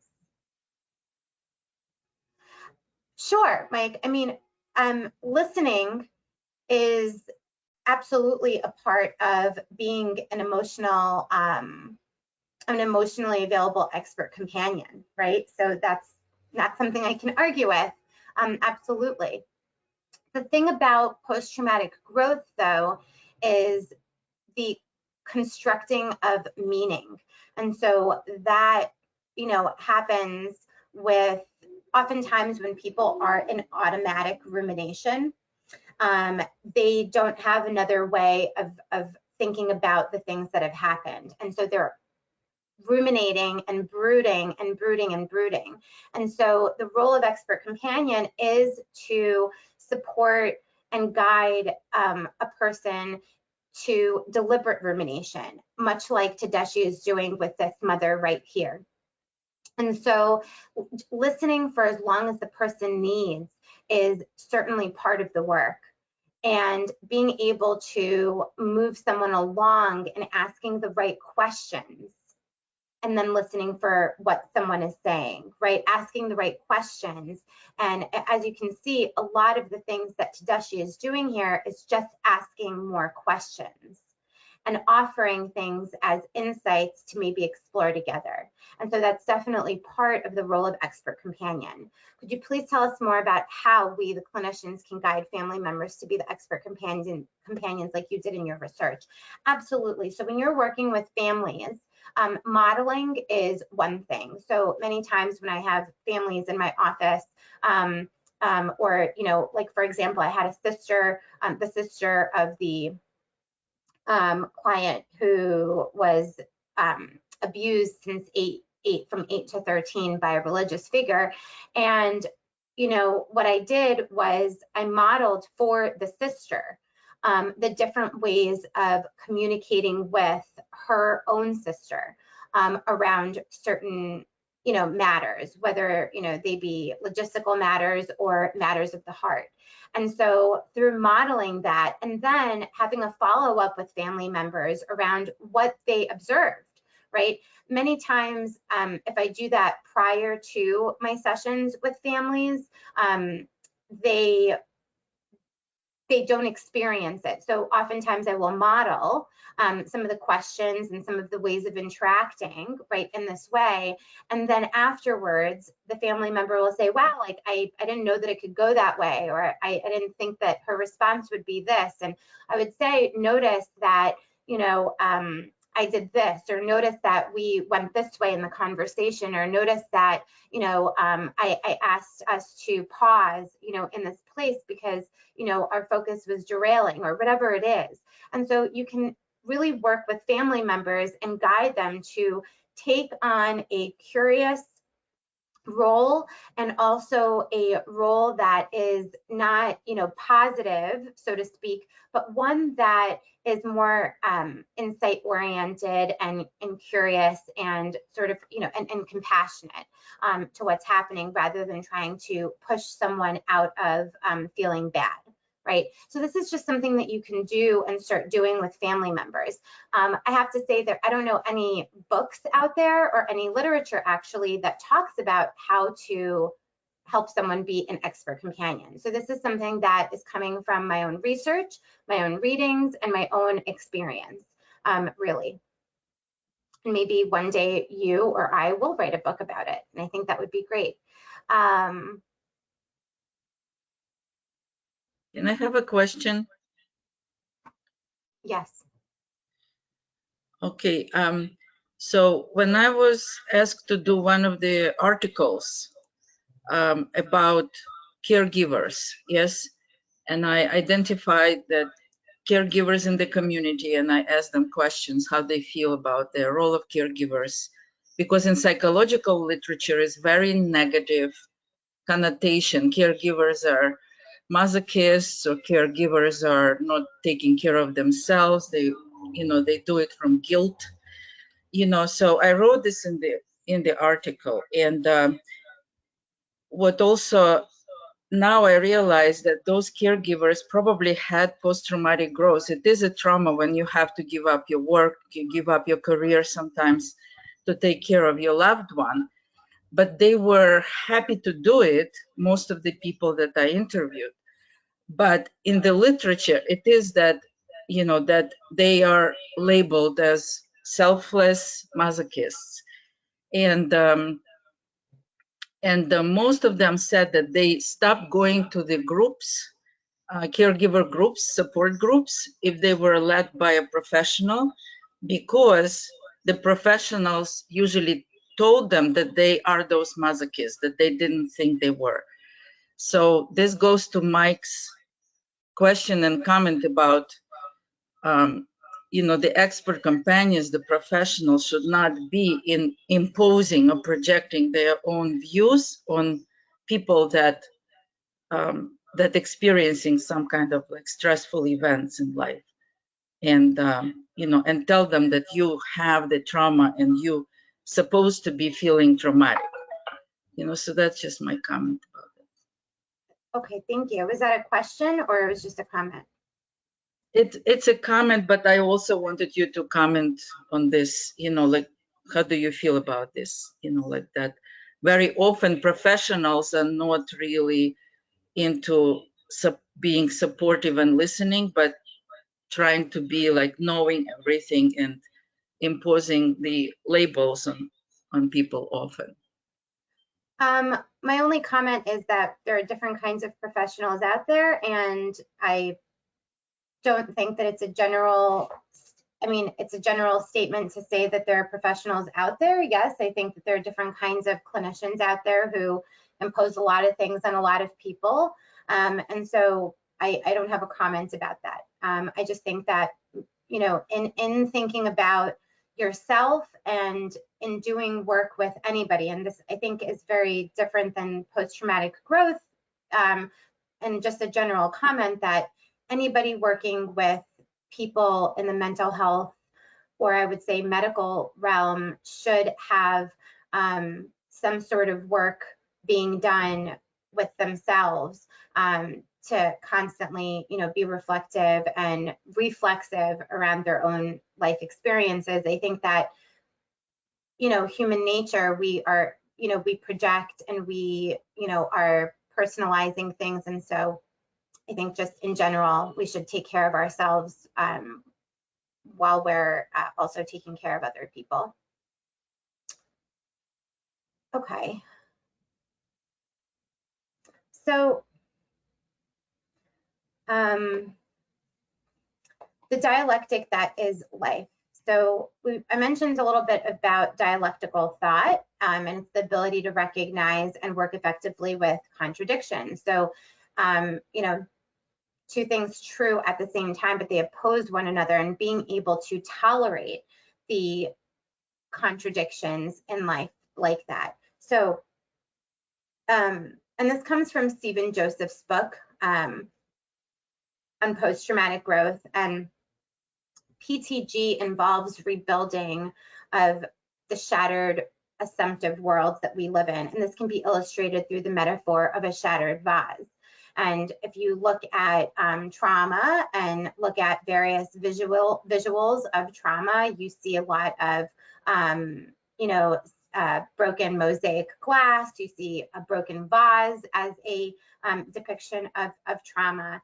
Imagine that one day you accidentally knock a treasured vase off its perch, right? It smashes into many tiny pieces. So what do? Do you try to put the vase back together as it was, or do you collect all of the pieces and drop them into the rubbish, into the garbage, as if it was a complete loss?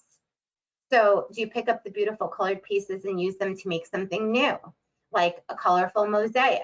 So when adversity strikes, people often feel that at least some part of them, be it their views of the world, rather, you know, or their sense of self, or their sense of relationships, or their actual relationships, have been smashed, right? So one aspect of themselves, or something about them, their life, or something, you know, just is completely shattered.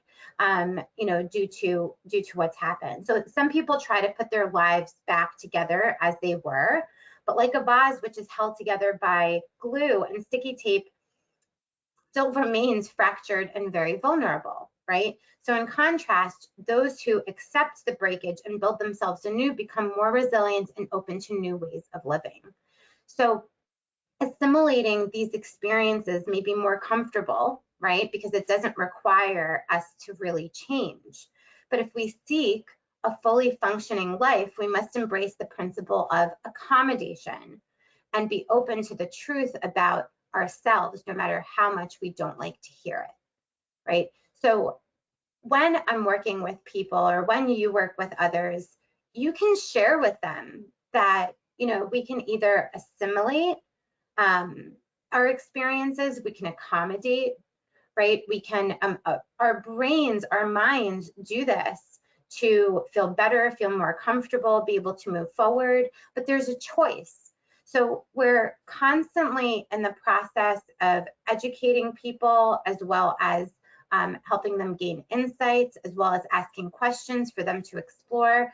So notice that this entire process that we go through with clients is really a process of struggling with the aftermath. And it's really teaching people how to struggle. So remember, everybody suffers when something happens, but not everybody knows how to struggle with the aftermath of it, which is the actual mechanism and vehicle towards post-traumatic growth.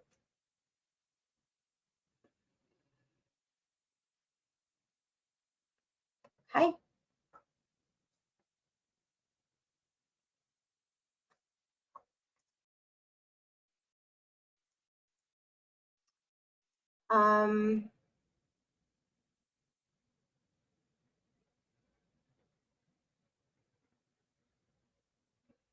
Okay, so let's talk a little bit about reflective thinking and rebuilding. So we support people in self-assessing their intrusive rumination, their deliberate reflective rumination, because there have been a little or a lot of reflective thinking, and challenge to their core beliefs. So deliberate rumination is the same thing as reflective thinking. So moving from shock to building a new system of understanding that can survive, right? So there's an earthquake metaphor, right, that I would like to use. So in the aftermath of an earthquake, aspects of the infrastructure are typically destroyed, to the extent that these aspects were weak in the first place, or were facing the brunt of the trauma. So other aspects of the infrastructure might survive after an earthquake, right? Unscathed completely, perhaps because they were more resilient. Perhaps they were built in anticipation of the stress of an earthquake, right? Or the stress that an earthquake might cause. So similarly, you might have been vulnerable to trauma, or you might have been more resilient because your system of core beliefs included the possibilities of trauma and ways to successfully cope with it. So in the aftermath of an earthquake, it's important to get the city up and running again, but it also is important to take time to rebuild the city to be more resilient for future potential earthquakes.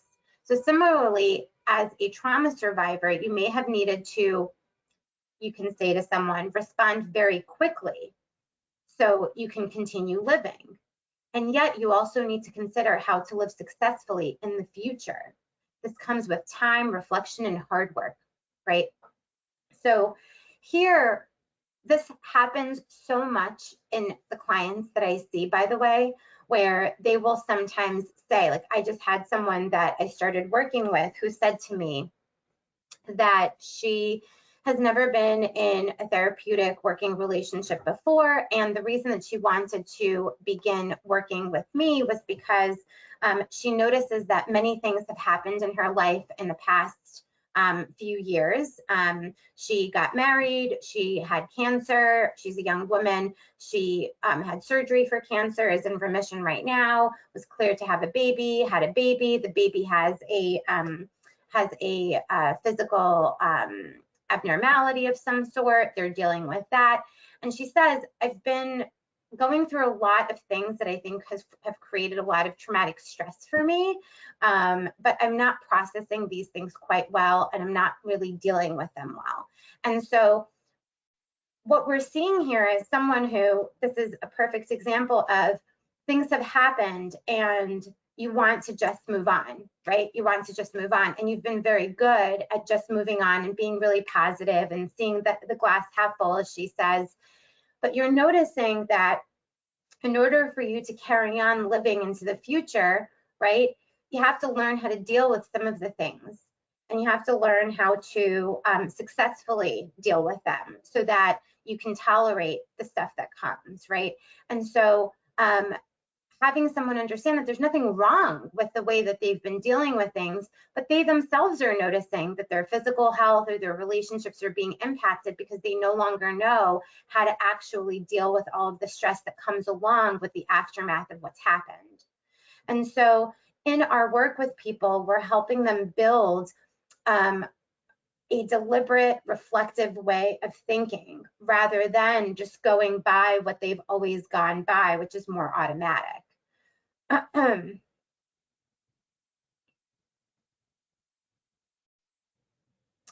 So assessing intrusive rumination. So we recall thoughts that are that we process immediately after the event, even if the event happened some time ago, right? So an example, I thought about the event when I did not want to. The thoughts about the event came to mind. I couldn't stop thinking about them. The thoughts, the images, the memories came to mind when I did not want them to. We can assess for deliberate rumination. An example would be, I thought about whether I could find meaning from my experience. I thought whether changes in my life have come from dealing with my experience. I force myself to think about my experience, right? And we can also assess challenge to someone's core beliefs. For example, because of the event, I've examined my expectations for the future. I've examined my belief in God, my beliefs about my own abilities, my weaknesses, and my strengths. Okay.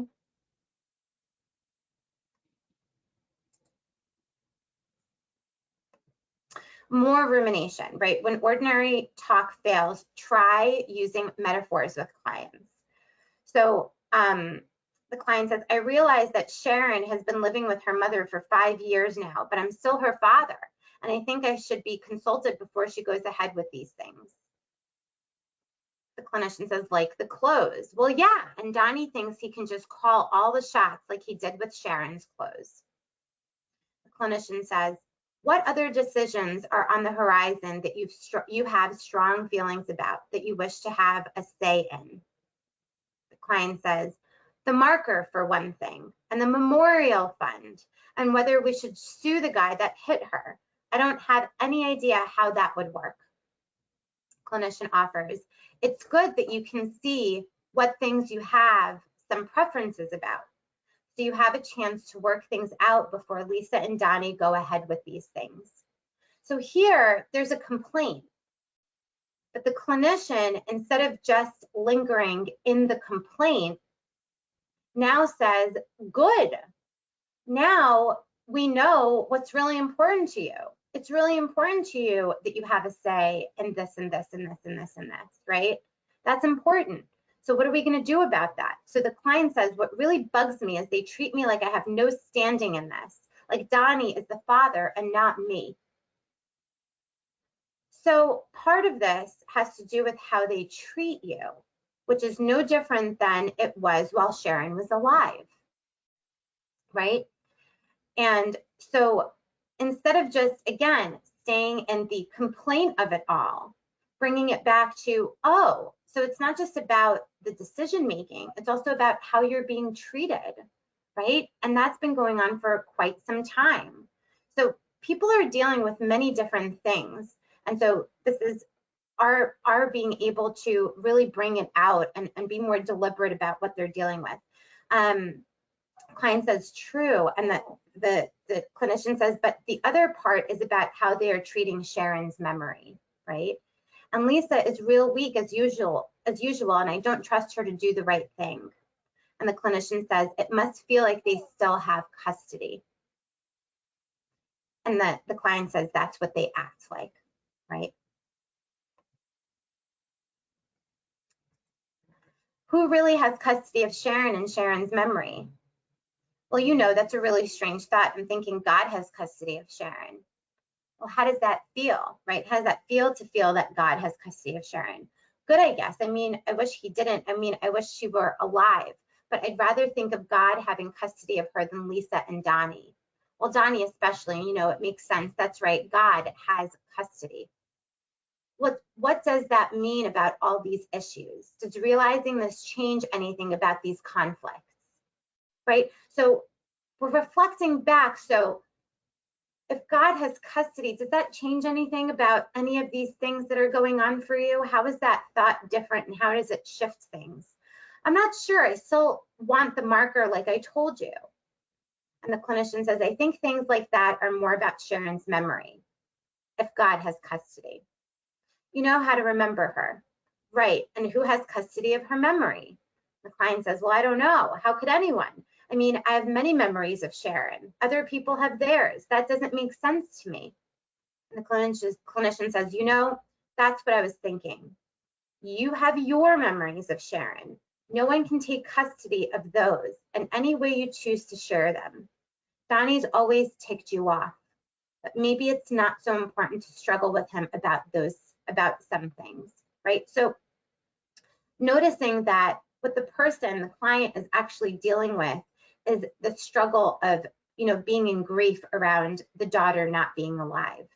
And all of these other conflicts were there before too, right? So really helping people distinguish what's what and create meaning that is meaningful, rather than tagging on, you know, blame or focusing on someone else or old sort of, you know, issues that were there before that are now being integrated into what the person is dealing with, and really being able to help someone move forward in action that would be helpful in their journey. So then the client says, somehow in my mind, I guess I've been struggling with reclaiming her from him. What does that matter now? I can go ahead and remember her and tell people about her any way that I want, right? And so here I'm noticing a reclaiming of inner strength. A person that I'm working with, right, if I was working with this person, is now talking about their ability to take responsibility for their own life. They are appreciating this, right? They're noticing that they can do this, recognizing their own personal strength, talking about spirituality, right? So there's so many aspects of how this person is thinking, going from an automatic thought to a more deliberate, intentional thought that is helpful in their ability to deal with what's happening in the aftermath.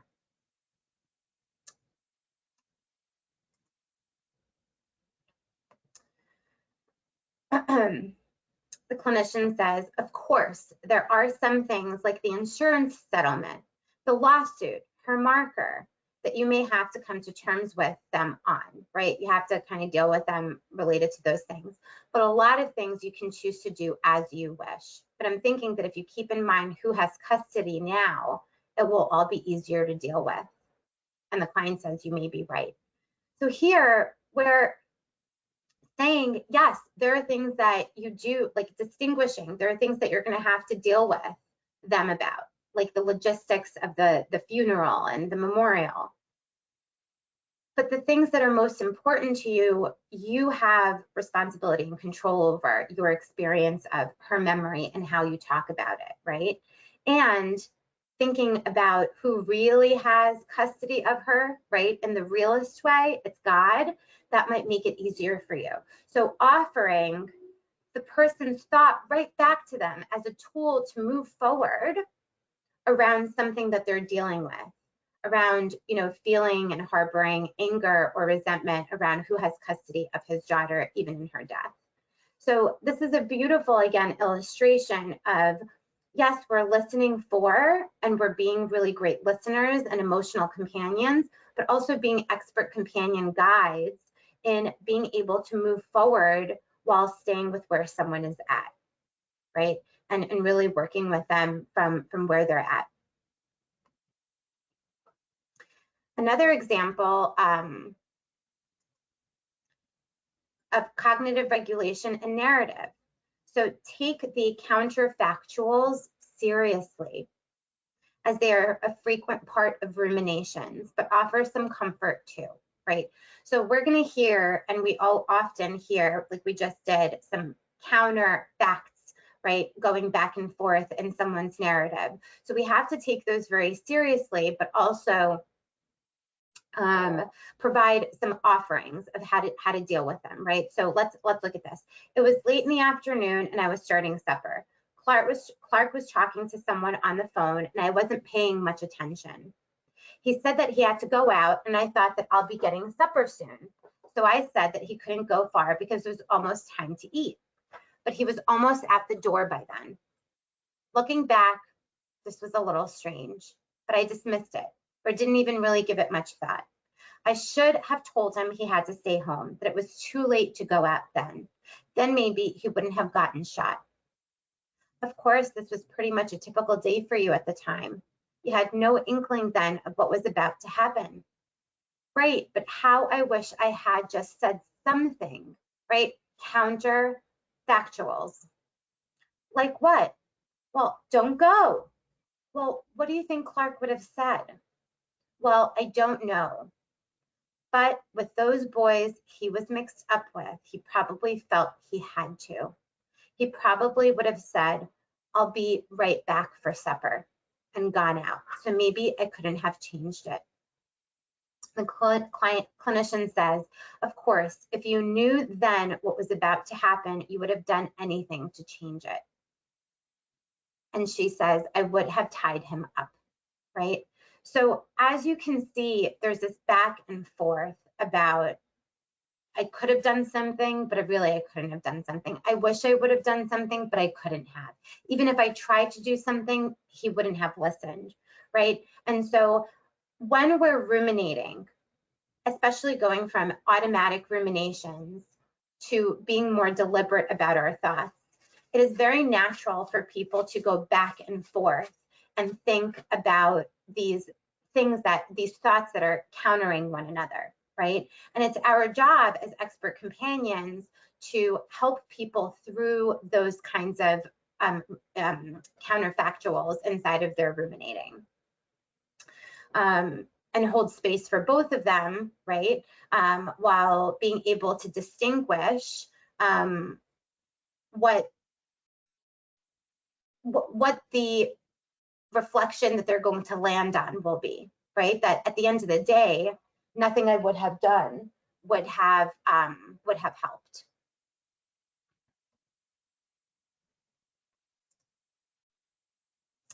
Of course, at that time, not knowing what you know now, he would have looked a little overboard. He would have looked a little overboard. Yeah, of course, I guess I should have been earlier. I should have seen earlier what kind of things he was getting into and taken a stronger stand. You didn't think he was in that kind of danger? No. Well, yes, I was worried, but I didn't know the whole story. I should have known better what was going on. I remember you said he was always a good kid and his grades were good. Maybe that helped you think that things were basically okay. I think so, but I was fooling myself, it turned out.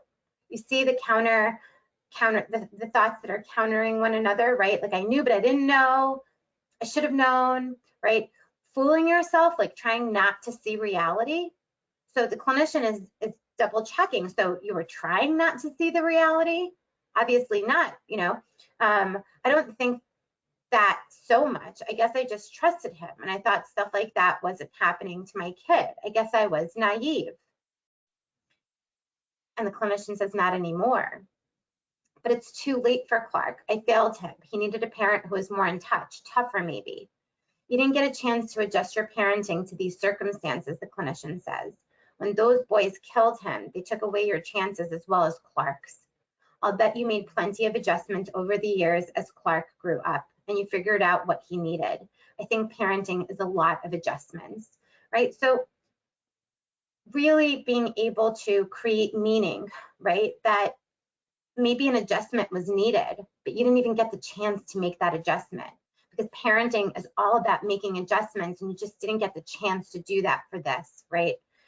Yeah, I think I just had things under control and figured out with him, and then I'd be on to another phase. I hadn't figured out this teenage phase yet. The clinician says you might have with a little bit more time, right? So again, there's nothing you could have done because he was killed. Had you been given the opportunity, you would have figured it out, right? So it's navigating with a client that it's not your fault, right? What we're working out here is it's not her fault. But if you just say to someone it's not your fault, right? It lasts for a moment, but that's still, we go back into automatic rumination, right? Automatic, but why? But I could have, right? So in this phase of the work with someone, what we're doing is we're not negating anything that they're saying, but we're also sharing with them, reflecting back to them, creating meaning with them around, yes, that's right, you could have, but you didn't get a chance to, right? We're not taking anything away from them, but we're taking the automatic to the rumination and making it more deliberate, more reflective, more purposeful, and more intentional to moving forward and being able to grapple and deal with the aftermath.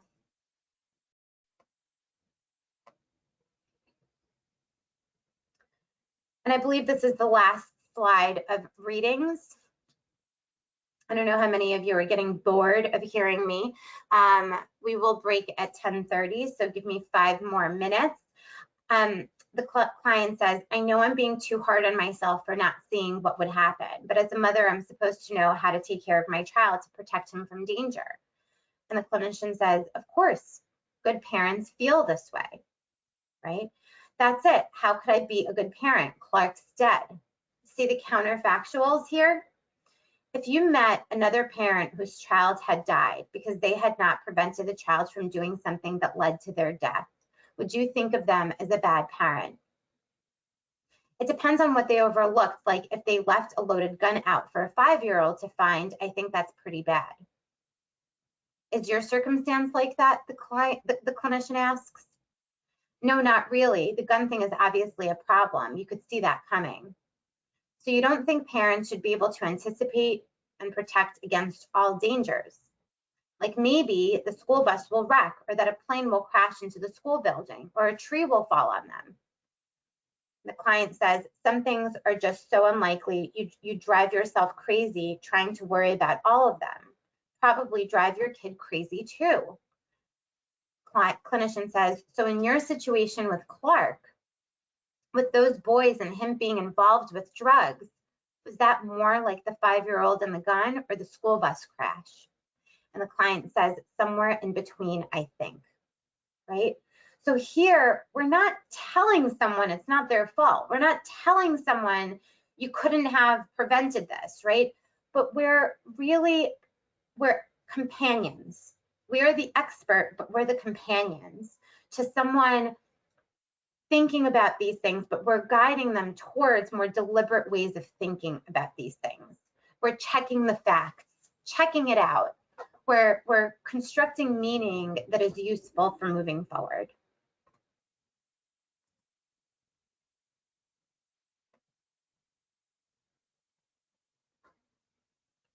Okay, narrative and life principle development, balancing acceptance with perseverance, right? And here is the cycle of connection, reflection, and engagement.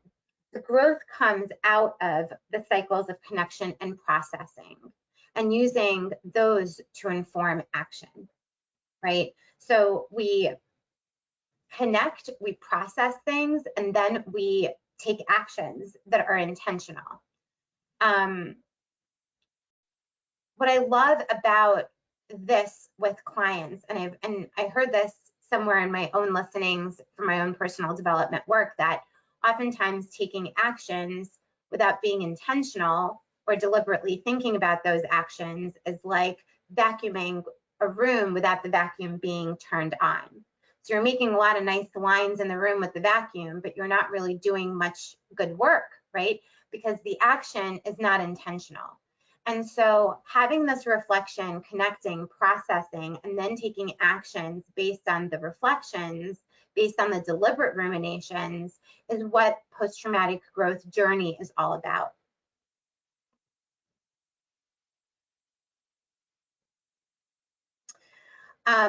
I wanted to share a little bit about here. This book is an incredible book by Sapolsky. And the reason I included this is because this book, so it's called Why Zebras Don't Get Ulcers. And what I love about this book is, oh, this computer is updating and I just lost. You know what, I'm going to, because I'm having some technical difficulties anyway, and it's 10:30, we're going to take a 10-minute break. I'm going to deal with my technical difficulties and we'll come back to the slide after the break. Is that okay, Ina? Yes, great. Okay, great. Thank you everyone so much. Enjoy your break. So, okay.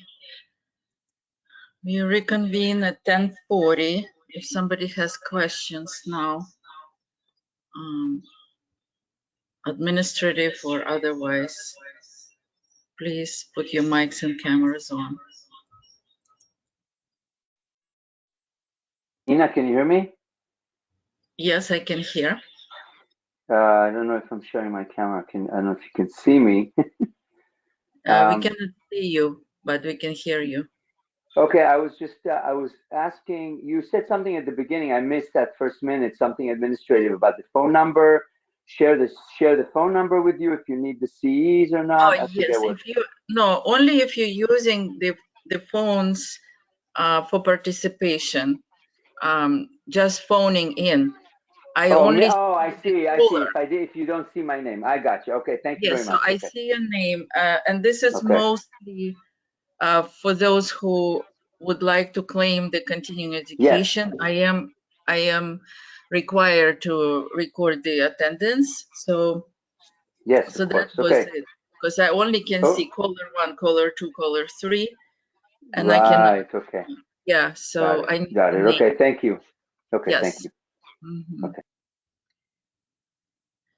By the way, if anybody interested in the books that that were mentioned, like for example, Sapolsky's Why Zebra Don't Get Ulcers, also a couple of other books like by Joseph, What Doesn't Kill Us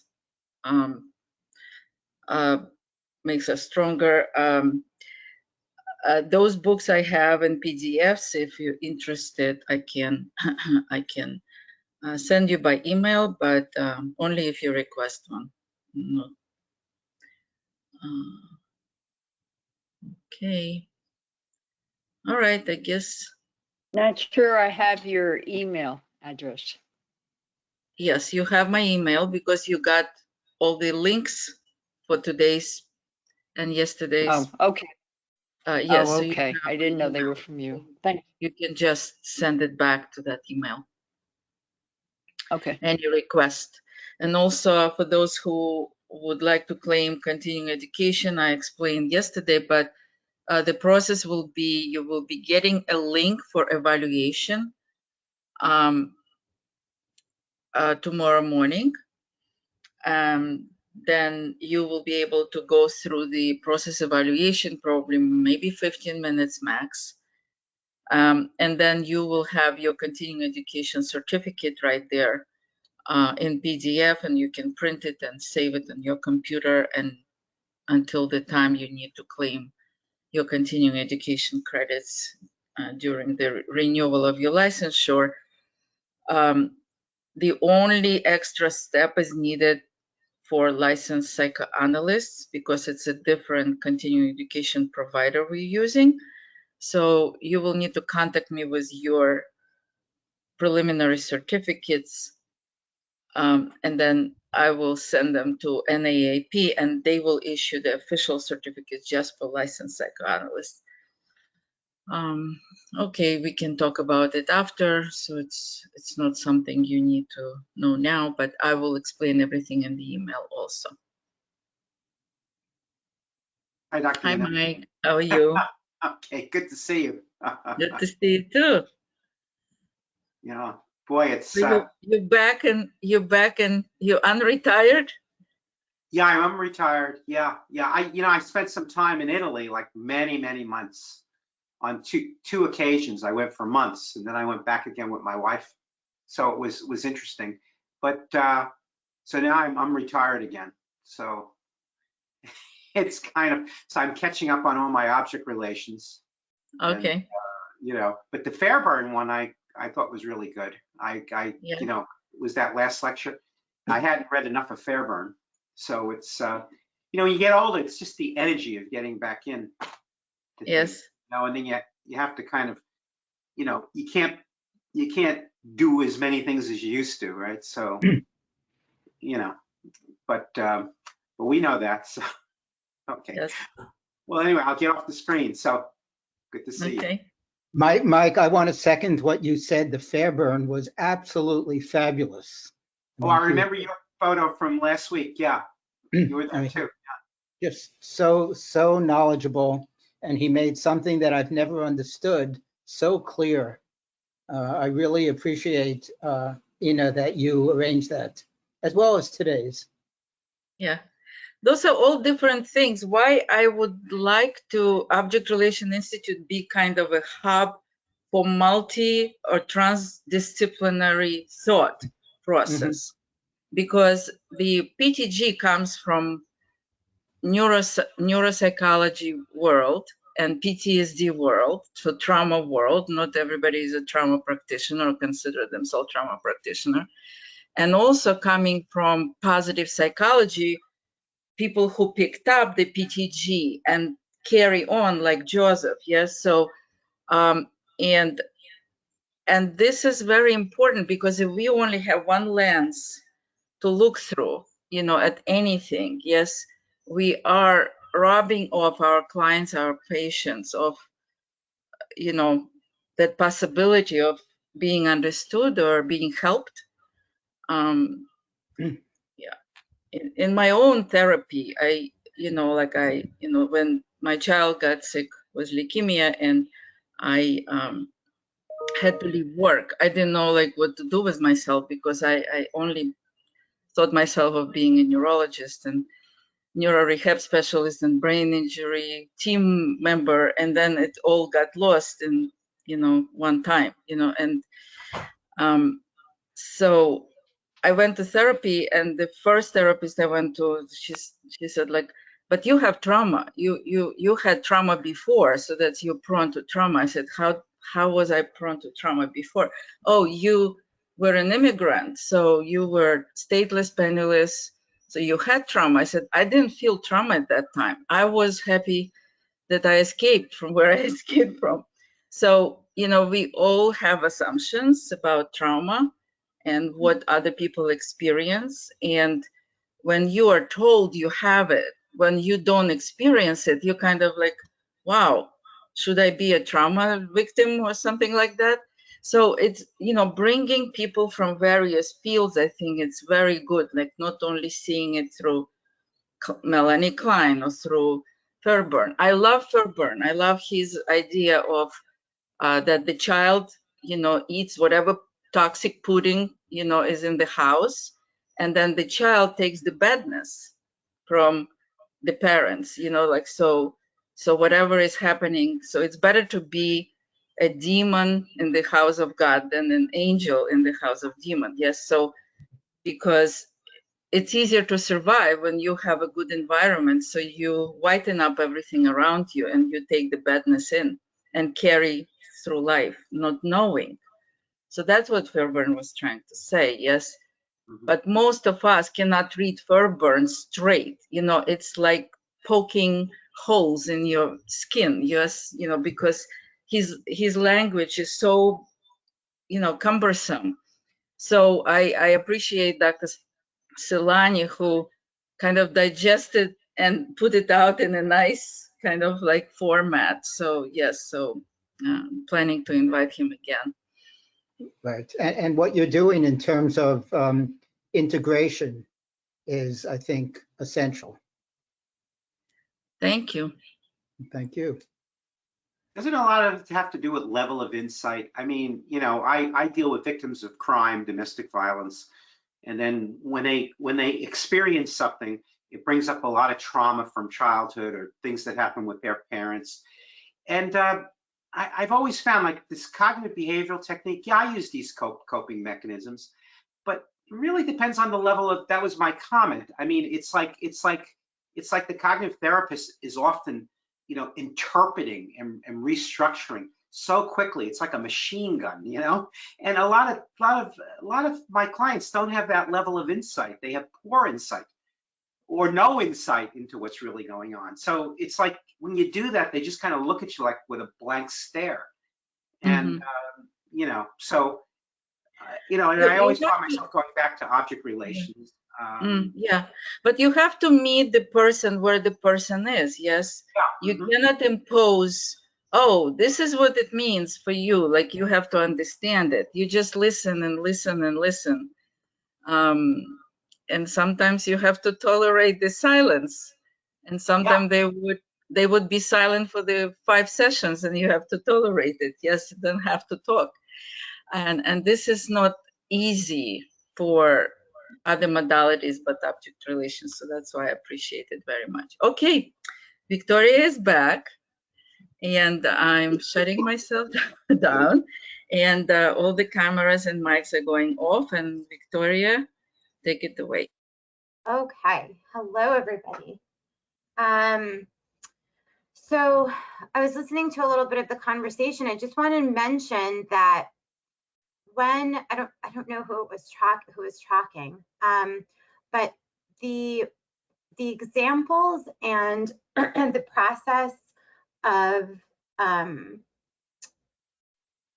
doing this kind of work as it's presented here, it's a yes, we are giving reflections and offering a question.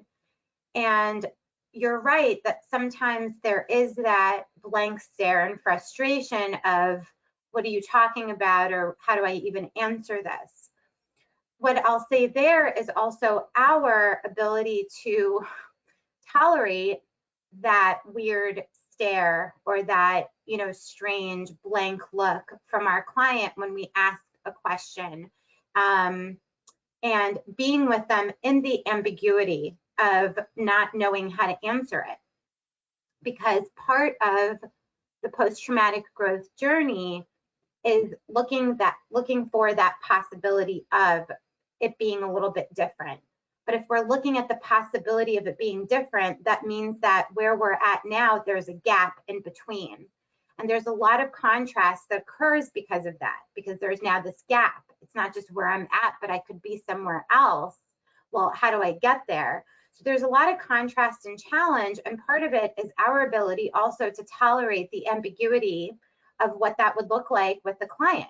And so it is a lot of cognitive work, but it's not so much just reframing thoughts, because cognitive behavioral work is taking a thought, reframing, is there evidence for it, reframing it to a different thought that causes a different feeling and a different action.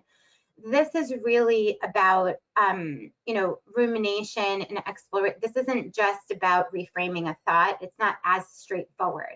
And a lot of the examples are coming from the middle of their work with clients. It's not just, we're going to begin and all of this insight has occurred, within that vignette. So I do want to say that this can actually be applied to any type of modality that you utilize. And so if you're not so much a cognitive therapist, but more someone who, is more insight oriented, this can still be something that's applied. It's just at a different pace. And so, you're the expert companion. So you take it at the pace that you feel is most beneficial to whoever you're working with. So this book, Why Zebras Don't Get Ulcers, is a really great book that is related to how stress impacts us. And a lot of the diseases, so if you look at the word disease, right, it's dis-ease inside of the body. A lot of dis-ease inside of the body, stress-related dis-ease, causes a lot of the different issues that we have health-wise. And the reason is because what makes us different from a lot of animals is that if an animal is out in the wild and it's being all of a sudden hunted or chased by something, it either survives or it dies, right? It either is captured by its predator or it runs away and it lives. It doesn't go back to its little zebra families and say, oh my gosh, can you believe what happened in the field? I almost died. Never go there again. We can't graze there anymore, right? Like animals don't have this meaning-making mind that makes meaning. And so they kind of go on living the way that they live. That's why they don't get ulcers, right? Because their stress is not something that gets carried over. For us, because we have minds that are beautiful meaning-making machines, we also, once our bodies physiologically responds to stress, the next time something stressful happens, our bodies continue to respond the same way. And unless we know how to manage our emotions and deal with our stress, our body is just going to continue reacting to any sort of stressful stimuli or stimuli that it perceives as stressful in the same way, kind of like a broken record. And that's why we are different than animals, because we have this mind that makes meaning. And so if we have a bad experience, like we're single, we go on a date, we have a bad experience with someone with brown hair, all of a sudden we're telling all of our friends that the guy had brown hair and we're not going to date them anymore. And oh my God, I can't believe it, right? So we relive what happened over and over in our present. And that is what causes the stress that then becomes compounded and causes this dis-ease. So this is a really great book to read just to get a better sense of how stress and how the ways in which we cope with our stress actually impacts our health overall, and why the importance, what is the importance of meaning making in our mind and creating meaning that is useful for us to move forward, because it has such a great deal to do with how we feel and our overall health. So we want to create a narrative that emphasizes strength, expert companionship in the context of debriefing, right? So let's look at an example. And what I'm going to ask here is for people to actually, participate. For people, sorry, my puppy that is with me is eating and making noises. So I'm just looking back to make sure she's okay. All right, so I'm going to read a case example to you and, just ask a couple of questions here. So I want to know, what is the lens that you as a therapist would use to assess and treat this particular client and their quote unquote symptoms? So let's process this case study. And this is an example of a pretty, a typical person that I would work with. A 35-year-old single white female with 2 children, a 22-year-old son, and a 25-year-old daughter. Her daughter is living alone and has a great job in Manhattan, okay? The youngest child is diagnosed with autism. He is not independent and just recently went to college and returned due to bullying and an inability to live with a roommate. She and her husband divorced when the children were 10 and 13, and explains that when her children were young, her focus was mostly on her autistic child, and her husband's focus was on the daughter. She does not have many close friends anymore, this mother, and has changed careers since her child was finally diagnosed at the age of 9. She explains that it's very hard to connect and feel attuned to her child the way she always hoped she would be, like she was with her daughter.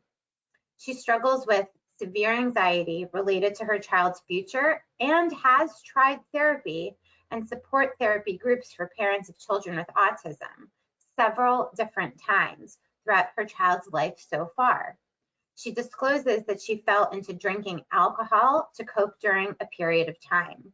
She explains that the autism world is dark and lonely a lot of the times. So now let me ask, what are some of the things that you would say? What is the lens that you would use to assess and treat this person? What would be your focus and what would you ask her?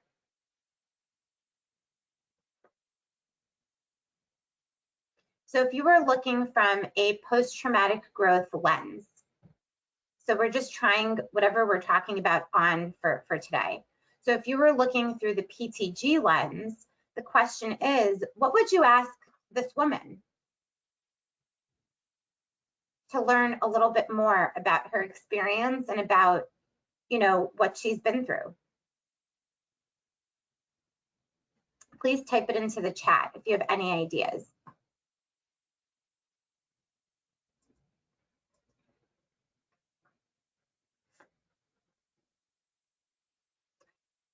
Okay, so since nobody's typing into the chat, I'm just going to share. So if I was working with a client like this, which I often do, this was actually just created based on 2 clients that I have, I would say, how did this person creatively cope until her child was finally diagnosed at age 9? So what I would want to know is, her child was diagnosed much later than children are usually diagnosed in the best case scenario for autism. How did she cope with that prior to the diagnosis?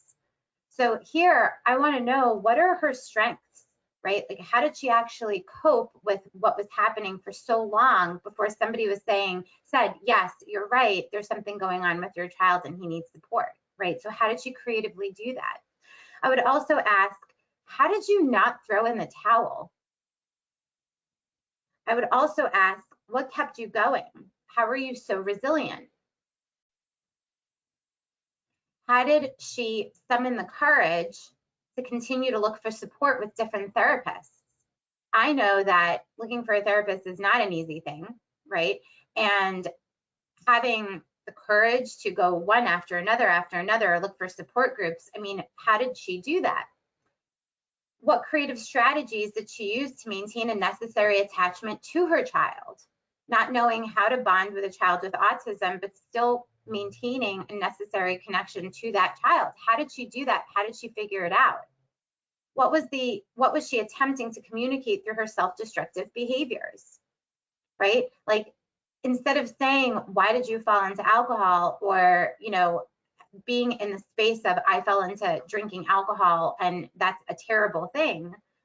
The question might be, what is it that you were trying to express through your choice of alcohol, you know, in ways of, in trying to cope and attempt to cope with this? And so the questions here, if you notice, are all structured and are maintained around this post-traumatic growth lens, right? Always looking for ways of creating meaning around some of the things that she did, meaning around some of the experiences she had, looking for the strengths that lie in some of the experiences that look really difficult. So this is just an example of how you would focus on something from a post-traumatic growth lens. I also want to talk a little bit about vicarious PTG, right? In addition to vicarious traumatization, which we all know about, expert companions may experience vicarious PTG. They're the same domains of post-traumatic growth, and we get to experience some of that vicarious PTG from the close work with trauma survivors from whom we learn from. And so there are many different studies that are talking about vicarious PTG. One of them 21 trauma therapists, all reported aspects of post-traumatic growth similar to the 5 domains. Also reported negative aspects of the trauma work, right? So there's another study that used the PTGI to assess vicarious PTG in 118 trauma therapists. What they found was that there was more vicarious, the more vicarious trauma there was also more PTG. So people who experienced vicarious traumatization also experienced post-traumatic growth. There was empathy was positively related to post-traumatic growth. The highest levels of empathy and the weakest level the highest levels of empathy had the weakest relationship of vicarious traumatization exposure.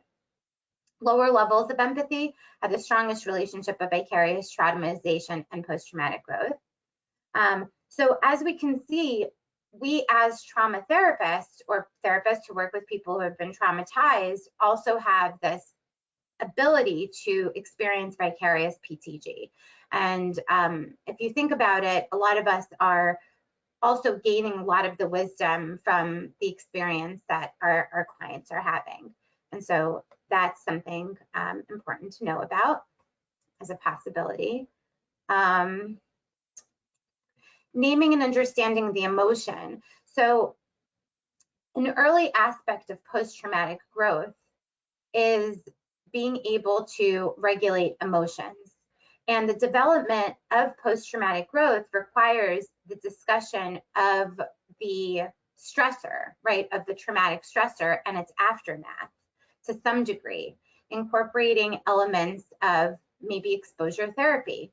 So to tolerate exposure to the story of the traumatic event and its effect on the survivor, the client needs to regulate emotional reactions and to recognize that they have tools necessary to approach the discussion.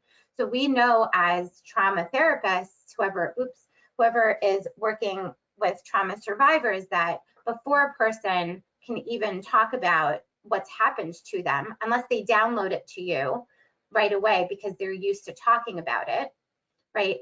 But really to process it. In order to process something, a person must be able to first regulate their emotions and understand the triggers in their body, how they feel, so that as they're processing what's happened, if things are coming up or if they're feeling triggered or if they're physiologically responding, for them to be able to notice that change in their body, to be able to advocate for a moment to stop or to breathe or reflect or, to regulate themselves. So here, being able to name a feeling and share where that feeling is processed and located in the body is an important part of emotional regulation. And that's where a lot of yoga work, a lot of mindfulness-based work can be integrated into any of the kind of modalities that you utilize already to help the client do that. And we also know that when we're working with children, trauma-informed and trauma-sensitive work never involves the actual trauma story or narrative before a child is able to build skills and strategies to actually process and deal with some of the things that are being talked about. And so we don't even know the story or ask for the story until after we build skills. So notice that this is not an exhaustive list of negative feelings that a person might be having, but each list starts with a general feeling and its variations. So what I would say to a client is I would say circle what seems to fit your experience. And if you circle a general word, see if you can dig a little bit deeper and circle another one in that same category that best describes your experience right now, right? So what are your most common feelings? I would also ask, what are the top 3? Which 3 cause you the most distress, right? Place a check next to those. And so I would literally give something like this to a client and have them, explore. When I'm working with children, and again, you can borrow from many different modalities. I use a lot of schema therapy work. So we do a lot of work with puppets, to do a lot of parts work, I do a lot of mindfulness-based work, a lot of intentional mindfulness activities with children and teens and adults. So there are different ways that you can help people regulate their emotions. This is just one of them. it starts with actually recognizing and understanding what the emotions are. Empower through building awareness and control. So you can also use movement-based strategies and modalities like I shared, keeping a thought record. So if people want to keep a thought record so they can actually recognize what are the thoughts that led to some of the ways that they feel, that's more cognitive behavioral work. Yoga and mindfulness-based techniques related to breath work, progressive muscle relaxation, if you are familiar with sensory motor psychotherapy, or any of the interventions that you know are based also in mindfulness. Imagery, checking in with the experiences. Helpful? If so, why? If not, why not? Was that easy? What was tough about it? What was easy about it? Right? So a lot of what we have to remember is it's not, when we're working with people who are survivors of some sort of trauma, the whole idea is of disintegration. And so there is a disconnect between you know, there's a disconnect within. And so a lot of times people will consider themselves to be disembodied. And so a lot of this work is intentional in that it helps people come back to being embodied and inside of their body. So their ability to interocept, which means to feel the internal sensations that are contained within their skin, right? It's called interoception. Their ability to interocept is nurtured, so that then when they're actually processing some of the things that are going on, you know, in their thoughts, they're able to regulate their bodies physiologically and deal with some of the stress that might come from processing. That's why we get a lot of the blank stares from clients, because they shut down. A lot of them shut down because they don't know how to answer some of the questions we have for them. They don't know how to explore because they're not connected enough to do so. And so we have to step back and teach them, right? And impress upon them ways to connect to themselves. Another way that that we can help people become more integrated is through journaling. Journaling is, I believe, a very underutilized approach to helping people and to giving them tools to actually explore their own process. It can be cathartic writing in terms of connecting to what's going on in awareness, right, and being aware about the emotion. But it can also be very creative and more oriented on discovery. To find out what's there and what may be being processed, for example. And also it can be creative in terms of transforming and making sense of things. So one of the strategies, again, is therapeutic writing. And that can be done in the context of prompts that we can give to clients about specific situations, or general prompts, or just free writing. So people can write freely, like morning pages, or they can actually write, and a lot of my clients love when I give them prompts. And the reason is because many of them don't know how to know what to write about. They don't know how to process internally without a guide and support. And one of our jobs is to support people in being self-sufficient in that way and being able to do that. And so providing prompts. So something I would say to a client is write every day for about 20 minutes about what's going on with you in the context of the stress that you're feeling, right? So one of the things that I would want to do is always make the strategy or the technique be fit for the actual client I'm working with. So some prompts I found to be useful involve asking the client to write about their feelings from a particular feeling perspective. So if a client is struggling with anger, then maybe one prompt should be, what is anger's voice? So that they're about to connect more deeply to a particular emotion, right? What does anger have to say about this? Or what does sadness have to say about this? What does fear have to say about this? So some prompts would be specific to the emotion that the client is feeling and trying to really focus in on that voice. An example would be, I have a client who really deals with anger. And she is extremely volatile and would like not to be volatile. And what we notice is through her own writing, we notice that her anger actually never really gets expressed. Her anger turns into rage and is not expressed in a healthy way. She actually had no idea that anger could be expressed in any way other than rage. And what we discovered was that her rage was actually a discharge of the anger. It was not necessarily an expression of anger, because an expression of anger would be maybe to place boundaries, right? Anger actually is an emotion that tells us that something's not right here. Something is not attuned to my truth. Something is going on that doesn't feel right. There's something going on in this relationship that is not, feeling comfortable. And so to express anger in a healthy way would mean to set a boundary, to express an emotion, to maybe be able to deal with a conflictual situation. But because she never learned how to feel or how to, really integrate anger into her every day, she learned how to shove it down, and then it would just get expressed through rage.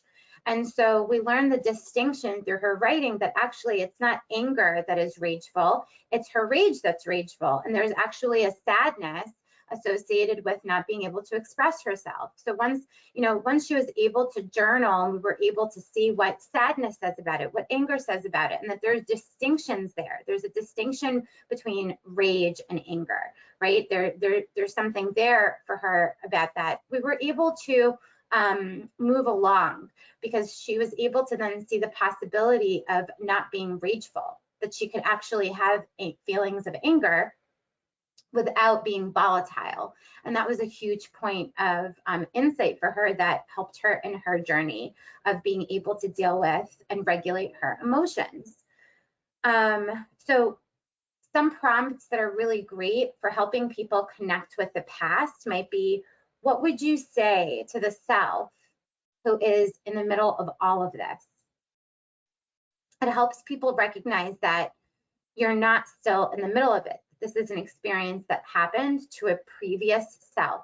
So already we're starting to get that mindset, right? So here it's also mindset shifting, that we're able to distinguish that we are here and what happened, and we can still have a connection to what happened and that part of ourselves. It's very similar to people who are doing parts work or, inner child work, that, we are constantly talking about the inner child and that part of us that needs to be heard, or that part of us that got left behind, or that part of us that's still screaming, to be heard inside of us. And so helping people connect to the different parts, right? It can also be very, very helpful. So as you can see, post-traumatic growth is not so much a modality. Post-traumatic growth is something that can be facilitated and nurtured regardless of what modality you already use with your clients. It's just like a lens that you're placing on top of what you're already doing. And you're asking new questions and in new ways that helps facilitate this process of benefit finding and growth. Another question or prompt for journaling could be, what resources got you through this? Were they inner resources, or were they resources outside of you? Was it support and, guidance that you were getting from people, or it was actual physical, logistical, sort of like tangible help, or was it something that came from within? Which one was it? And have people talk and share about that in their journaling.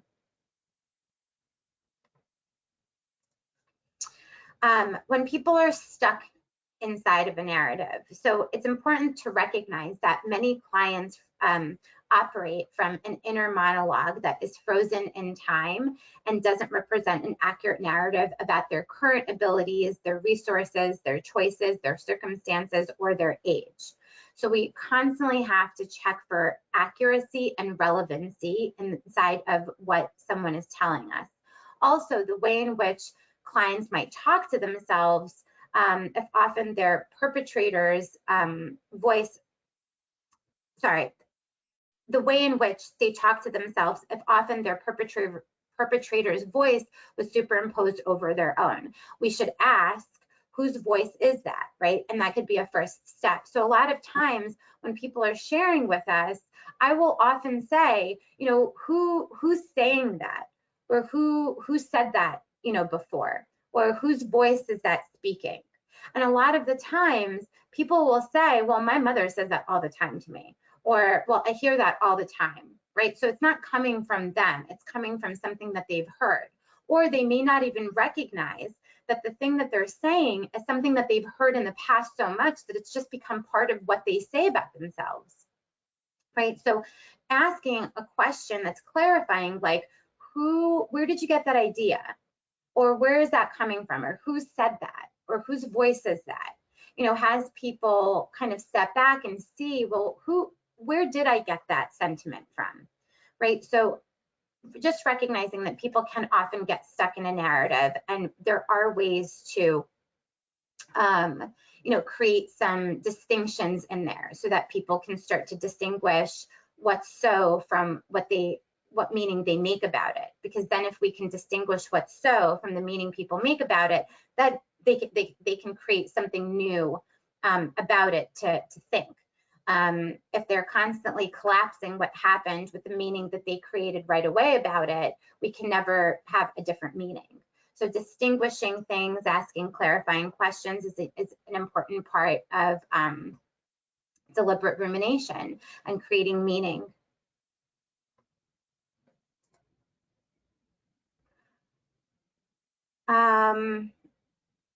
Feel like we talked a little bit about this. So these approaches that are on this page represent a way to use storytelling that's involved in all human interactions. And so by working on the narrative, the client comes to appreciate that there are various points of view from which events can be appreciated and understood. So creation of a narrative that actually incorporates the traumatic experiences and allows for the recognition of positive changes in the aftermath of trauma is suggested. In facilitating post-traumatic growth, it might be useful for clients to incorporate at least one of the 5 domains of growth into the life narrative, and to develop a robust set of core beliefs that will allow the survivor of the trauma, to be able to be resilient to the future challenges. So a narrative that we're talking about needs to reflect the pre-trauma life as well. Remember, as part of the post-traumatic growth model, there's a pre-trauma life, right? There's a pre-trauma person. So we need to know what the client is changing from. So who were they?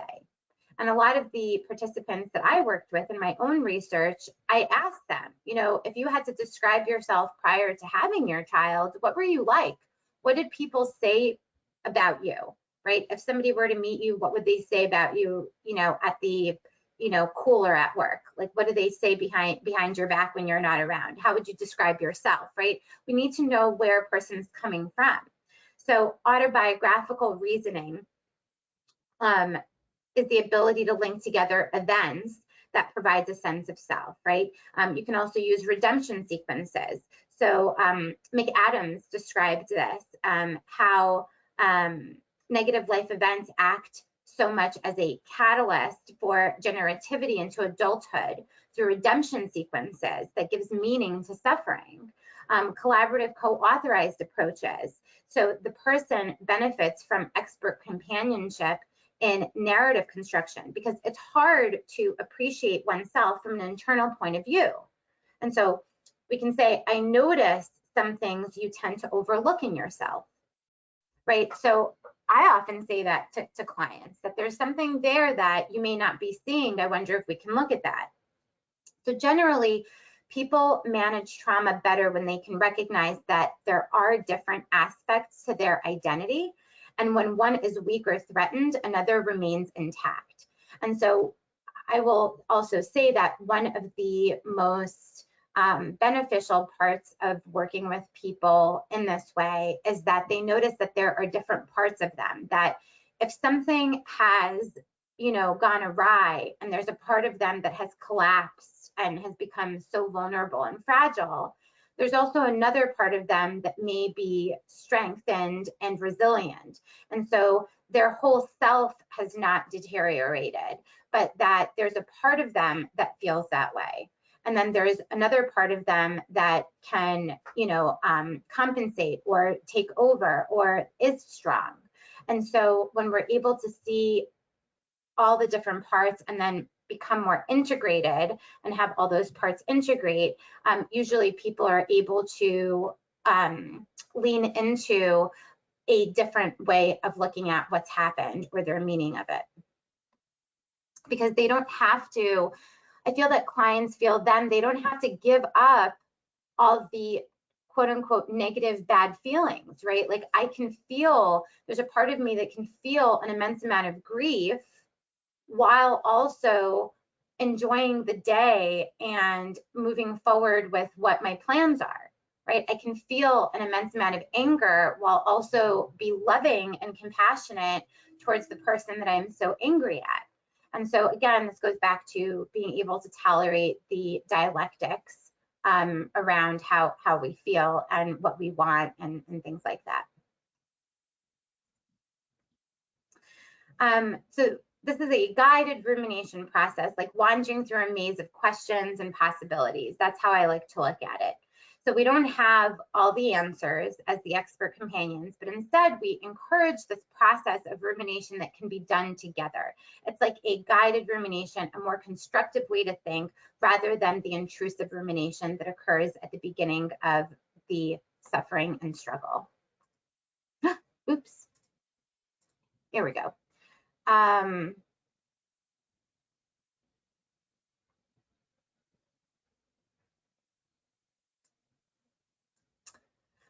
I'm just reading a question. I'm not sure if there are any DBT therapists or therapists who use DBT as part of their therapeutic model. However, DBT skills really support PTG. Absolutely, I love DBT.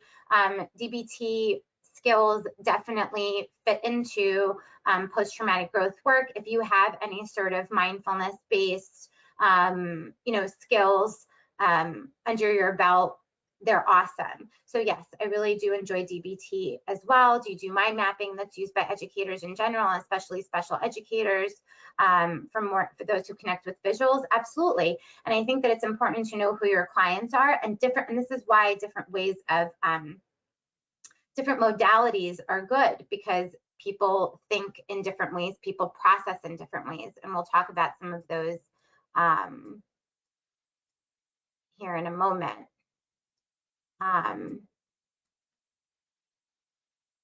Okay, validation. What ways do these thoughts and feelings serve as a protective factor?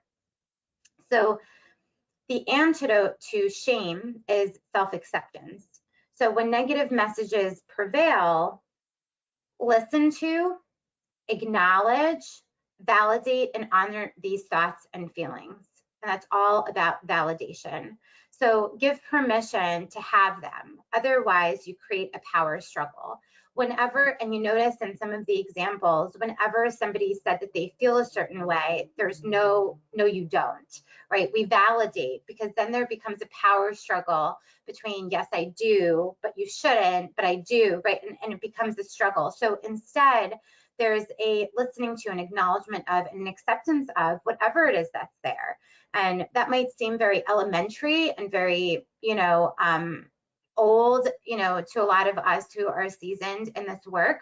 But notice that when we ourselves are not regulated as clinicians, or we have our biases or projections, we often tend to not validate the experience of our clients because we jump to conclusions or assumptions or insights, or we may not share something that is there because of our own biases. So validation is a very important part of being an expert companion.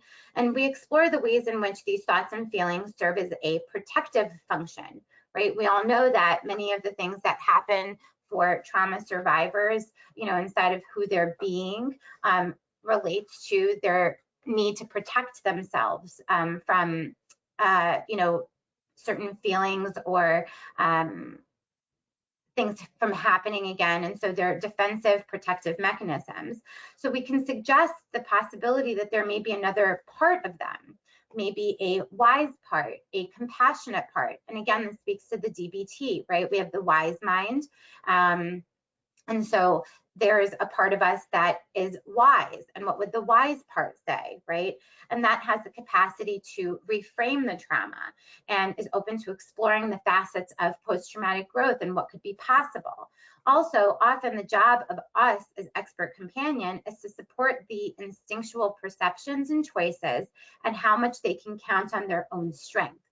And so we're trying to support people in their own instincts and impulses and manifestations of whatever's coming from them, right? And we're helping people be in their truth. A lot of people refer to it as that, you know, helping people to stand in their truth and not in the truth that's been created because of fear, but in their own truth and what they really want to do, right? And to how they really feel, and to their true self, so to speak.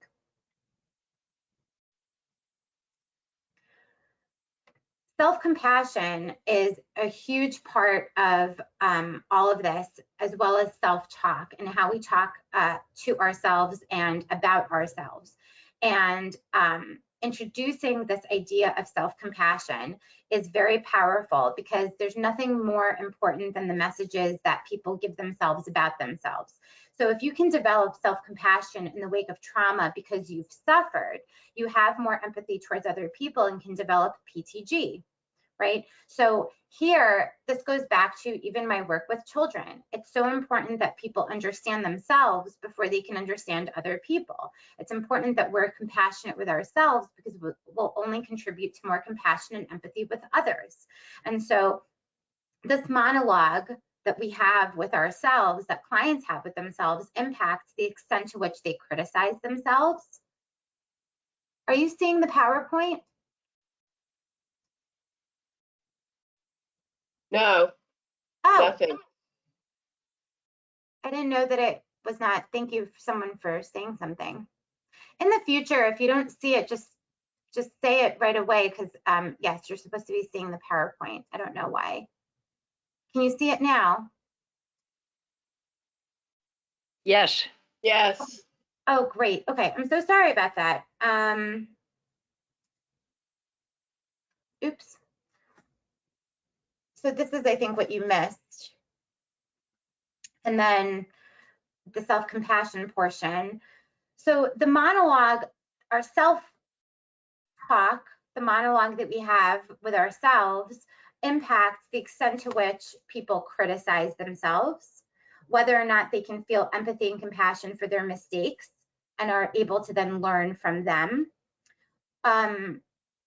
You know, we cannot learn from something genuinely if we're criticizing ourselves about it, because then we're just criticizing, right? There's no love where there's criticism. Like, I can't really notice with your clients, I can't help someone if I don't like them or have compassion for them. If I'm criticizing them, I mean, I don't have to like someone, but if I'm criticizing and judging them, that's certainly going to impact my ability to help them get along in their work on themselves. And so the same goes for self-talk. And, you know, I'm preaching to the choir, because I work on this quite often for myself as well, because it impacts our ability to learn from our mistakes if we're not compassionate with ourselves. It also impacts whether or not people are able to get out of their comfort zones and take healthy risks that are important for self-development and moving forward and expanding their life experiences. It impacts almost all of their thoughts, feelings, and behavioral choices, right? If we don't have self-compassion or we criticize ourselves, it's certainly going to impact all those things. It impacts the ability to be self-protective, the ability to create and sustain intimate relationships, the ability to be a nurturing and available parent, right? The ability to trust their own instincts, or whether or not they trust themselves, and their confidence and self-esteem overall. So self-talk, as you can see, and self-compassion have a huge role in just how we function in our intimate lives with ourselves and other people.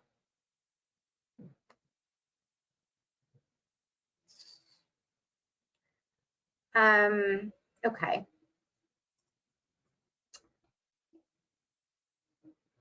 pause and reflect. We do not learn from experience, we learn from reflecting on experience, John Dewey, right? So we pause and reflect. Let me see, here we go. So the seeds of post-traumatic growth, reframing cognitions, right? Like, are reframing cognitions in a softer and kinder way. When you hear an unkind thought, pause the work that you're doing with someone and ask, is there a softer, less critical way you can talk to yourself about that, right? I'll often like pause clients and see, like, I hear you, and is there a softer, less critical way you can talk to yourself about that? Now, it's not negating what they're saying, it's just asking them to see if they can talk to themselves about the same thing, but in a more compassionate way, right? Is there a more compassionate, kinder way to say that? Is there a way to say that's so it does not bring an embarrassment or shame? And you'll notice that clients have a resistance to that sometimes because they don't feel that they're worthy of anything but to be spoken to that way. Or they say that, but I feel horrible about this. And so why would I feel compassionate, right? And it creates a discussion about that, an exploration. Or some people might say, sure, I guess I could say it this way. Well, how does that feel inside your body? How does that feel to just hear yourself, say it that way? What does it feel like to have that kind of tone to the same sentiment? How does that change anything for you, right? So we're just exploring here. And remember that with trauma, this is not just a cognitive process. This is an extremely physiological process as well, because we're retraining and recalibrating our nervous system and how our bodies react to certain sentiments, to certain thoughts, to certain behaviors, to certain things that happen. So it's a highly integrative, holistic process. It's not just about our thinking and our mindset. It's about that as it integrates with our physiology and how we feel as these things are, being worked on. When no other resources for reframing show up in the therapeutic room, so to speak, allow clients to interject you, right? How would I express that idea in a kinder way? You can also use what I would say is a remembered resource, like a person or a pet who loves and cares about them and doesn't judge them. Like, what would they say, right? How would you talk to them? And see what they come up with, right? So sometimes it's hard for someone to do it themselves, but if they think about someone who loves them very much, saying it, how would they say it?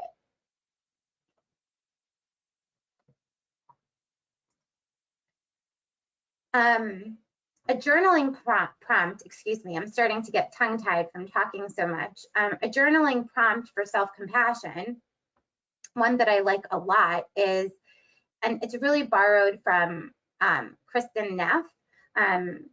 She and Chris Gremmer use it a lot in mindfulness-based compassion trainings. And so it's the writing of a letter to yourself about the difficulty you're struggling with from the point of view of a wise and compassionate friend, just to counter the way in which we beat ourselves up so readily. So that's a really great prompt that is simple, but people have loved it very much, and it's helped a lot in my work. The inner child. A lot of us have worked with this concept, and so you're aware of it and comfortable with it. But here, we can access self-compassion and kindness another way through working with the inner child. So I'll often request someone to bring in a picture of themselves as a child. Oftentimes, I'll ask for them to bring in a picture of themselves as a child during a pivotal time in their childhood, depending on what we talk about and the age at which certain things have happened. But overall, just note, a picture of themselves as a child, and noticing as they're looking at themselves as the child, as you're looking at themselves as the child, noticing the double standards that we have for ourselves now, and ones that we would never have for that child, right? So if their best friend experienced the same trauma, how would your client think about it and talk about it with them? So there's another way to access kindness. When a kiddo falls down and gets hurt, what helps and what makes it worse? How does that fit with the way they respond to their own inner child, right? So a journaling prompt would be, what does the frightened child in you feel right now? And the truth is, and if a lot of you are doing the work that I'm doing, a lot of the times people will say, but I don't want to listen to that inner child. I don't want to hear what they have to say. And we get to see, well, when a child is not being listened to, what happens? If any of you have children, you know, they just get louder because children want to be heard, or they quiet down and suffer. But the suffering is loud, right? Because they're in pain. And so any which way you cut it, that child, that inner child, that part is definitely going to suffer until they get validated, right? Until they are heard, until they've gotten a seat at the table, so to speak.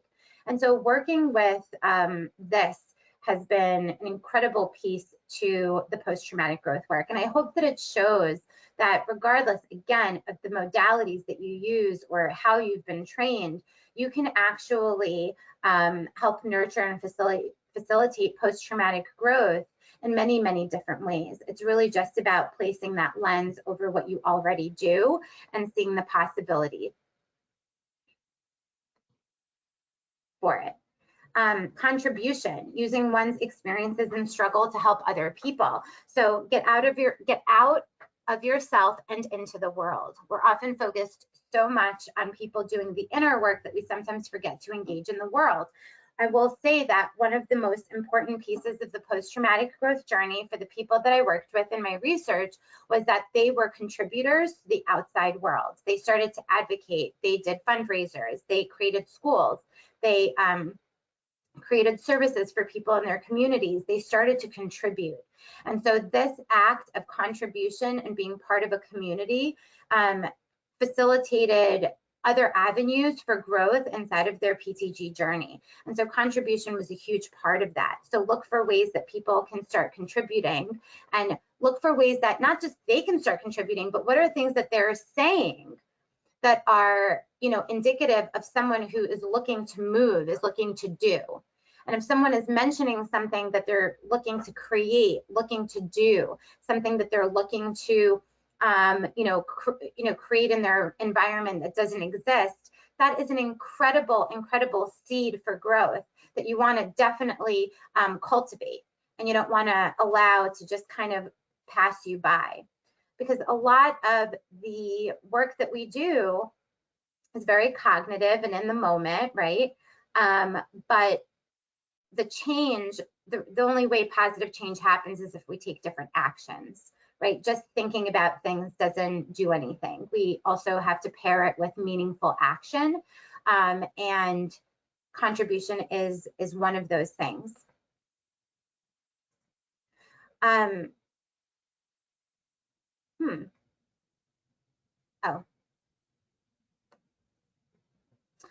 Recognizing personal strength. So journaling, bullet journal points for that. First, you want to request, what do you, one thing you feel proud of about yourself? Oh, sorry, no. First, you request 3 positive adjectives to describe yourself. Then you can ask someone to have 3 positive adjectives that another person who cares about you would choose. And then you can say, tell me one thing you feel proud of about yourself. So when we're talking about the domain of recognizing personal strength, these are ways that you can start to help someone elicit, how they feel about themselves. What did they use to get through what they went through? How did they get through it? Well, she was drinking alcohol and that got her through it. Well, that's all she, in that moment, she grabbed what she could. She went back to what she knew. And so what does she know now, right? And so we're not, blaming someone for what they did. We're not, criticizing them for what they chose to do to deal with something, but what did you learn from that? You know, how did you deal with it, even with all of the things that you were dealing with? What are some things about you that helped you get through this? And so recognizing personal strengths is also a part of PTG. It's one of the domains, right? And so sometimes there may be need to be more direct methods such as this to help people notice what their personal strengths are. And so diaries or journaling and different things like that. In struggling with a very, very stressful event, you might realize that you can handle extremely difficult problems, I would say to someone, right? So the daily battle was post-trauma difficulties that people have, and that leads to some people to develop a greater degree of self-reliance. And so they realize that they can face extreme situations successfully, right? And so, wow, you were really able to do that all on your own, right? And what's that like? I have a lot of clients I've worked with because of their own traumas have become extremely independent to such a degree that they also don't trust. They also want to be in a relationship, but don't want to be interdependent, or they don't want to, you know, have a relationship where they rely on anyone, which obviously becomes difficult in intimate relationships of the traditional sense, so to speak. So talking about, wow, what is it that got you to, your independence got you through whatever it got you through? Holy cow, that's amazing. And it is, right? And then looking at how that independence, that's such a strength, can also be used to choose to, you know, trust, to choose to maybe do something differently, right? So we're always taking, it's not a Pollyanna view. You know, a lot of people have said, and I'll say transparently, oh, this is such a Pollyanna positive, look at the positive view of things. This is just about like helping people see positively. It's more than that. It's about having people see the positive and the negative. It's helping people see 360-degree view of the things they've done, of the choices that they've made, of the strengths and, you know, weaknesses that they have. So it's not about just having people look at things positively. That's not what post-traumatic growth is about. It's about having people see all the aspects of something so that they have all the information, so they can see all the possibilities out there, not just the one that they've restricted themselves to, or that circumstance has restricted them to.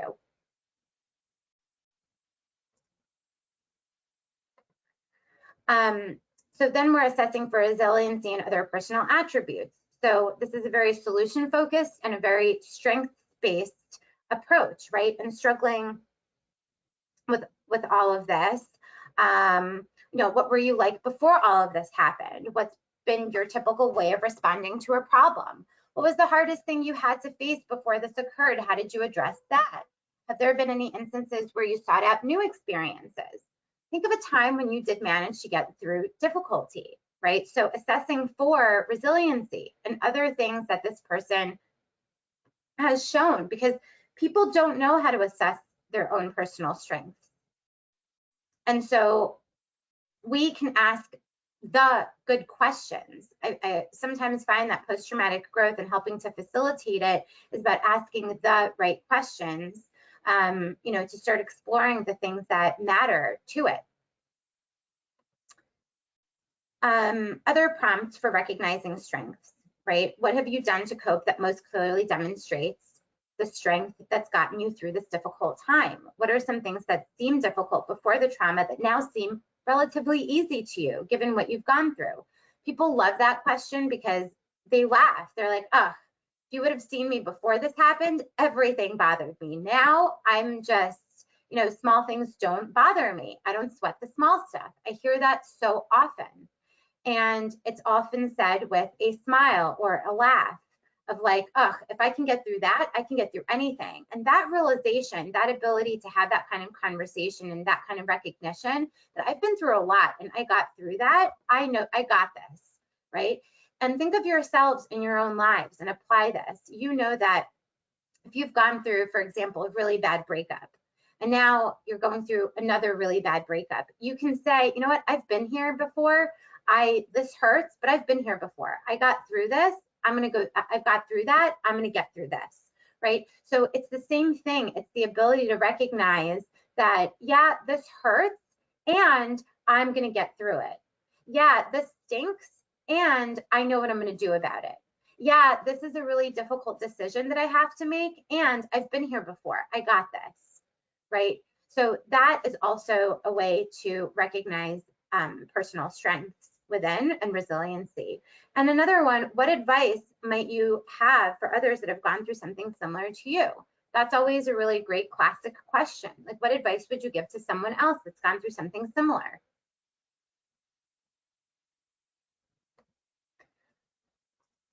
Using narrative to elicit awareness of strengths, right? There's been a lot of research on this benefit finding and a famous study by Reed and Enright. They were looking at women who had left an emotionally abusive relationship and they waited for a year, and then they had these women change their grievance story.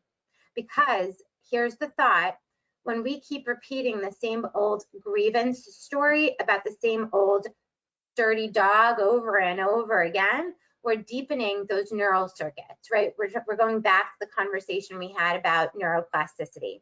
So the idea is to quit telling that story and simply tell a new story that lifts you right out of the old groove into a new way of thinking and acting and being. And they did that by asking the women to find benefits by saying, it takes an enormous amount of strength to leave an abusive relationship. Write a new story where you are the heroine of that story because you used various strengths. Another way of looking at that in a strength-based way of reinforcing somebody's goodness, reinforcing their strengths, is to ask a question like this. Who do you admire and what are the 3 things you admire about them, right? And through this, it's a process of values clarification. And of course, we choose people that we admire because they have the values and the strengths that we consider something we would want for ourselves. And so then you ask, rewrite the story from the perspective of if you used those strengths, what would you learn from the situation? So there are a variety of ways to work with people to have them change their narrative, right? And I really think that's so very, very important. And then you look back on things with post-traumatic growth. How did I grow? How did I change? How can I help others?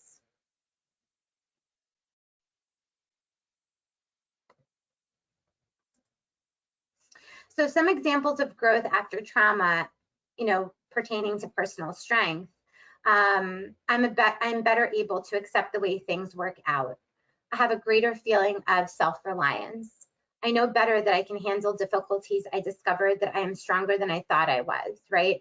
Trauma may be this testing ground to reveal these strengths to you. Acceptance is not the same thing as giving up. Accepting that you have an amputated leg doesn't mean accepting that life is over and it can't be joyous. So here, it's about accepting what happened and also accepting that you can have a life after it, right? Accepting what happened does not mean that you're accepting that your life will never be good again. So now we're getting into the domain of belief in new possibilities. Like, how do we support our clients in nurturing the seeds within this domain of new possibilities? So one of the exercises that I love doing with my clients, and I'm not going to do it with you right now, but if you have a piece of paper and you'd like to do it, or you'd like to just kind of just listen, and you can try this with your clients after the seminar, I like to do a dialectical thinking collage. So what you would need for this with your clients is paper, colored utensils, and other art supplies. The reason that I say other art supplies is because sometimes people like drawing with crayons, others like markers, and some people love big paper, other people love smaller paper. The amount of materials you have in your office should vary, not that you have to have so many. It's not the amount, but the kinds of materials you have should vary, because people like different mediums of, you know, art. And it's important for self-expression to be able to have that variety. So have those kinds of things there. And with the dialectical thinking collage, what you would do is you would divide the paper in half, and you decide which side has more. You can divide the paper in half equally, or you can, the person that you're working with can divide the paper in half where one side is bigger than the other. And one side of the paper, you're going to illustrate PTSD and what it would look like. And on the other side of the paper, you would demonstrate what PTG looks like. And you can use lines, you can use shapes and colors, you can use words, you can use images from a magazine. So this is kind of like a vision board, but it's a dialectical thinking collage of, you know, visuals. What does PTG look like, and what are the possibilities, and what are those visuals, and what do you see in your future, and what do you see as possible, and depicting, you know, PTSD or the stress that you're feeling. And you know, what a lot of clients have done, and some of them have taken this, you know, into their futures, they did it more than once, they actually used an oak tag and they keep adding to it, right? They keep adding to it, they keep taking things out of their, I'm thinking of one client who kept adding things to the PTSD side, and then as our work started to continue and grow, she had the oak tag in her kitchen, and she would remove certain things from the stressful side, and she would, you know, place butterflies, you know, in the middle to, I think, represent growth, and you know, that she was ready to fly, she would say, and to kind of, you know, be in a different space. And so this was a living, breathing document for her in being able to see the new possibilities while also keeping them in her mind's eye as she, you know, went along in her journey. So this was a really great activity for her, and I use this with many others. And by the way, this can be used with children as well as teenagers as well as adults. The domain of improved relationships with other people. This is a activity called two-handed writing, and this is also, all of these are some of my favorites that I use quite often. And this you can do to really nurture and facilitate people's relationships with themselves, okay?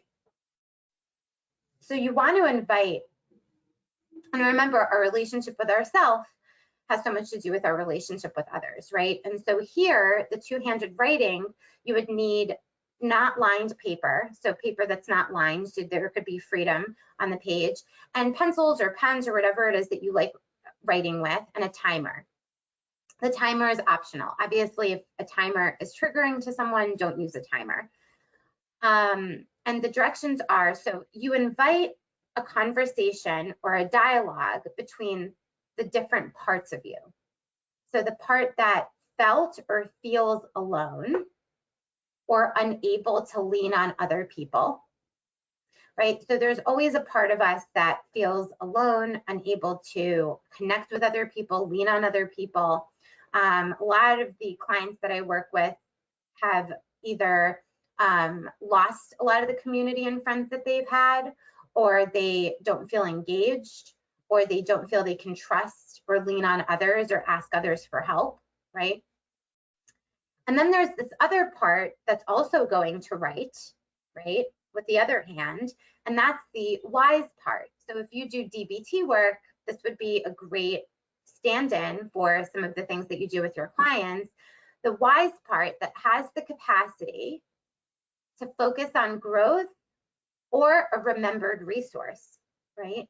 So you're going to divide the paper in half vertically, and then you're going to choose a pencil that represents each part, the part that feels alone and unable to lean on someone, and the part that is the wise part. and you're going to choose which hand represents which part.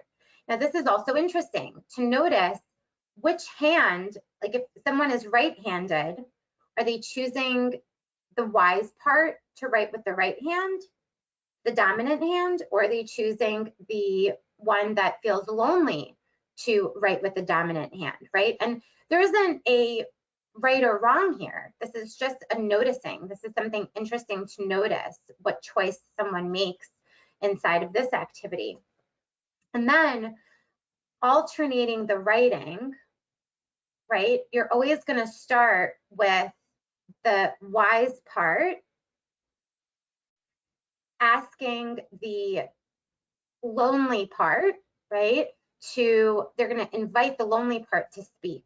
So alternating the writing, we allow the traumatized part of us to write whatever thoughts or feelings need to be expressed. And the wise part, or the remembered resource, right? And that comes from Rothschild, right? Babette Rothschild's work.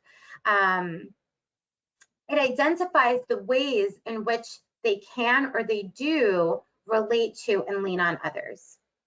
So make sure the wise part speaks from a place of non-judgment and complete compassion. How would you speak, I would say, to a friend or someone that you love, right?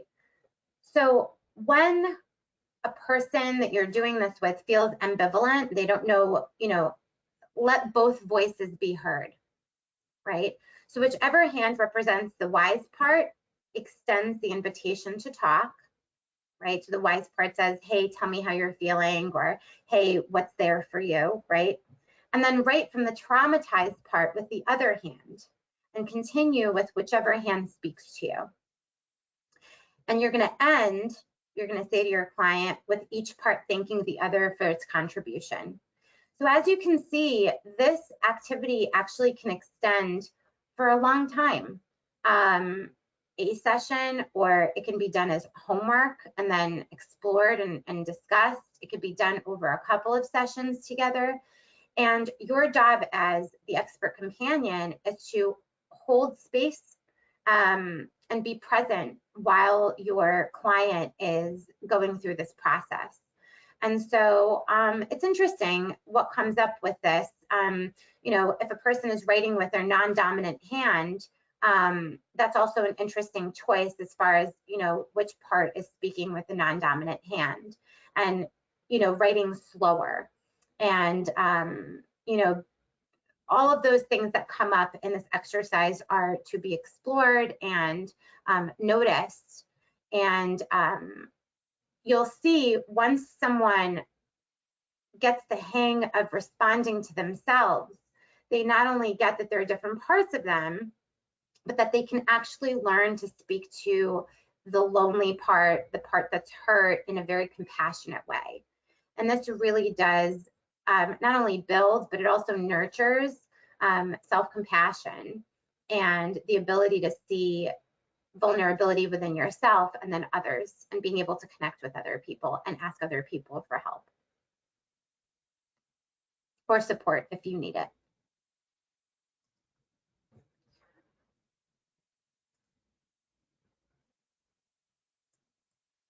I see the questions, but I'm going to get to the questions, if it's okay, after we're done, just because of timing. I want to make sure that we get through all of these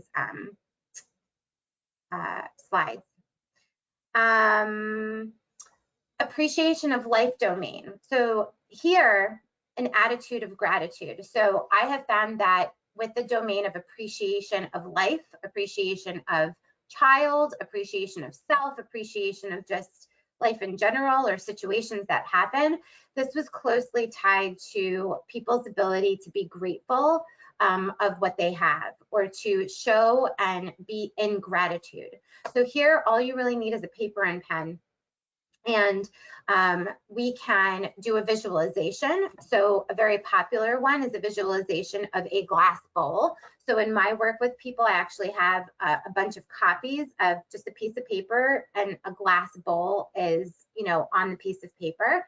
And the directive is to fill this glass bowl, everything that you're grateful for, right? Another really popular prompt for or activity to share with clients is to request that they keep a gratitude journal.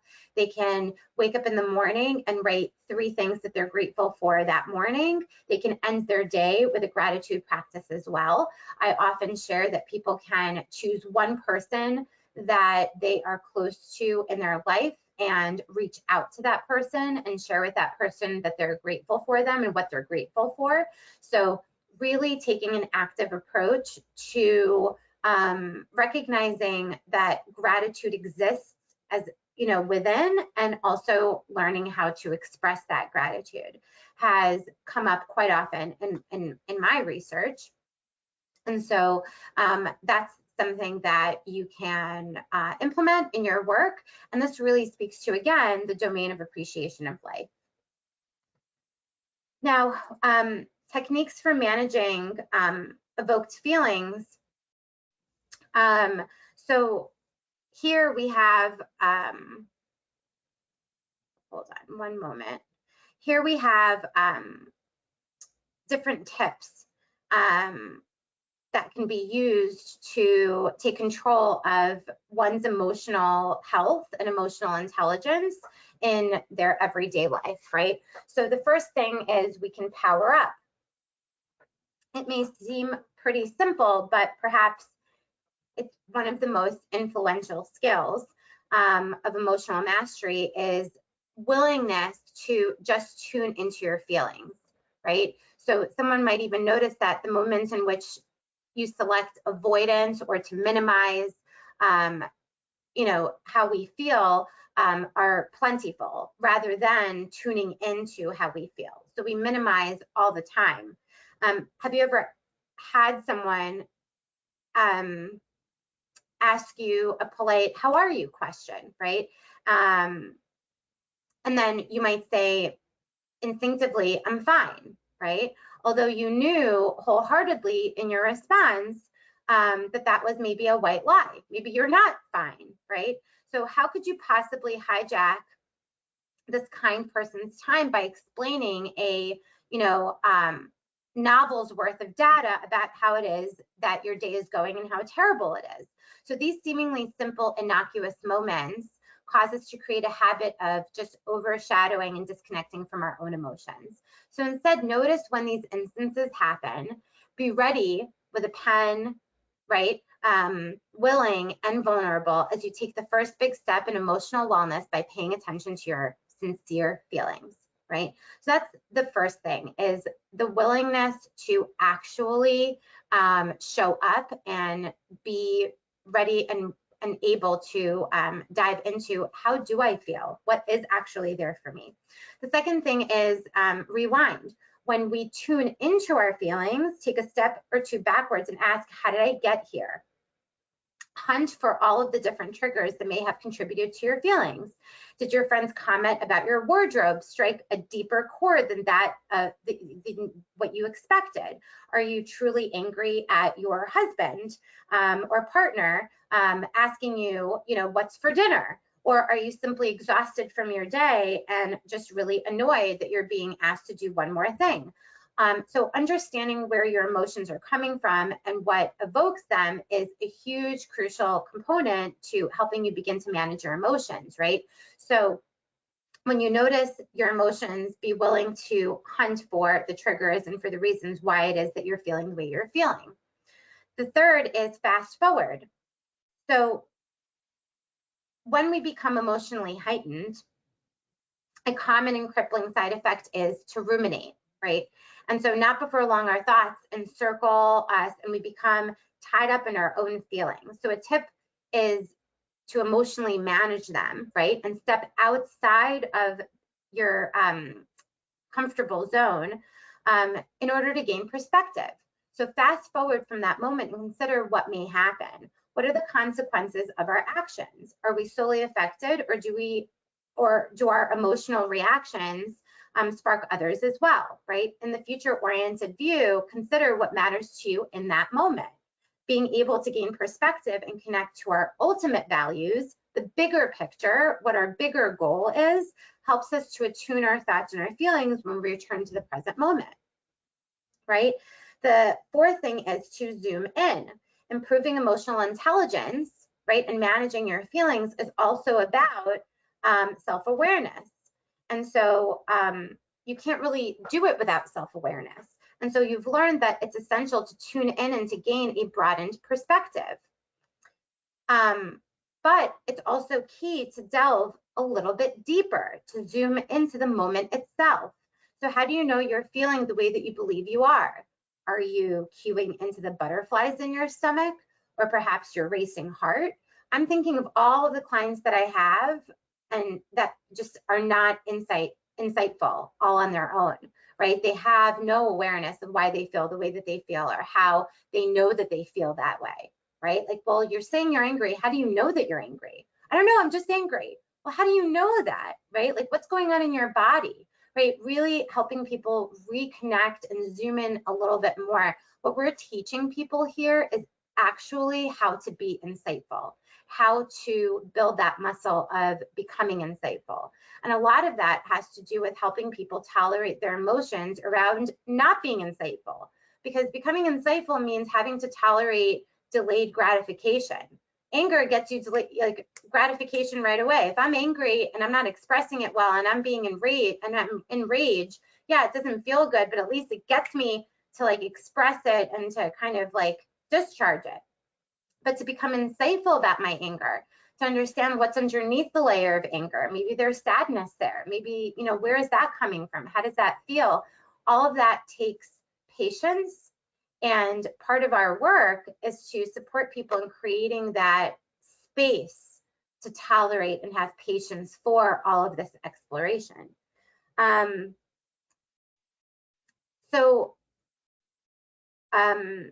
Then we want to, number 5, monitor the volume. So what can you hear? Can you hear anything, right? It won't all, mastering yourself emotionally is not going to be accomplished without all of that, right? It won't be accomplished on mute. So even if you can't hear anything, what can you hear? Is it the voice of your inner critic that you're hearing? Is it causing you feelings of distress? Are you hearing someone cheering for you on the sidelines? So listening to the voices in your head can help us assess our connections between our thoughts and our feelings, right? Adjusting the brightness, number 6. Oh, I wonder, hold on one moment, my screen disappeared. Okay, here we go. Adjusting the brightness. So negative emotions can weigh heavily on our functioning. So you may notice that after letting one dark feeling in, it might actually invite equally unwelcome and malicious friends, right? So when we feel mildly irritated without monitoring our emotions, this can actually grow into agitation and frustration and can snowball. And once it snowballs, there's momentum, you're feeling even worse. So what are we going to do about that? So positive emotions tend to have a similar habit and can be just as powerful. So adjust your brightness, you would say, and focus on the good emotions, the welcome emotions, the emotions that you want to feel. In other words, focus on feeling good, right? Focus on gratitude in the present moment to evoke related feelings of happiness and fulfillment. Sometimes clients will say to me, but I don't feel happy. And how can I focus on the good? And this is a conflict, and this is not something that I want. And so what I'll say is something I say to myself often nowadays when something happens that I did not expect or is not good, you know, not good, quote unquote. I will say, wow, you know, what an opportunity to notice the contrast in my life. What an opportunity to make a different decision. This is a challenge, but it's also an opportunity to think a little bit more about what I actually want. So thank you, you know, universe, for bringing this to me, right? So we can even take moments that feel difficult and have a different mindset and turn up the brightness, right? Press pause, number 7. So something that can be applied in the present moment is to press pause, push the pause button, right? This is a skill that's intended to really take less than a minute. So this is a tactic that's useful when you are in tune with your emotions increasing, right? So for example, if you zoom in and notice your anxiety growing, press pause on the situation. So 2 helpful ways to assist in that, right, is having a mindful moment, taking a deep breath and then continuing, and then, counting, continuing to breathe and counting. So breathing in through your nose, which nurtures the parasympathetic nervous system, and counting slowly down from 5, right? So during this time, the focus changes in your body as an effect of your breathing. And so you may see that your lungs are expanding, your shoulders are broadening, and your abdomen may even move. So hold that for a moment and then exhale, and then count backwards from 5, right? Still, your body has this effect and is getting the benefit of breathing. And so even though it's brief, here we're actually talking about mindfulness-based techniques and reconnecting to the present moment and being able to connect physically to your environment and tuning into what are the colors around me, what are the smells around me, how am I feeling? Let me take some breaths in, right? Because our breath is our anchor. So this is where it would be useful to use some of those techniques that you know. Number 8 is stop. A minute isn't always sufficient to combat our powerful emotions, right? So if pausing is not enough, you can press pause, but you can also stop. In order to prevent emotions taking control over you, you need to know the threshold that you have, right? What do you need to do? Do you need to step away? If you're involved in an unproductive meeting where you find yourself butting heads with someone, maybe you need to be aware that I need to step away, right? And you need to step away and take perspective. And here we're helping people take control over themselves in a situation that doesn't feel good. Usually when a person is in a situation that doesn't feel good, they're butting heads with someone, they're going back and forth in a meeting, back and forth, and then they blame the person for creating a feeling within them that doesn't feel good. Here with the skill of managing feelings, of stop and walk away, the person is then being taught, hey, if something doesn't feel good and pausing and taking a deep breath is not enough, you can actually say, I need to take care of myself. I'm going to walk away. And so the onus is on you to control the feeling that you have inside of a situation. It's not conditional on what someone else does or how a situation goes. So part of managing evoked feelings is also helping people take responsibility for their experience in life. And if something is not working, to walk away, right? Number 9, turn off. So you can find yourself shackled to your phone and chained to your computer, right? So this interconnectivity of our modern world can cause us to be easily overwhelmed. So finding a balance between the screen time and you time is really important. So taking time to disconnect from the controlling, technical world is really important. It might actually help with a clearer mind, right? And then finally, recharging. Recharging is really important because it takes a lot of courage to take on the process of emotional growth, right? And recharging is important to think about, like, how do you recharge? How do you gain your energy? How do you gain your strength, right? So teaching people how to recharge. Meditation. If you're a practitioner and you don't meditate yourself, you may have a harder time actually sharing with your clients what that's all about. Maybe you should go and explore that. Or if you as a practitioner have ways of helping someone recharge, right, or finding the ways in which they like to recharge and exploring those, you can do that too. But that's a really important part of building emotional intelligence as well. If anyone would like the explanation to 1 through 10, I can send them to you separately. Ina, you can let me know if anyone requests it. Okay, so the next slide is a fun one. So the question is, can we teach resilience, right? Can we teach resilience? Type into the chat, can you, yes or no, right? So this is an interesting question. Can we teach resilience? So the question here is, can you place a straw through the middle of a potato?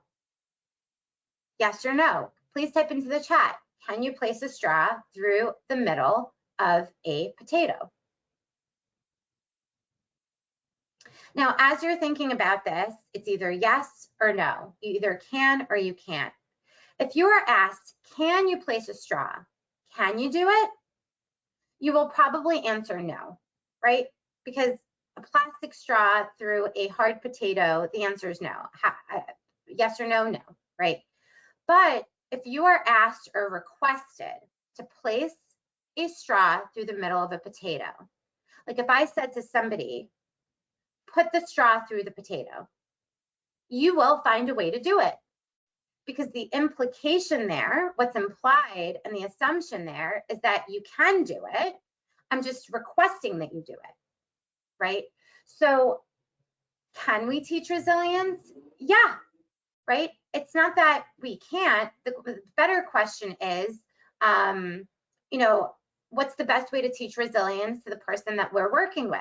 Because the answer is yes, of course we can. We can teach resilience, and we can teach people to move forward, and we can teach people to, you know, notice the signs of growth within themselves. It's not a matter of can we, it's a matter of how will we? Because the answer is we can. So our perspective about it as practitioners needs to be prepared. It needs to be fit for this kind of work. So can we? Yes, we can. At least that's my belief.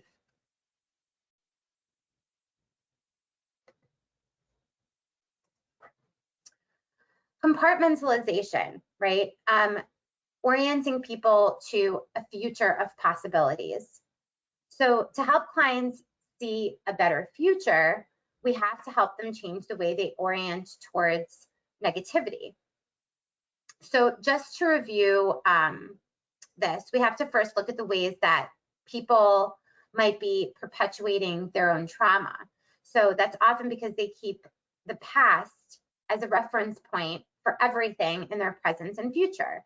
So we have to look at ways to help people create new experiences, experiences that will show them that the future will be much different from the past. So to start, to orient people to the future and future possibilities and the things that they can learn from their experience that they can use as resources, as strengths, and the basis for their insights to start to make better decisions in their own behalf is a really critically important thing that requires a very specific skill set. And that skill set is called compartmentalization. Whether someone does it through cognitive restructuring or through EMDR or through other approaches, it doesn't really matter to me, but somehow the person is going to have to stop the process that perpetuates the trauma, the process of using the past as a reference point for making decisions about the present and the future. I think about my client that I was bringing up before who was trying something new. She was trying something new in a social capacity with people out there in the world. And she came to session expressing that she was feeling much worse and, you know, not able to follow through with what she said she wanted to do for herself. And so here, people are constantly using, right, even though they say, I don't want to feel this way, I don't want this to be part of my present or my future, because it's so familiar and there's a certainty around the familiarity, we will be always going back to what is familiar and certain because it feels more comfortable and more safe. That's why people who are often abused and are able to get away, right, are scared to get away because the certainty and familiarity of the trauma every day is more comfortable, so to speak, than the uncertainty of freedom and not knowing what will happen. So sometimes we as humans are oriented to keep ourselves safe, and sometimes safety means staying with what we say is painful or what we say is, you know, not what we want. And so here, this is about helping people to compartmentalize and being able to see the past for what it is and the ability to see the present for what it is and their future for what it is, right? And being able to compartmentalize these things rather than condensing all of them together as the same. And so this client that I have, we were able to do that. You know, we were able to help her see that the mechanism of trying to protect her body trying to protect her, right? And she laughed even, you know, she said, yeah, it's like inside my body, there's something in my brain going, oh no, don't go out into the world and talk to new people. That's scary, right? And she says, there's a part of me that's screaming at me saying, don't go. And I said, yeah, right? Because it's really, really looking out for your best interest. And so you're doing something new. What's that part of you that is doing something new saying? Like, what would that part reply, right? Like, how would you reply to that part of you that's so scared of you doing something out of your comfort zone? And so we were able to use this as a way for her to move forward, and she was able to feel more in control and understand that she doesn't have to do away with that part, but she can compartmentalize it in a way that works for her, you know, now in the present. The spiritual change, the domain of spiritual change. So we as expert companions can help our clients in believing that they have the ability to find a good enough answer. So here, being a good expert companion, approach the client's religious or spiritual construction of the world with respect.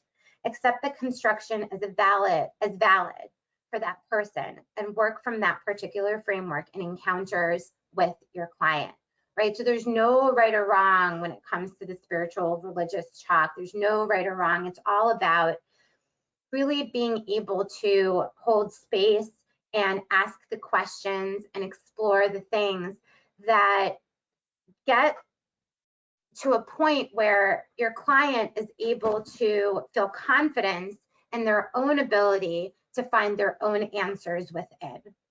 That whatever it is that they're finding as the answer for them is coming from a place of within themselves as truth. That can lie in God, that can lie in some spiritual aspects. A lot of the participants that I worked with spoke about feeling that God chose them to have the child that they have.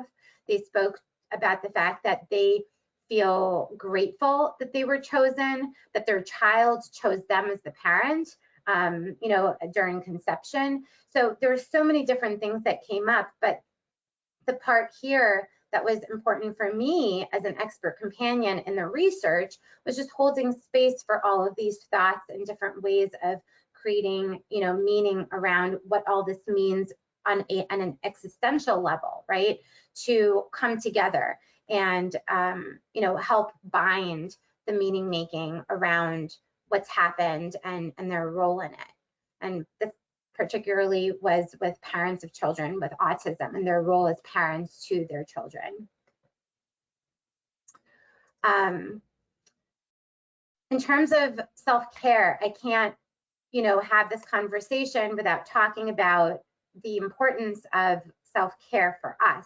So we as clinicians can experience the shaking of the foundations of their own, you know, of our own world views, and the need to address the possible threats to our own core beliefs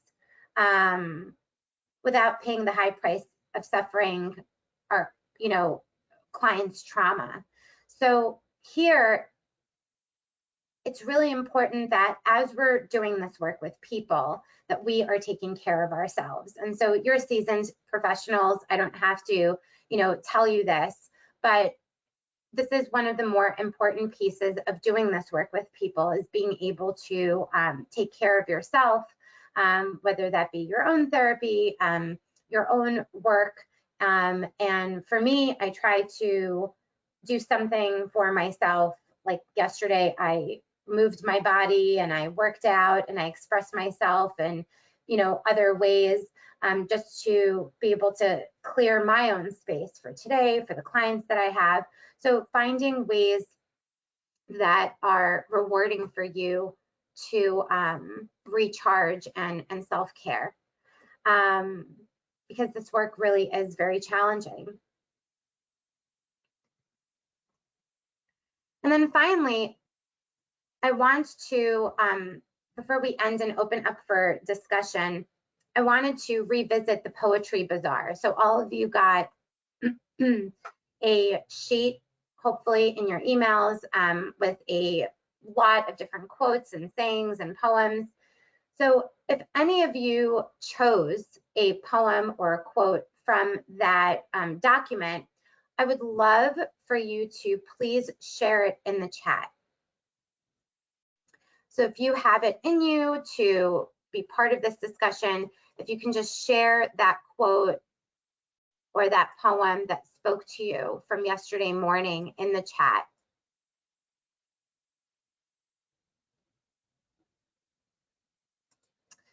And while I'm waiting for one or all of you to share in the chat a quote or a poem from the Poetry Bazaar document,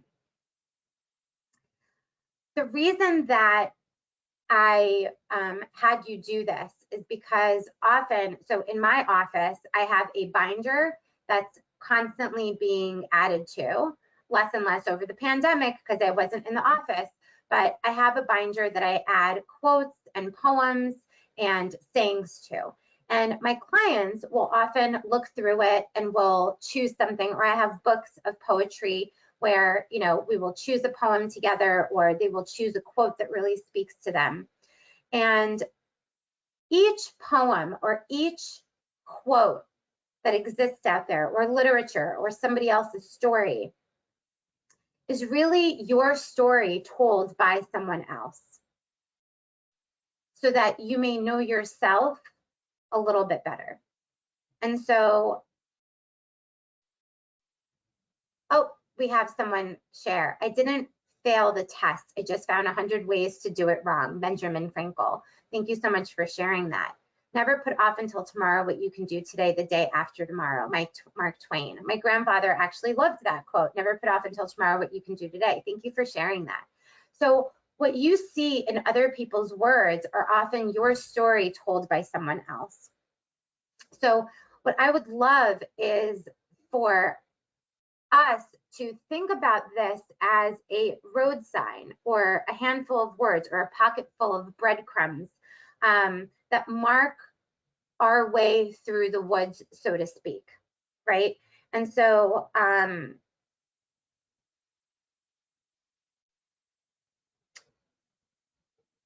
one of the ones that speaks to me is by Rumi. And Rumi writes, when you do something from your soul, you feel a river moving in you, a joy, right? So that's one of my favorite quotes by Rumi. I have many, many different poems that I love by Rumi. But when you are working with your clients, if they are sometimes at a loss for words, they're not sure how to express how they're feeling, I would recommend having a plethora of literature or magazines or something out there that they can kind of look at visually, whether it's a picture, and they can say, that's how I feel, or that is what I'm feeling. Or sometimes music. A lot of the people that I work with love music. And so I have Alexa, and I'll ask Alexa to play certain kinds of music, or I'll say, you know, what song really, really speaks to you right now? And we'll listen to that song together. And they'll talk about how they feel the same way, and it makes them, you know, realize this. So utilizing creative ways of helping people express themselves, because again, all of these ways are, you know, other people's words or music or visuals, and it's expressing their, you know, your client's story, your story. I love reading some of these quotes. Age is of no importance unless you're a cheese. It's really cute. And as I'm reading some of these quotes that you're posting, it's giving me a sense of who's with me today and what's there for you in your own story about your life, right? So Padma says, age is of no importance unless you're a cheese.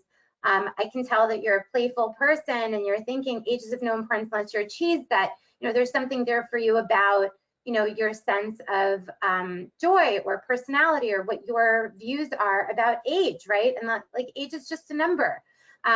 So you can deduce many things about people, but you can also help others express about themselves through this. And then finally, minds are like parachutes, they only function when open. So my request is that through all the conversation we had yesterday and today, some of it might have resonated, some of it might have been very new, some of it may actually clash with what you know to be your role in working with people, but our minds only function when they're open. And so thank you for being part of this conversation and thinking about how to take this concept, this possible outcome of post-traumatic growth, and applying it to the ways in which you speak to, work with, and perceive the possible outcomes that your clients or patients can have in their life. And these are just some self-report questionnaires. There's a list of them that I suggest you look into just to have, in your own, at your desk, or just to help you look to see what is being used in research, and you can actually adapt them to use some of these questions in your own work with people. And other additional recommendations, this is the book that I recommended earlier, Post-Traumatic Growth in Clinical Practice, Stephen Joseph's book, What Doesn't Kill Us. And then finally, these other books that are related to post-traumatic growth are some that I would recommend. And then finally, towards the end, there are other references that I think are just interesting to look into if you're interested in learning a little bit more about how post-traumatic growth is being talked about and studied. So what I'll do now is I'll unshare my screen so that I can see everybody.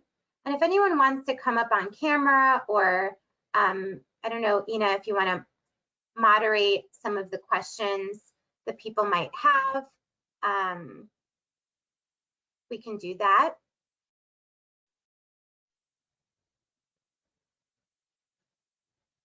If you feel like, go on camera, everybody, because we are finishing up this event soon, so maybe we want to see each other, who was here today and yesterday. Let's see. So I see some questions. I'll read them out loud. And do you interpret for clients what you see in their productions? To practice this before doing it with clients, do you recommend for practitioners doing this themselves in groups or group supervisions? Yes. So currently, I personally am in a peer supervision group that meets. I lost the question. That meets once every 2 weeks, and this is relatively new for them. But yes, we do practice, and I offer my suggestions. I don't know if I will say I interpret for clients, but it's asking the questions that help clients ask themselves better questions. So instead of why did this happen to me, I'll say, there's a real need to figure out how these things can happen, right? How these bad things happen. How could this happen given that you did everything right? So I wouldn't necessarily I don't call that interpretation. What I call that is being able to take a question that is grounded in intrusive automatic thinking and turn it into a question that can actually be used for exploration and moving towards a different meaning or a meaning of whatever it is they're trying to make meaning of. So that, I think, is what the distinction is for me. Another question, if a family member who is responsible for the person we are treating is not psychologically healthy and projects a lot onto the patient, can they still be an expert companion and good standard? So again, I mean, I think that in this situation, and this isn't just with post-traumatic growth, but I will say is when we're working with a client who has a family member who's very close to them, who themselves is not healthy psychologically, part of my work has always been, and this actually happens quite often when I work with young adults who have had what they call bad parenting and are very, very angry and don't want to grow up, for example, or they don't want to get a job, or they still remain very resentful. And I actually understand them because I would have very similar feelings, you know, from my own childhood. So I understand this feeling of feeling upset with a family member who's not psychologically healthy, for example. My work with my client is to understand, it's to first of all grieve that part of the, you know, person in their life that's not healthy, right? Because we all want that healthy parent or that healthy sister or that healthy, you know, relationship. And then also understand where certain projections from that unhealthy family member are coming from, so that your client can grieve what they don't have and want, but can also learn how to deal with some of those projections. Can that person be a healthy expert companion? That depends, right? That depends on their ability and willingness to help elicit and nurture those positive things. So that's what an expert companion is. They're an expert and a companion. I would say that a lot of the literature talks about expert companionship, meaning clinician, meaning the expert, that's you, being a companion to the person. When I related expert companionship to the parent, for example, or the family member, I'm talking about a person who is willing to do this work of facilitating the growth and understands it. Obviously, if someone's not healthy psychologically themselves, they may not have the capacity to do that, and that's okay. Another question, when we support PTG in someone, we have to be able to go into quote unquote play mode, often difficult to do for therapists. What do you recommend, maybe as a daily routine for therapists, to be in tune with one's creative, playful possibility mode? This is a great question. We have to be able to go into play mode. I'm not sure what is meant by that. I guess it means to explore in curiosity mode. Two things. One is that comes to mind is take on a mindfulness-based practice. You may not believe in it, but sorry to say that all the research out there based in neuroplasticity and the brain has shown us that mindfulness-based activities and strategies and therapies actually do work, much like everything else, in being able to be more present. So play requires us to be present. Play requires us to be curious. If we're anxious ourselves, that actually hijacks the part of the brain that is involved in being able to be present and to play. So what I would suggest to you is to get into exploring mindfulness for yourself. And the other thing that you can do is actually take on the energy of fun. So wake up in the morning and say to yourself, today I am the possibility of fun. And today I will take everything on in a fun way. So I will, you know, say, okay, when normally I would say no. I will explore something new. I will, you know, laugh when really I want to be critical. I will let someone have the last say and be okay with it. So really practicing having fun, practicing being in play intentionally, rather than, you know, just saying, I can't do it, I'm not a playful, fun person, can help you. Yeah, I just wanted to mention, this text came when you were doing slides on journaling. Okay. And various collages and all that. And a lot of therapists are not really into it. And I think that's where the question came from, to be able to go into that mode, which doesn't sound analytical or doesn't sound serious. And I think that's when the question came in. Right.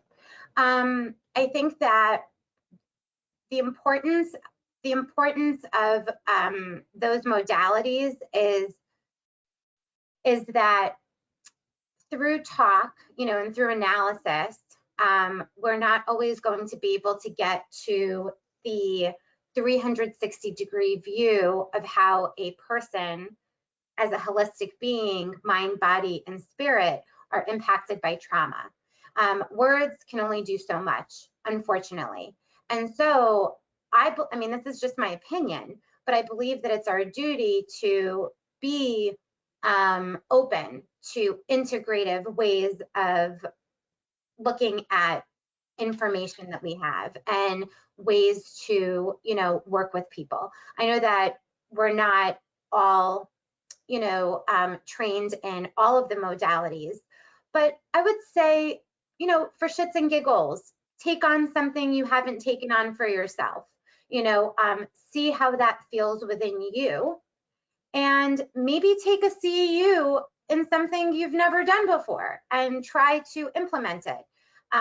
It is very, very helpful for clients to do things that are tangible, because words sometimes can't express what the tangible experience can do for us. So giving someone an experience and letting them have it creates information for us to then use in our analysis. If someone's coming to you and doesn't know how to express, and you don't have anything but words, you're kind of left out, in the dark a little bit. So if we can give people ways to express that can give us more information, and then we can use that in our work. I hope that answered the question. A lot of it was, of course, my opinion. It's not the right answer, but it's my opinion based on the work that I've done. I see someone asked, would you please say something about flashbacks? What about flashbacks would you like me to say something about? Like how it relates to what? I'm not sure of the question. I think maybe, unless Miriam wants to ask question, I think flashbacks are part of PTSD, yes? Yes. And PTG and PTSD very often, not necessarily PTSD, but the trauma processing, continuous processing trauma and PTG are going together. It's not like you're in one mode, trauma, Yes. and then you're in the PTG. You're still processing trauma. So you still could have flashbacks, yes, even if you're at the PTG already, like stage, you have some kind of domain Yes. PTG. Maybe you can Yes, explore that. in similar situation, let's say that someone They coincide. Can they coincide? The trauma, Yes. the PTSD, How and do the you PTG. how do you address that? How do you process that? Please give me a couple of words about. How do you process flashbacks? Yes. Inside of, so I understand the question and I can answer it from a of how I process flashbacks, but Yeah, how do you do that? Well, What do you do? Well, if someone is having, I think this speaks to the importance of being able to emotionally regulate, because this is something that's going to happen, I think, anyway, with a lot of people. So when we talk about the stage of, mute yourself. Thank you so much, Miriam. When we're working with people, and the point about emotional regulation and being able to process emotions, not just cognitively, but to process things in the body. So when I'm working with people and there are flashbacks, you get to know how someone is responding. I would never have a conversation with someone verbally about their trauma or about things that are happening without knowing that they are able to communicate to me that they're having, that something's going on that is triggering for them. So that, to me, speaks to the importance of emotional regulation and knowing that they understand when they're being triggered. They understand how to communicate that they need to stop. Sometimes in my work, I'll use, what is it called? I don't have it on me. It's in the closet, but it's a monitor for heartbeat. What is that called? Pulse oximeter or? Yes, a pulse oximeter. Thank you. So it goes on the finger, and as we're talking, they're monitoring their own heartbeat. And sometimes people are even thinking, wow, like I didn't know that my heartbeat was so elevated, because their bodies are responding to some of the things that they're talking about. And so before we can even continue to analyze it or process it verbally, we need to learn how to calm our own bodies down, how to process the emotions around it physically. So what I'll say about flashbacks, I think it's just a normal part of doing trauma work. But in terms of post-traumatic growth, it's the same that you would do with anything, which is first and foremost teaching people how to deal with the flashbacks that they're having. And then, of course, making meaning around them, right? They're having these flashbacks. What meaning are they creating about the fact that they still have them? A lot of times it's, for the clients that I'm working with, it's not so much that they're having the flashback of what happened, but it's the fact that they're telling me, I feel so out of control that these flashbacks are still happening. And so it's really working with people around their own ability and their own strengths around being able to move forward from the past and deal with their flashbacks and deal with it physically. So these are some of the thoughts that are coming up for me related to flashbacks. And the last thing that I'll say about flashbacks is oftentimes it's not so much the flashbacks, but that they can't stop the flashbacks from happening that is most distressing to the person. So sometimes as practitioners, we're so focused on the flashback content, and we're not as focused on the fact that the distressing part is that they keep happening. And the reason we sometimes don't focus on that part is because we don't know how to help someone from it happening, which then goes back to my point about the importance of us as practitioners being comfortable in talking about the body, talking about the brain, utilizing different things to help someone be more embodied and take control of themselves in the moment that they're having that flashback. I hope that that was helpful.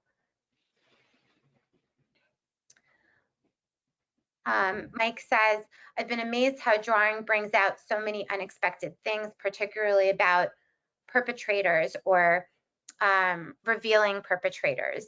Jungian play therapy for adults can be very revealing in regards to the unconscious content.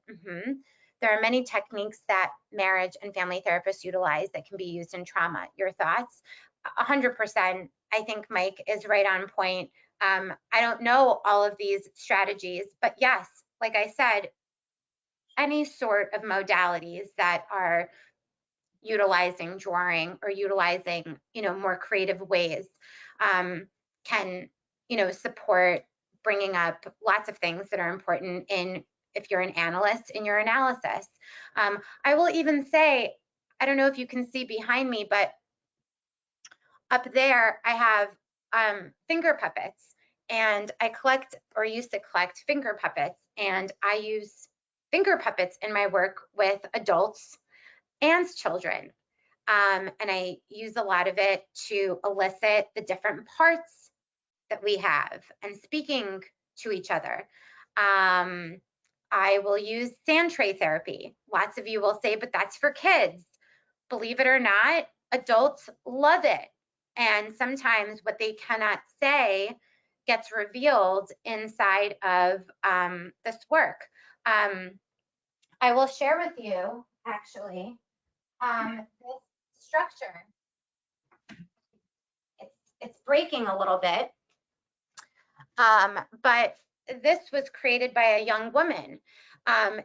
It looks like a little dinosaur, and this is a piece of art that she then created based on some of the art that she did with me. So we didn't do this together. She created this and gave it to me as a gift. But what this is her anger and her anxiety. It's her anger anxiety monster, which when she first started drawing it looked like Godzilla. It was like the scariest, darkest. She used brown, black, and red as the primary colors for her drawings of the anxiety anger monster. And then through our work together, her drawings of the anxiety angry monster, she called this the Puffle. Now she gave the angry monster a very cute name, the Puffle. And the Puffle, as you can see, is this cute little dinosaur that no longer looks very angry. And so my point in showing you this is people, and see, she even signed it on the back. The point of this is people sometimes don't have the words. And so whatever you have in your toolbox that can help them express differently is very, very helpful, especially for trauma survivors who don't have the words to put to some of the things that are going on in their bodies. Mike, you used to use those finger puppets. You should continue to use those finger puppets. They're great. He decided to retire. Why?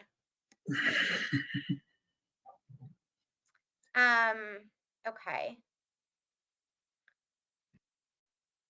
Yeah, so it seems like there are no more questions on the, do you have any questions, Ina, that came in to you? I know it's 12:45 and we're nearing the end, yes? Yes, we actually are at the end of our workshop. Unfortunately, there are a lot of stuff, but, I wanted to ask you if it's okay if people have some afterthoughts, like some texts were coming at night, in the middle of the night from yesterday. So people were processing stuff, and will they be able to connect with you if they want to, or can I forward to you their questions? Are you interested to do any kind of groups where, like a peer support for this type of work with therapists? Sure, if anyone has any questions, you can reach out to me on the front of the PDF that you were sent is my email and my website, and you can reach out. I'm also on social media and post a lot of different videos and things. So if anyone would like to connect or even form a group, I'm open to having a supervision group or a just support group for us around post-traumatic growth. That sounds like an amazing idea. So I'm totally open. Just reach out to me directly. That would be the best, through email. And the email is victoria.growingkindminds@gmail.com, and I'll put it into the chat. Okay, thank you. Thank you so much, everybody. Yes, thank you.